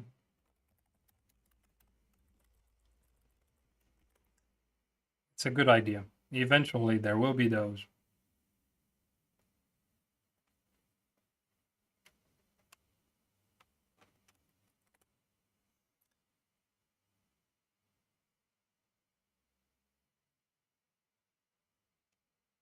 Mm-hmm.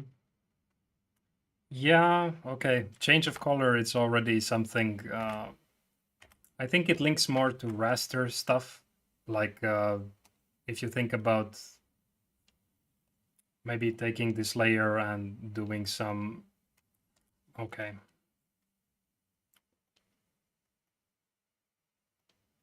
I don't know if this is what you mean, but like changing the hue of the object or something like this. On right click, it's something that some applications do have. Like this is an image now after I converted it, and the color of this could be changed, the color of the raster, by basically doing a hue change. And yeah, shadows are here, also options in PowerPoint and in other applications as well. Let's see. But now, done with talking, I move on to the save and load, and I plan to do it until 4 p.m. and hopefully I'm done by then. So save and load.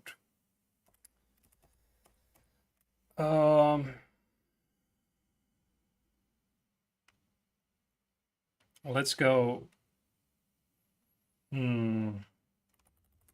here and have a save button and maybe a load button.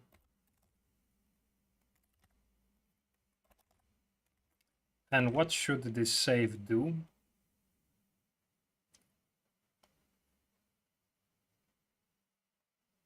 Let's just go here in scripts.js, at least for now, and save. It should, let's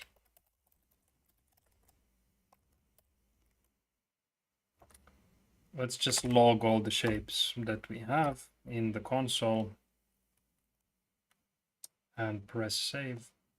So we get 2 path objects, and also let's have some rectangles also.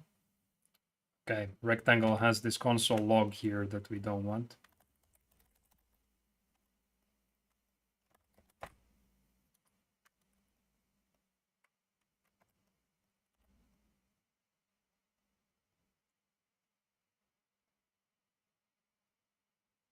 And another one in draw Gizmo. I think they were from some previous debuggings that I forgot to remove.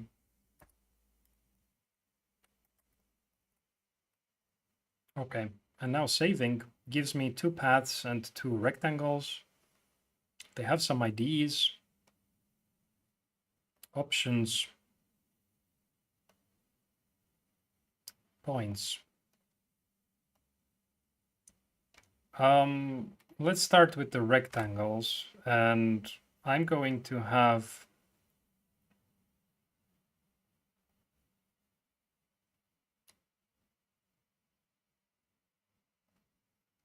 for the shape a method here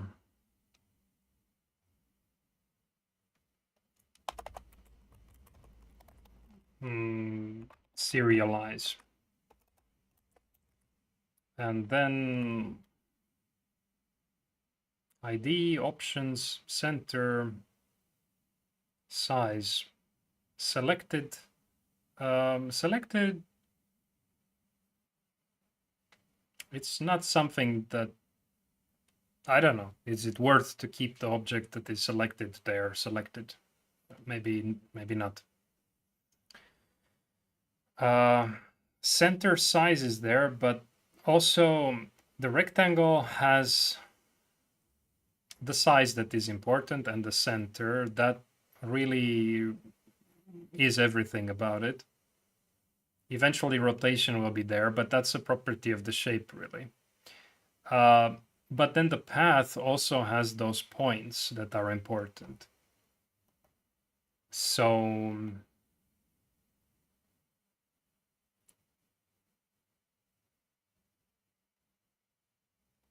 let's just put that as well.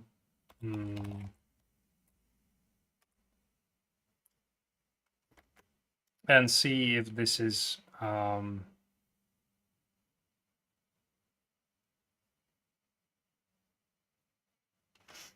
yeah, actually points is not needed for the rectangle. So what I'm going to do here is I'm going to throw an error, And then inside of the rectangle, I'm just going to add the serialize.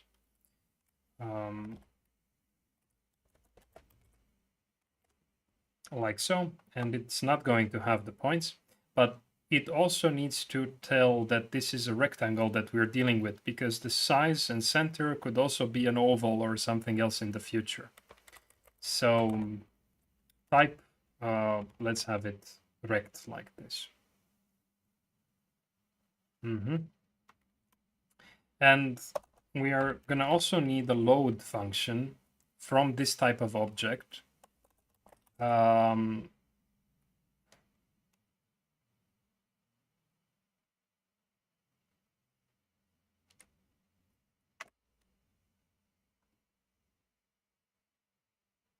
Yeah, I think that this is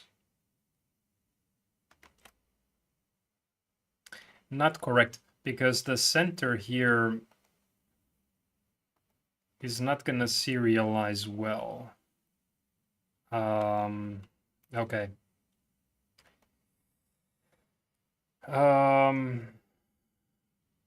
Let's say vector load that center, because,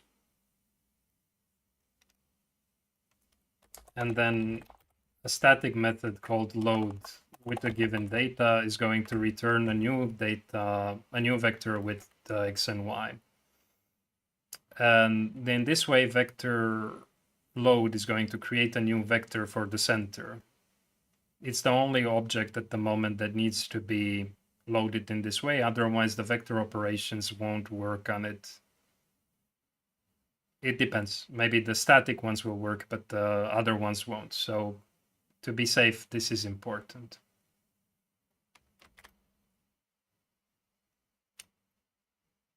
Yeah, and this should be static as well for consistency, I think.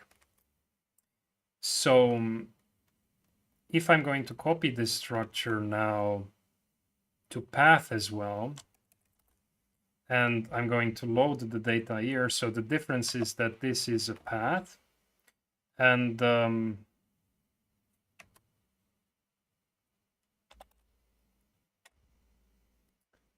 points is this points. Okay, but load is like that, and this points, yeah, actually this copilot is doing what I want. It's remapping these to vector objects. So this is good. An array of vector objects now. So with these, serialize and load,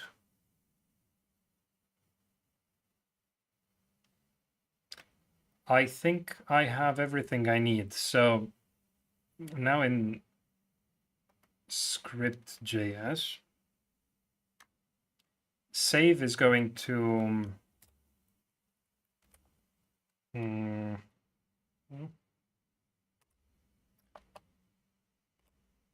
let's remap these to to the serialized form of those. And then saving this, we'll get to that, but yeah, maybe using local storage for now, it's fine, but eventually also saving it to a different file might be needed. Let's just log it, because yeah, I want to see what it is. So a path and then a rectangle, and save. So what we get here is a path with ID. Okay, line cap and line join is also something in these options.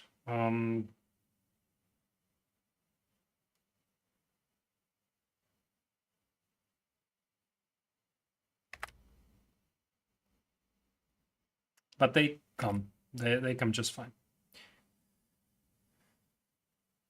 Okay, and then points.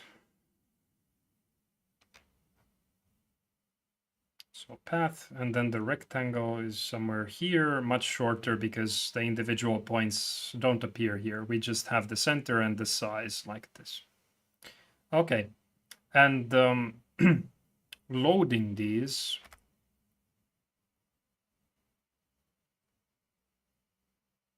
Yeah, let's try to save this as by downloading a file somewhere.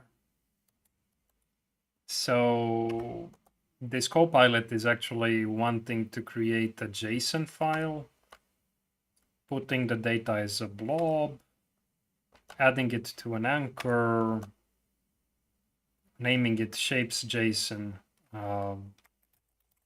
Let's just call it drawing for now. And it triggers the click download. And yeah, I think that's it. So this should download it as a separate file. Let's see.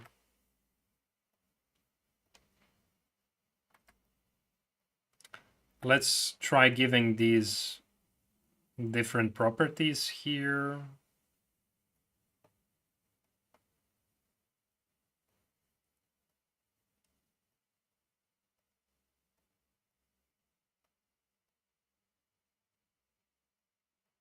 Okay, and now save. It's asking me to download something somewhere. I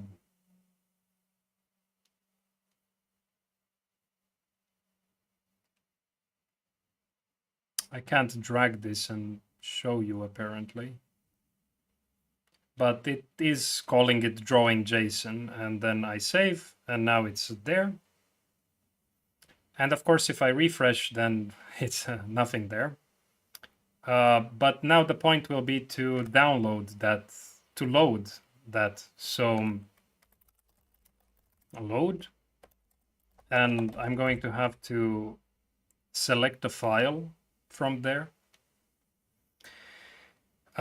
This is trying to create an input element, look for JSON files, and on change, it reads the data and it converts it into an object. Okay. This might work. Okay, it resets the shapes, this global array to empty because it's a const and it cannot reassign it. So it sets its length to 0, and then depending on the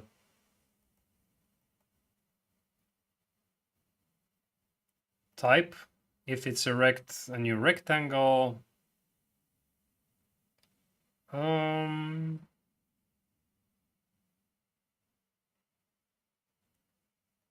actually it's a static method, so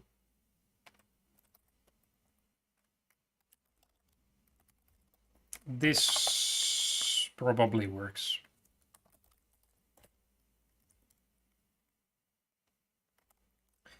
Let's go back to these and double check. So load.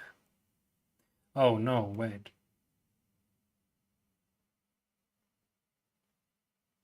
I don't like it. It's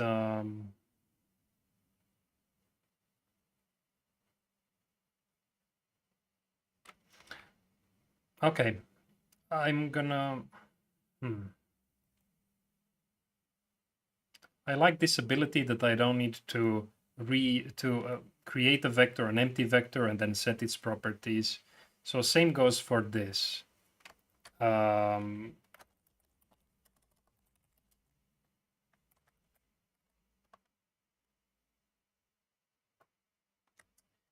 Yeah, and then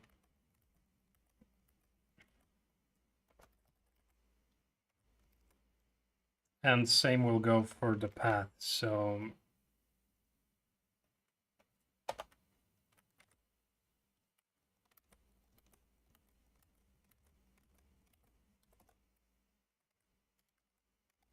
okay, and back here to the main.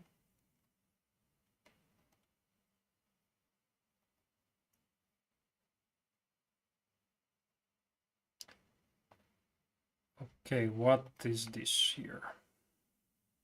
Ah, okay. After the reader is defined, it reads the text file.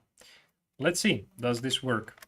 So refresh and now load, and I'm gonna look for it. And it's in downloads, drawing JSON. Wow, okay, interesting. They are here, but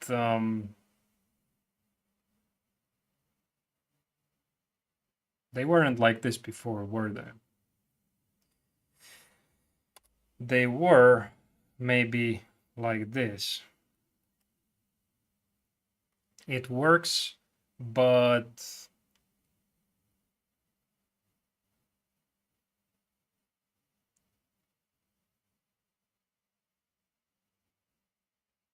the shapes, the coordinates should really come relative to the 0, 0, which we think about as the left and top of this stage. So,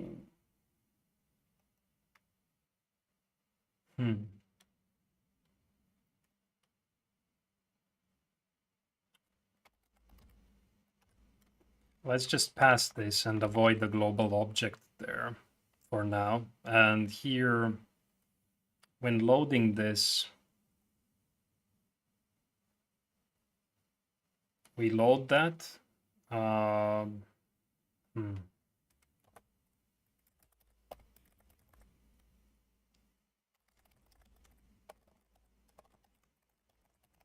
This is something messy. I will have to think about how it goes, but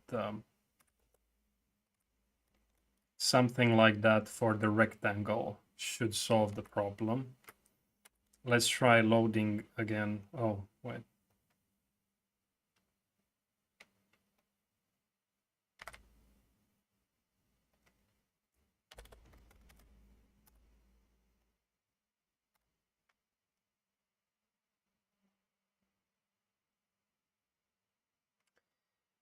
No, this is not good. When saving the files,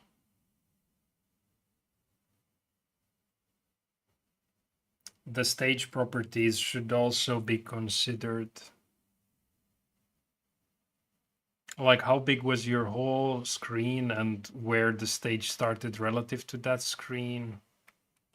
This is quite annoying, I think. But it's important.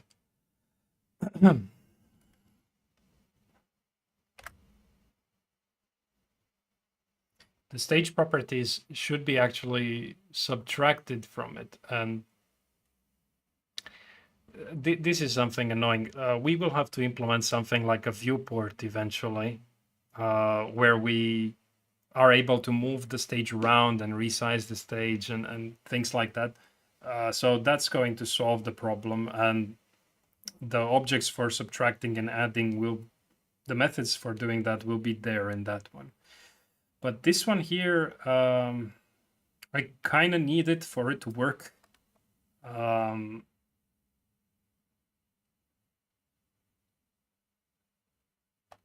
think when we serialize these, so when we save, serialize,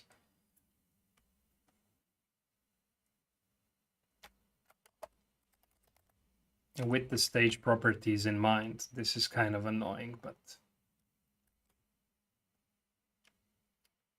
let's see. So center is not just center, but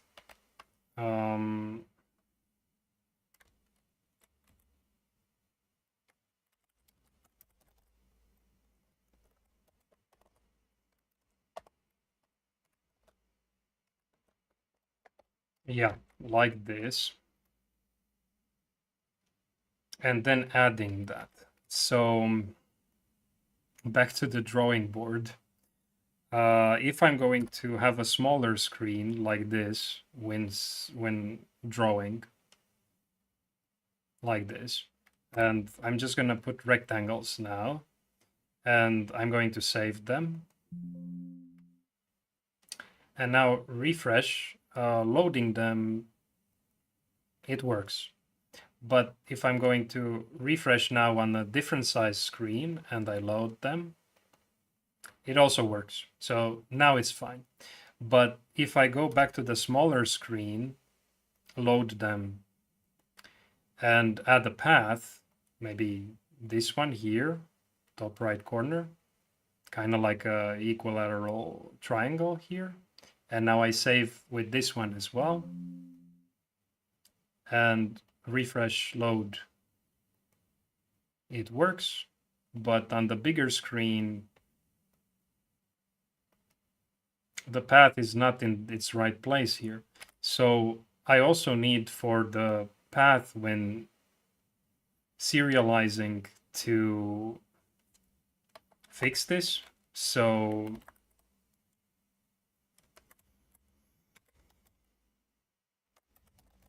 subtracting here like so.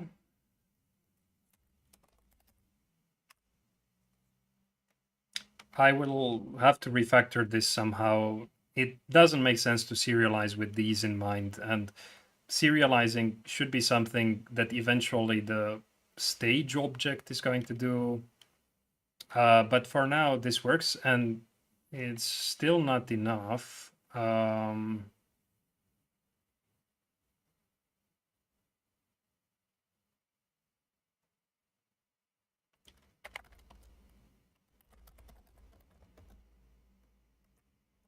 Yeah, this is one part of it, but also this one,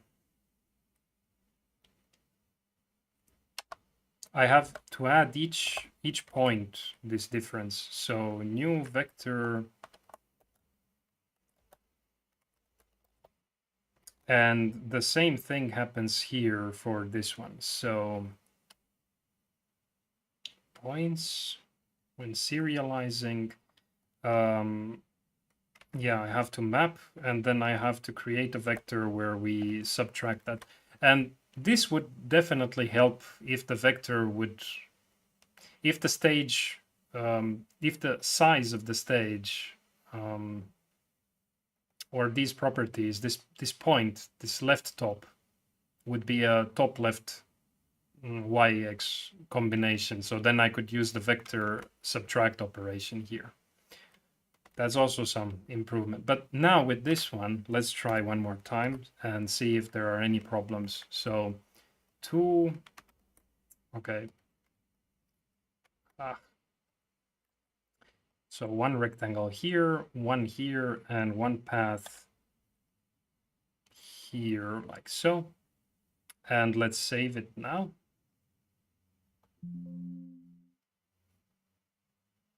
And now on a bigger screen, load. Oh, something is wrong. The path has double offset, I think. What happened? So serializing with these stage properties. Maybe when we serialize it here.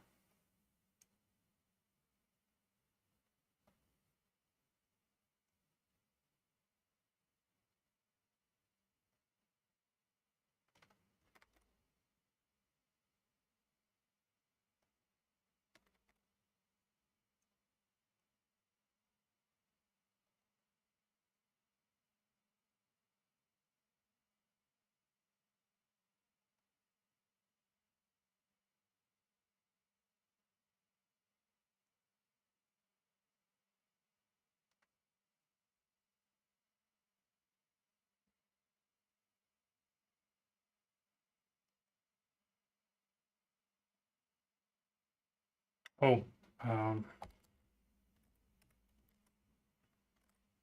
that means that saving worked, but loading failed. So now if I just load the previous file, nope.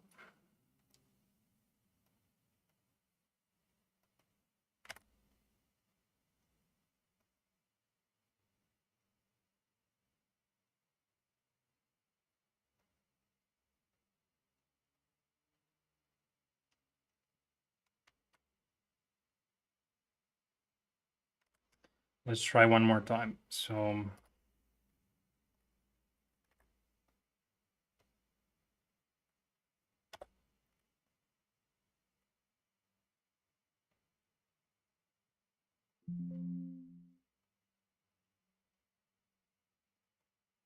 Okay, here it works, but on a bigger screen.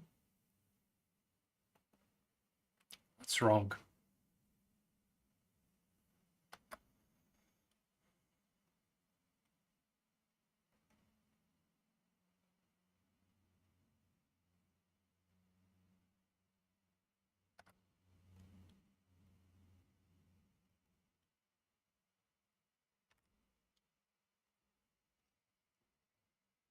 What am I missing here? So loading the data, creating a new path, setting the options, the center, and we do offset this whatever data x and y is with the left and top. And then for each points, we remap them to new vectors.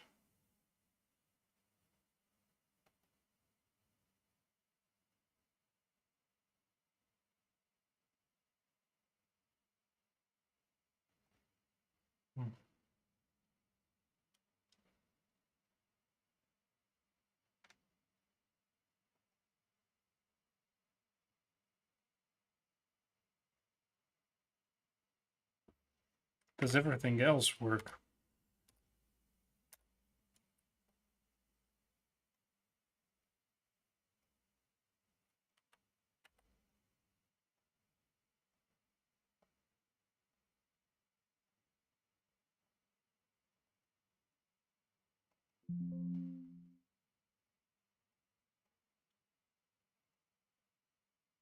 Okay.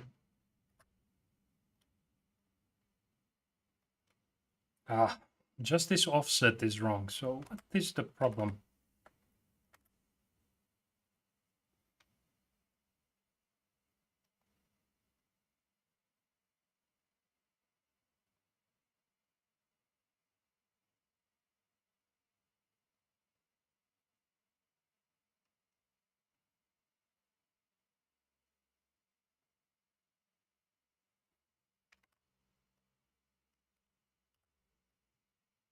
Uh-oh. Okay, center is in the right place.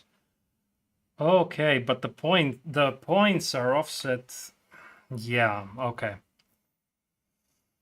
Mm-hmm. Because the points that are coming from this are not are relative to the center point. So actually, I don't need to do this at all. I just need to do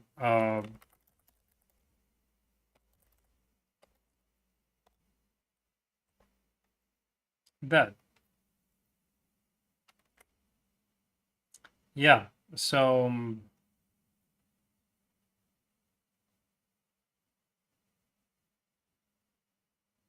actually,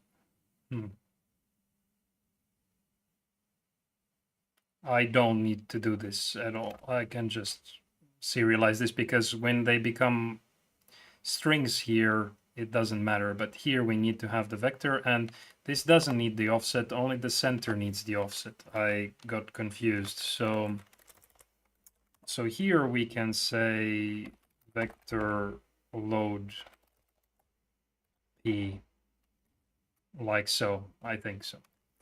Let's try now. So refresh, smaller screen, some rectangles. Okay, let's have the same configuration as before. Two rectangles like this and a path in this equilateral triangle shape. Save. And now loading. It works. And on a bigger screen, removing the developer tools, refreshing, loading. Yeah, and selecting them, I can still modify the previous drawing. So now, if I draw something like the tree I tried to draw in the beginning of the of the lesson, let's select this. Let's change its color to something like this. Yeah, something like that. maybe remove this stroke, and let's make green next. More paths here.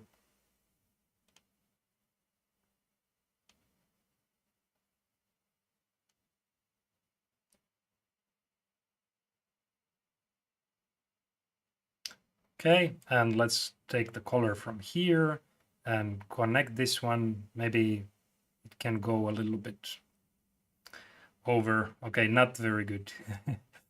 I forgot I'm drawing fills, but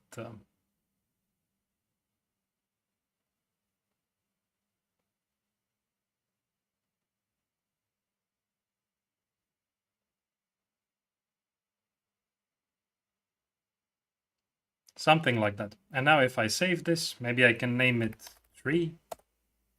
And now if I refresh and load the tree, it's there. So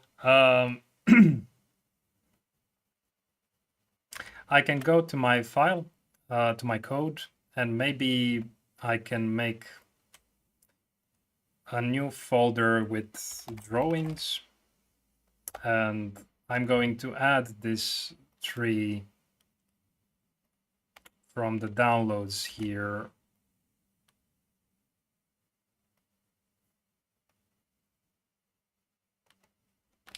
So that you can have it as well. And maybe someday we will use it. I mean, I like loading it. Oops, it was the other one.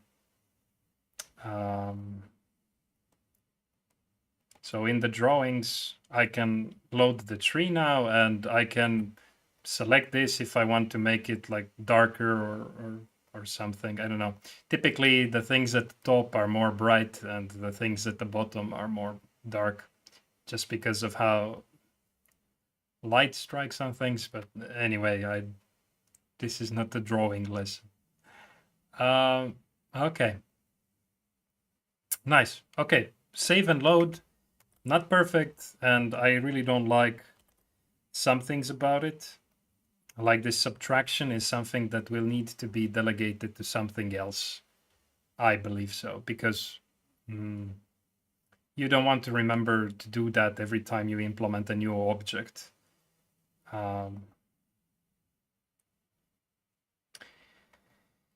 Yeah. Okay. Anyway, when we get to that viewport, so I'm going to mark this save and load as complete for now.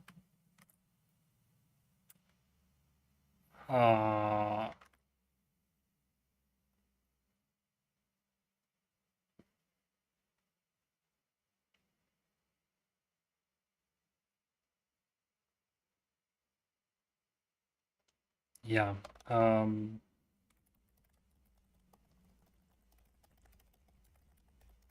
Something that I remember about how to implement pan and zoom when we get to that, and that these things are important to consider as well. So anyway, now we are able to load one of these drawings, really nice, and save it if we are going to do some modifications. So if I want to have the ground here like this, maybe select this and some darker brown or whatever. And yeah, and now save.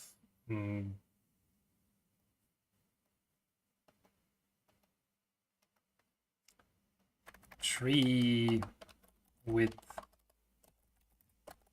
ground. Now I have two of them, and I can load either tree or either tree with ground, and it actually keeps the ground selected like it was previously. So I don't know if that's really important or not, but it doesn't hurt. Okay, so save and load is done. I'm going to do commit next.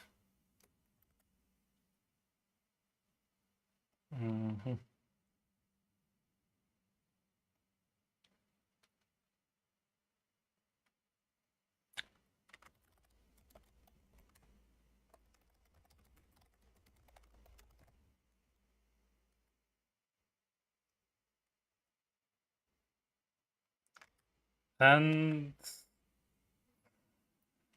maybe a quick break, and let's try to do undo, redo also. So I'm going to check the chat situation and then undo, redo, and then I'm done for today. Okay. Where were we? Yeah. Undo, redo coverage. Yeah, I will do it, but it's going to be a basic implementation and it's not going to be very memory efficient. So I just store the state every time you modify the drawings. But eventually I want to have a smarter way to do the undo, redo, so it only stores the operation and the inverse operation. Yeah. Oh, okay, SVG we already talked about. Eyedropper already there. Shadows. I want the app to do the most important features I use in all the editing software that I use. And that's a very personal thing that I want the app to do. But I have a feeling that many people would benefit from this kind of web application that you can use anywhere and you don't need to install and so on.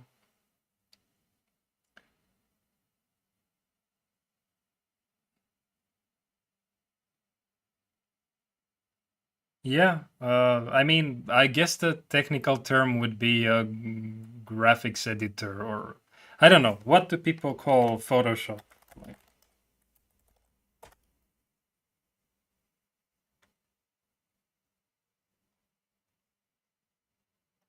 raster graphics editor. And then if you think about Illustrator, most likely it's going to say vector graphics editor. So maybe you can call it graphics editor, but well, I don't know. I mean, I think drawing app is easier and more people understand what it is. Uh, Design software. Is there a difference? I mean, everything is editing nowadays because the main difference why we the one of the big differences why reasons why we don't do everything by hand is because these applications let you do undo a lot. Like every time you make a mistake, you undo. And it's not the same as on paper where you erase and then the paper gets damaged eventually and so on. So really editing graphics is part of design nowadays. And I don't know. You can think about what I should call it. Graphics editor. But apparently it's not a design software. So I think that some of these descriptions are just not, yeah. Of course, eventually you will be able to load images in the app that we make, and then editing images like pictures, maybe changing the colors or removing the background or something like that, then that's more of a image editor. Raster graphics editor is just a way of saying it doesn't work with vectors really. Which is not really true because to some extent it does. I mean, I showed you previously that using this pen tool, you create a vector here really until you rasterize the layer there. So now you still have an editable shape here, and you can use keyboard shortcuts and whatever to get this shape into anything you want. And only eventually it becomes so now it's like in our application, it's a vector. I can still change its thickness and whatever, so I can edit vectors in this. It's just that eventually what you export from this is usually a raster file. I don't even know if you can um, export something else. Okay.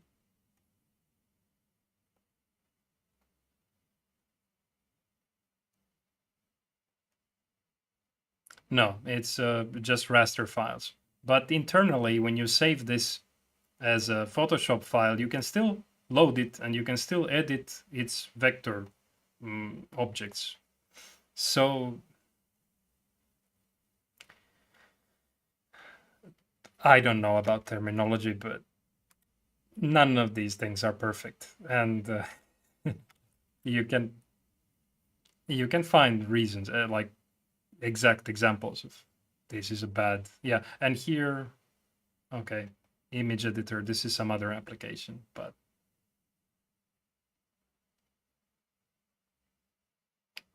digital imaging, okay, YouTube's Photoshop channel calls it digital imaging for design, photography, video editing.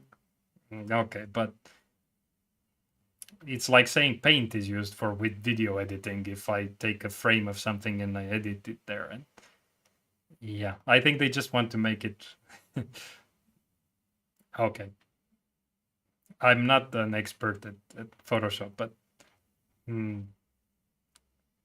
I think that people use other software for video editing and Photoshop wouldn't come to mind. Of course, one specific frame could be fine-tuned with that. And I understand it, but okay.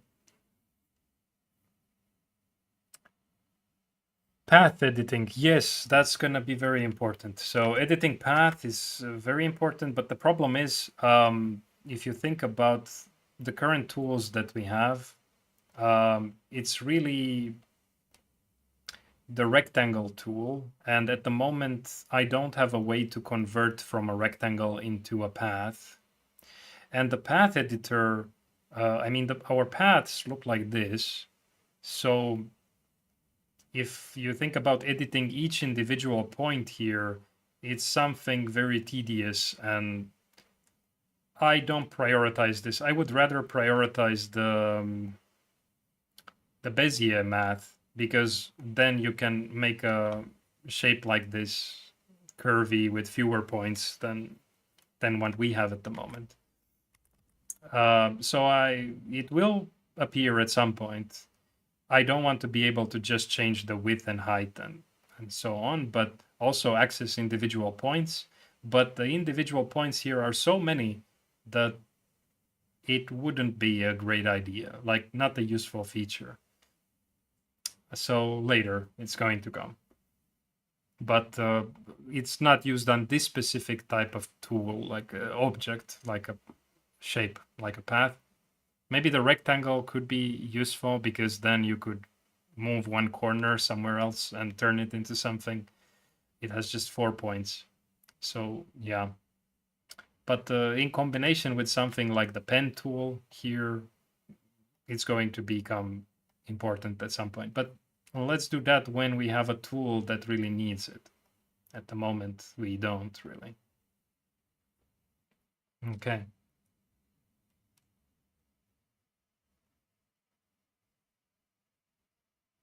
TL draw? No.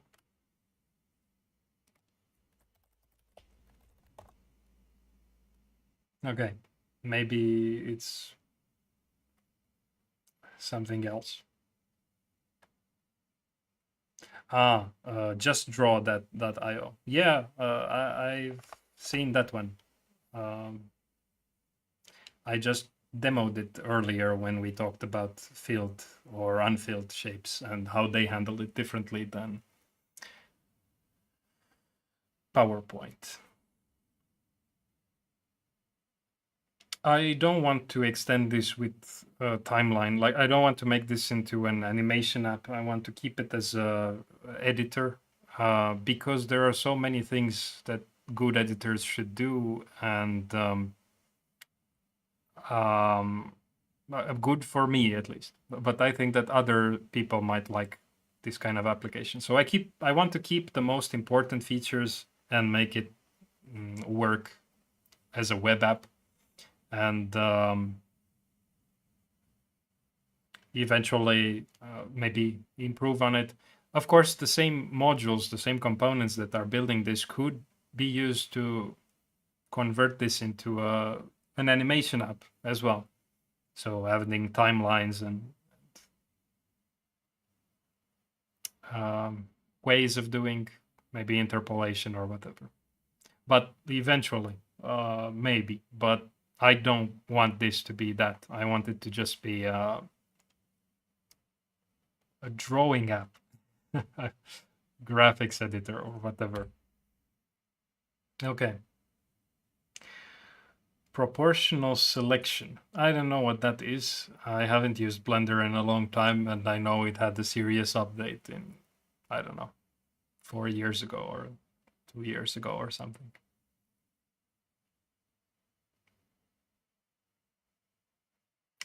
Yeah, window history back and forwards. I could, but I don't know if I want that, because do you like it when you go to some page and then the back button doesn't go to the previous page? Instead, it does something here. I don't know if it's a good approach to overwrite these buttons to undo and redo. It might be. And there might be reasons for doing that. I don't know.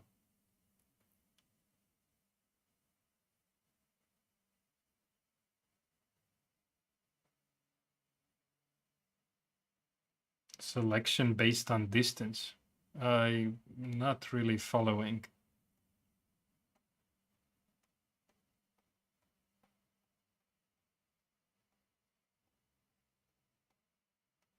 Now the selection works based on the heat map that we defined in the previous stream. So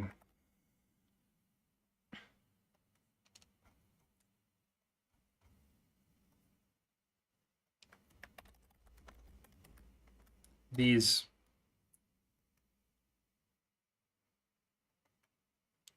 hit regions here.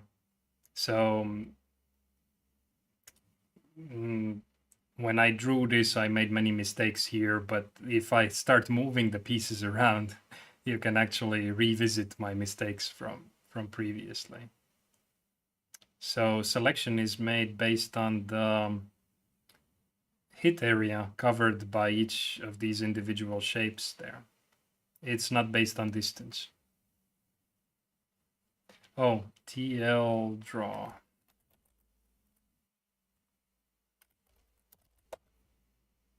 .com. Okay. I don't know it. Let's see. What can it do? Okay. This, I can feel there is some smoothness happening to it. Okay, nice. It doesn't select the object if I click inside it, so I actually like it, but it's different than the one we are building apparently. But wait, it doesn't select it if I click here, but after I click on it, it actually does. And even outside it, interesting. So after selecting it, the bounding box is like that. There is some smoothness happening to this curve as I'm drawing. It makes me draw smoother shapes than I would normally, and I really like that effect.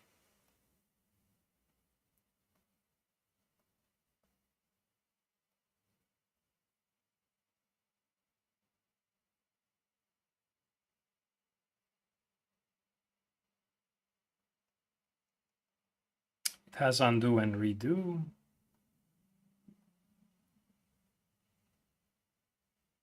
Okay, different fill, dashes here.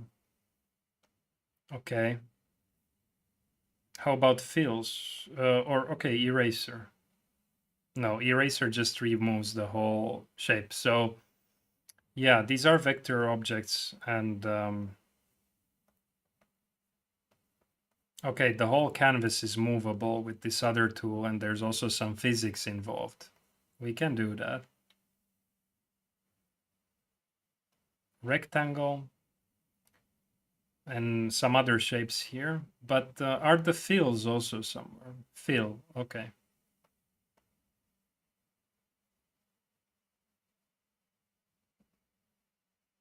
And if I have the fill now,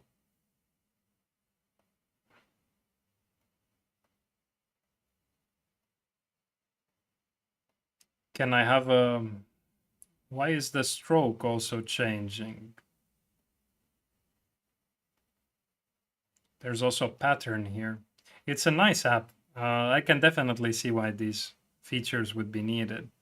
But some things I don't understand, like why can't I have a, like now the fill and the stroke are the same color, but a little bit different. Can't I have a red stroke and this greenish fill?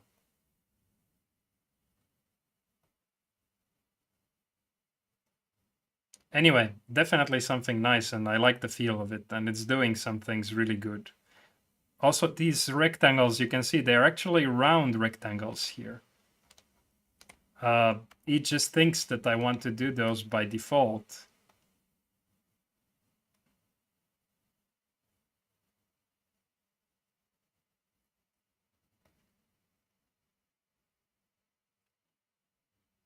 It goes on this idea that let's smooth things out. And even some crazy things like the reason why it looks so smooth seems to be that the shape thickness is changing.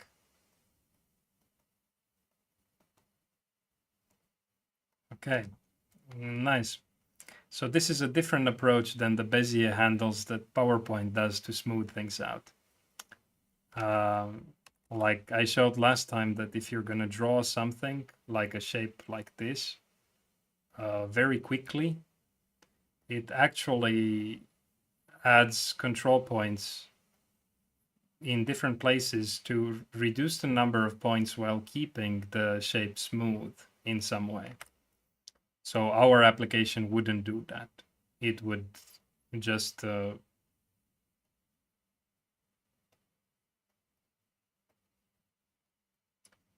okay.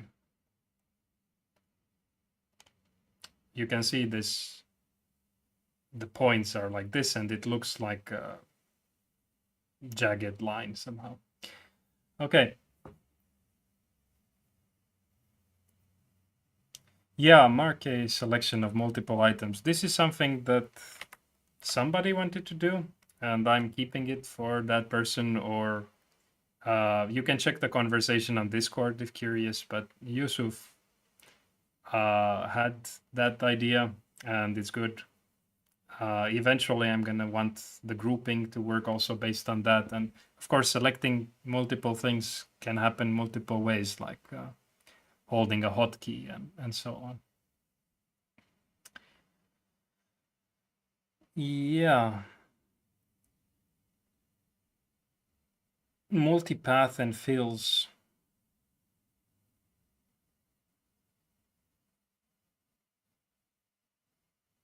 Sure, merging the tree into one, but into one what? Do you want to merge it into an image, a raster, where each pixel is saved? Or do you want to merge it into a group of different shapes?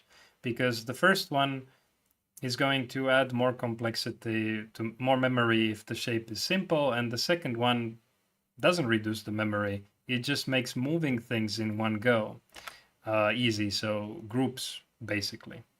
But I want to handle both eventually. So the idea is to have both raster and vector support. Um, anyway, yeah, let's see. And yeah, hide, unhide, lock, unlock. I linked that more to layers really. So when we will get to having layers, then those are some things that you can lock, unlock. Looks like this tldraw.com has also some kind of locking somewhere. This one. Uh, oh, I think this just means that I can draw more rectangles. Otherwise, it defaults to the selection after I draw one shape. Yeah, so it's a different locking system. But anyway, nice app. I liked seeing it, and I think some ideas will come from this one as well. But last thing that I maybe do is undo redo.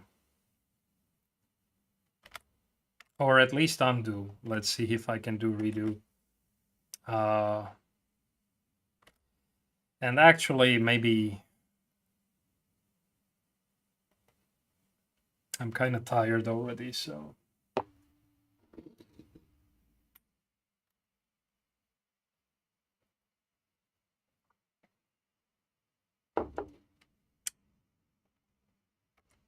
Yeah, let's try the undo, at least the undo as fast as possible. Something maybe messy, but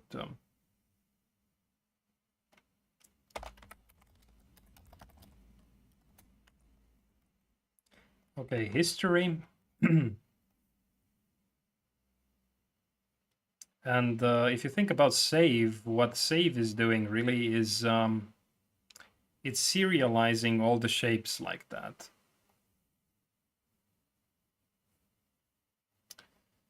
So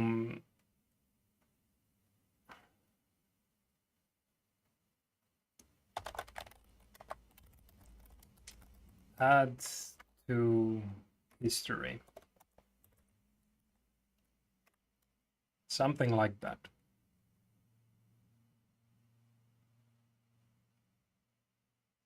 And then undo should take out from the history. Oh, it wants to do very many things here. Yeah, this is example of bad code. So it's duplicating what is happening here in the load. So this code here, let's just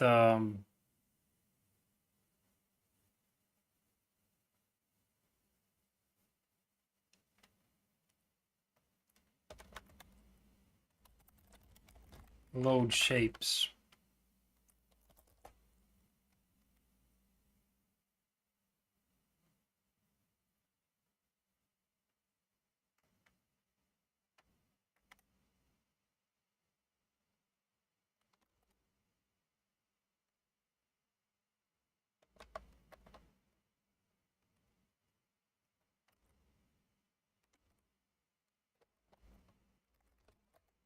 Like that. So undo is going to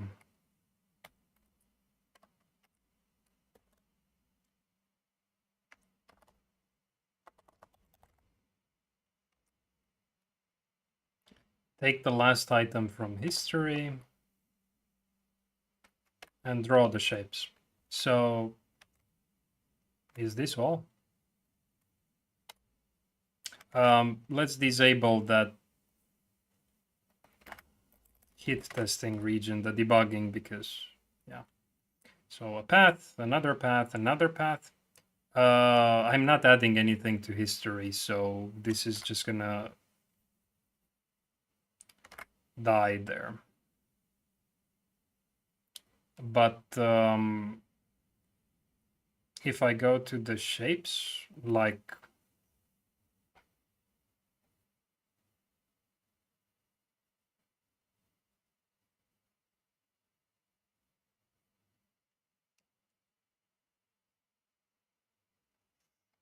this event listener, so when we are done drawing it on the up callback,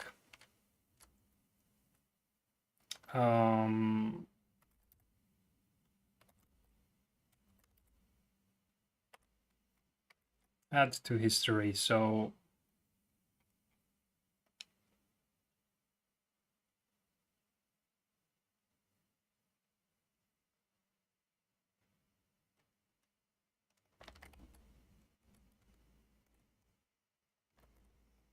okay.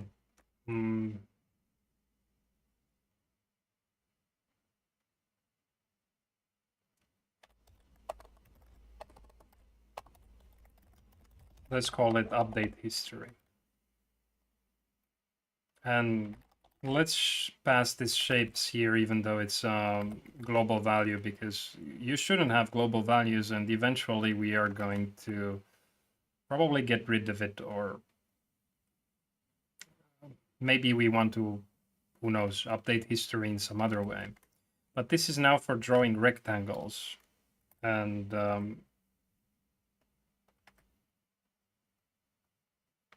Okay, update history.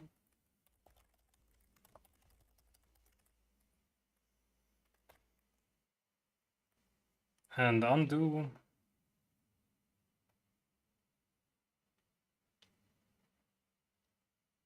Okay.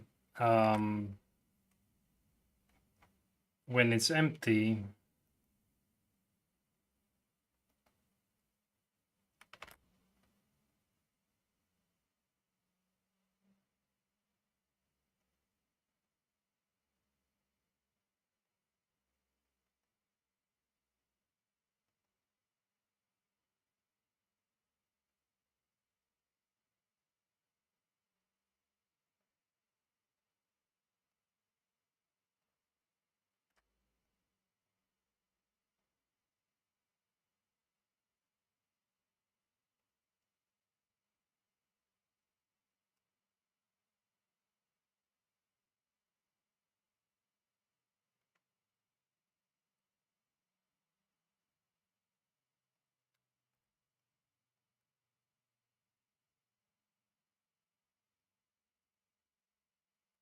okay, it becomes undefined. Why?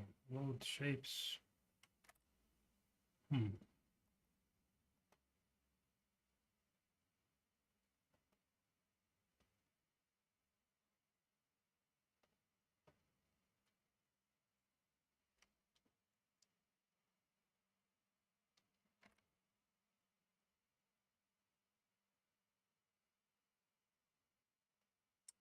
Wait.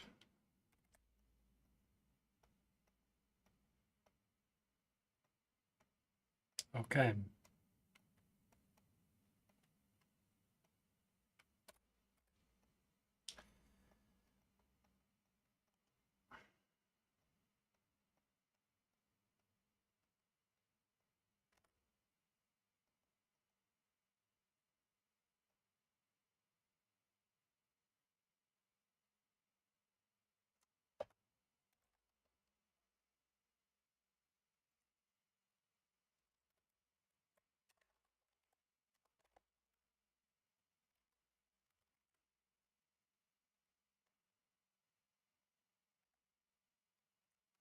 Something like that probably will solve the problem. Okay. So yeah, and we have to do it for the other shapes as well. So now if I do this and then I draw some path and then I do more rectangles, that didn't work. So update history is done on this up call back here and also should be done here. Like so. Some global variables here will need to go away eventually. It's not good to rely on this canvas everywhere and these shapes. It's still a global at this stage here. But for now, this is fine. And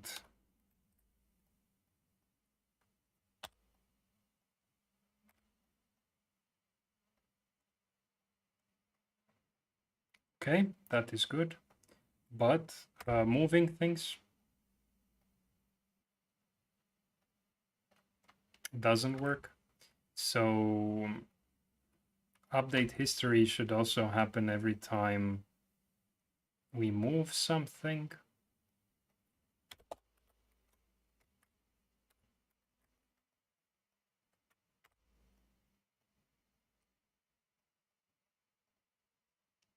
Okay. Path. And let's do more. And let's do some more moving just to say, yeah, seems to work. Changing properties.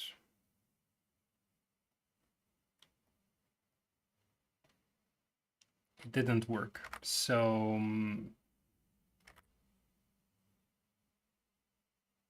like if I'm going to, oops, if I'm going to make a rectangle, change its property to something else, And now maybe make another rectangle and move it down here, undo, moves it back, removes it. It doesn't make this back to red. So what's the problem here?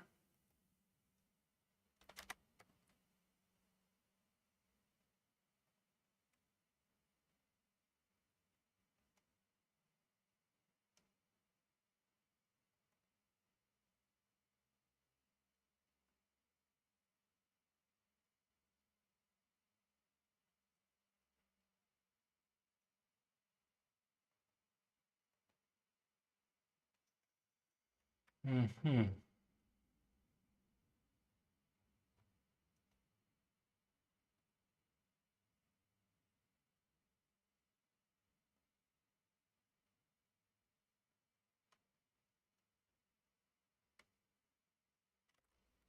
I don't know.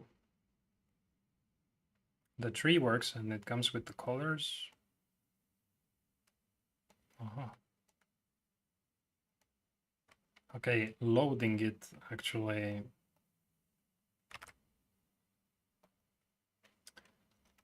Loading it like this should also update history.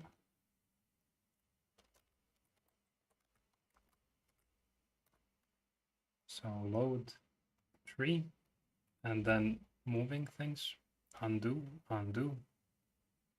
Okay.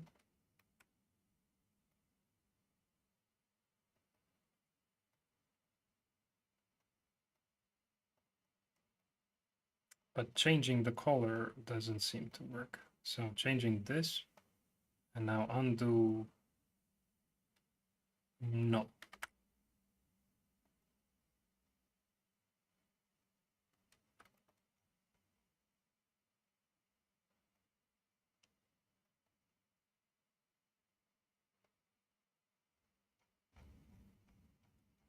So this load gets the options.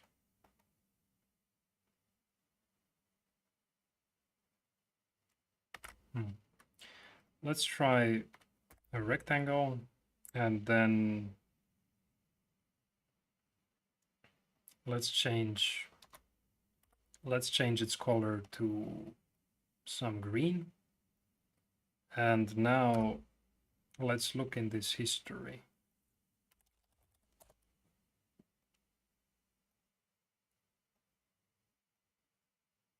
This is the green, kind of lime color. But the previous one was rectangle with, oh, no. The previous value also changed. Okay. Mm-hmm. Huh. They are passed as references here, and this is going to cause some problem.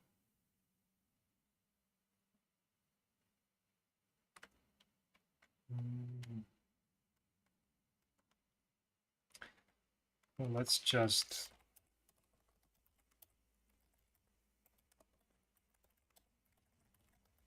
for now do this here.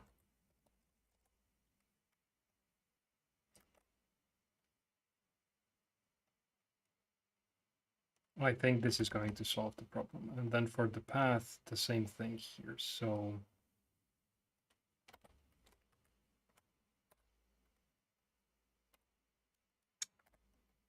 okay. Let's do just one rectangle and just change its color to something else. And now check the history. Fill color. Okay.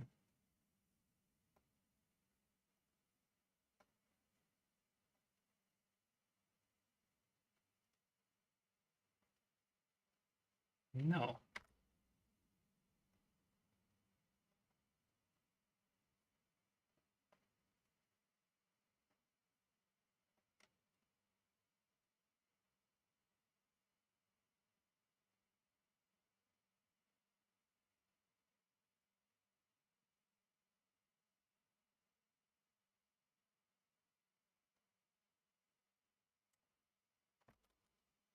Let's put it here as well.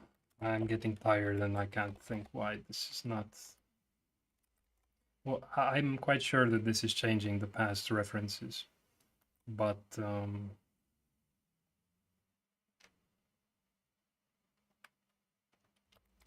think only when loading it should be important to.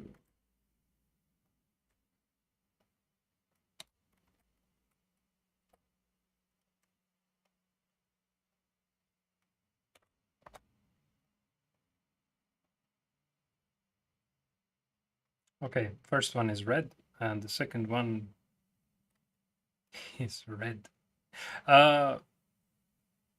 Yeah, it's red because when changing the color, it doesn't record the new history state. Let's move it a little bit.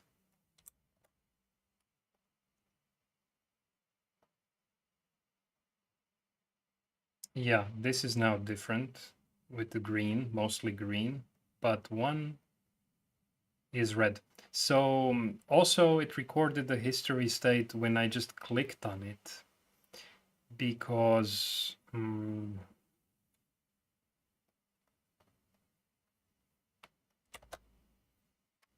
okay, let's try rectangle. So one element and oh, okay.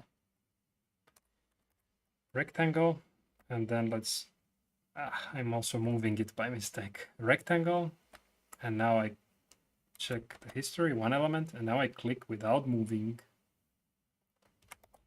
It has two, and I click again, again, again, again. It has many, because it's detecting this up callback even if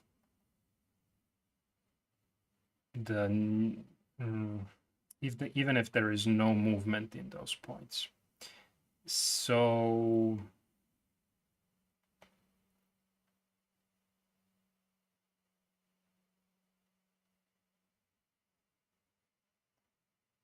if this subtraction here, this new point,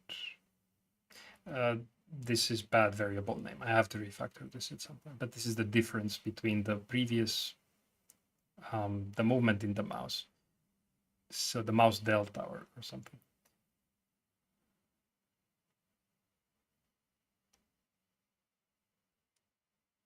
Let's already do it now. Anyway, if this magnitude would be 0, then it shouldn't record that.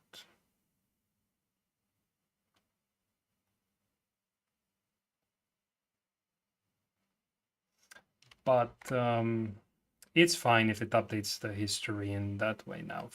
I will think about a better way of doing this later.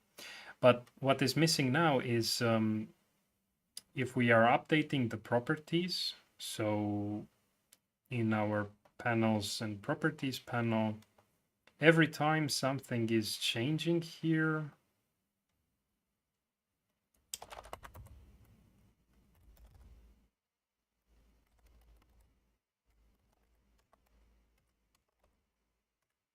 we also have to do that, which is maybe not very nice, and this can be definitely made better.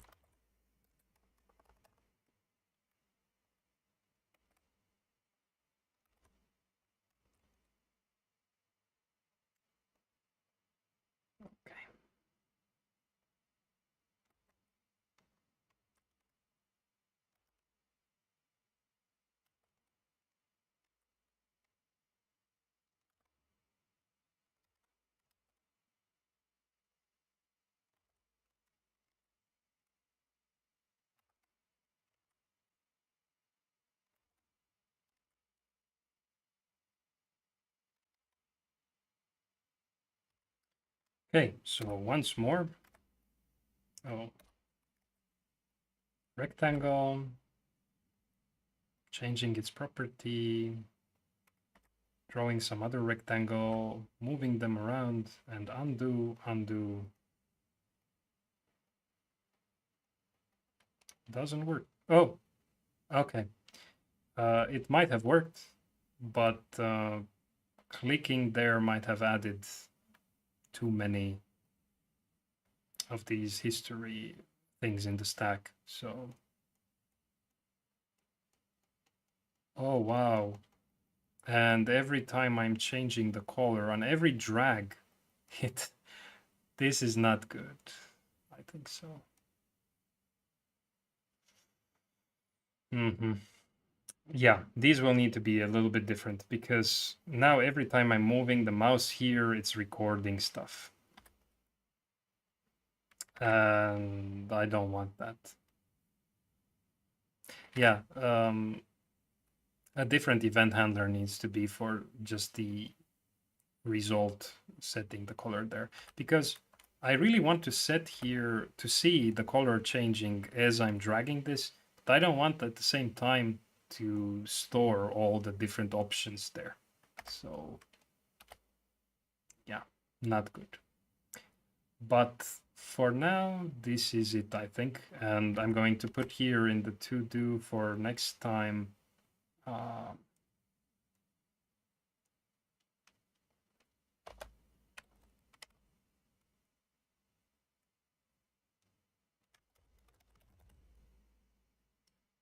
Mm,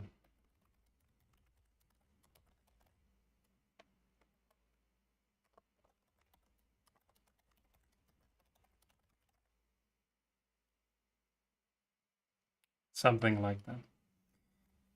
Okay, and then import, export, and then let's see what I will take from this next time. So in 2 days. But meanwhile, this is it. And let's make one more commit here.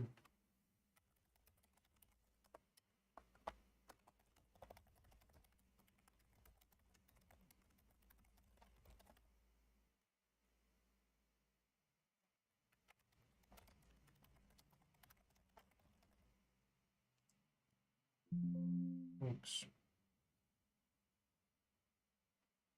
Yes.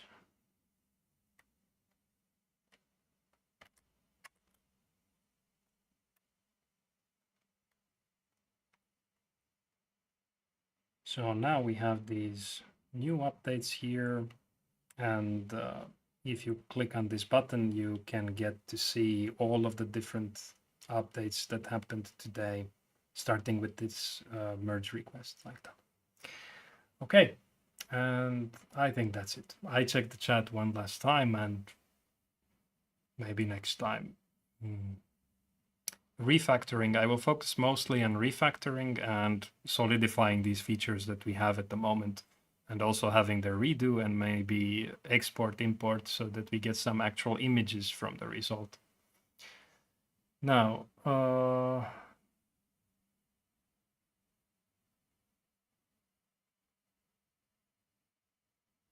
yeah, well, adding, subtracting shapes.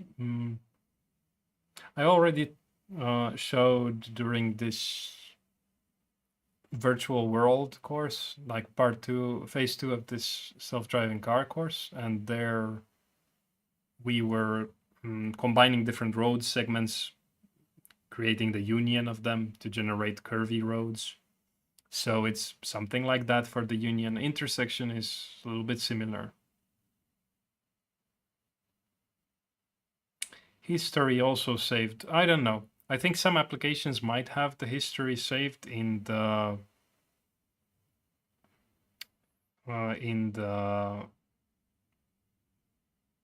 save file as well. But with the current implementation, it's really horrible. I mean, the current history, it's just saving new files every time we draw something. The whole content is being saved, and this can't work for long. Like if your application becomes too complex, it's too big in file size. And maybe saving the history is a good idea, but maybe we do it later after we implement a better version for the history that is more memory friendly. But good idea. So yeah, eventually we'll get to that. Let's put here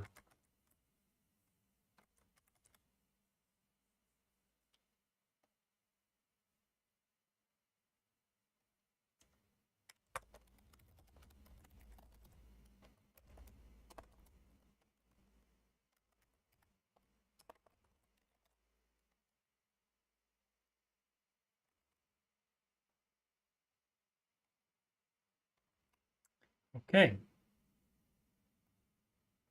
And then, yeah, thanks for watching.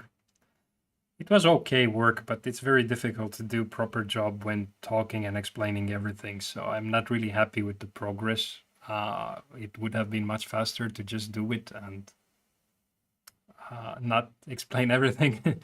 But it's I think important for people who learn how to code to see what is happening. So let's see if people find it useful. But yeah, pull requests. Yes, I might accept them if they are clear and not too big changes, and then something that I can demonstrate. Like today, we started with the pull request. But also, if I don't accept, I might take pieces of your code and then I add you into this contributors list. So any kind of contribution is useful, really. Okay, but yeah, so that's it. Thank you everyone for watching, and I hope this was educational. It was quite tiring, and I don't know. I thought I will be able to do a bit more, but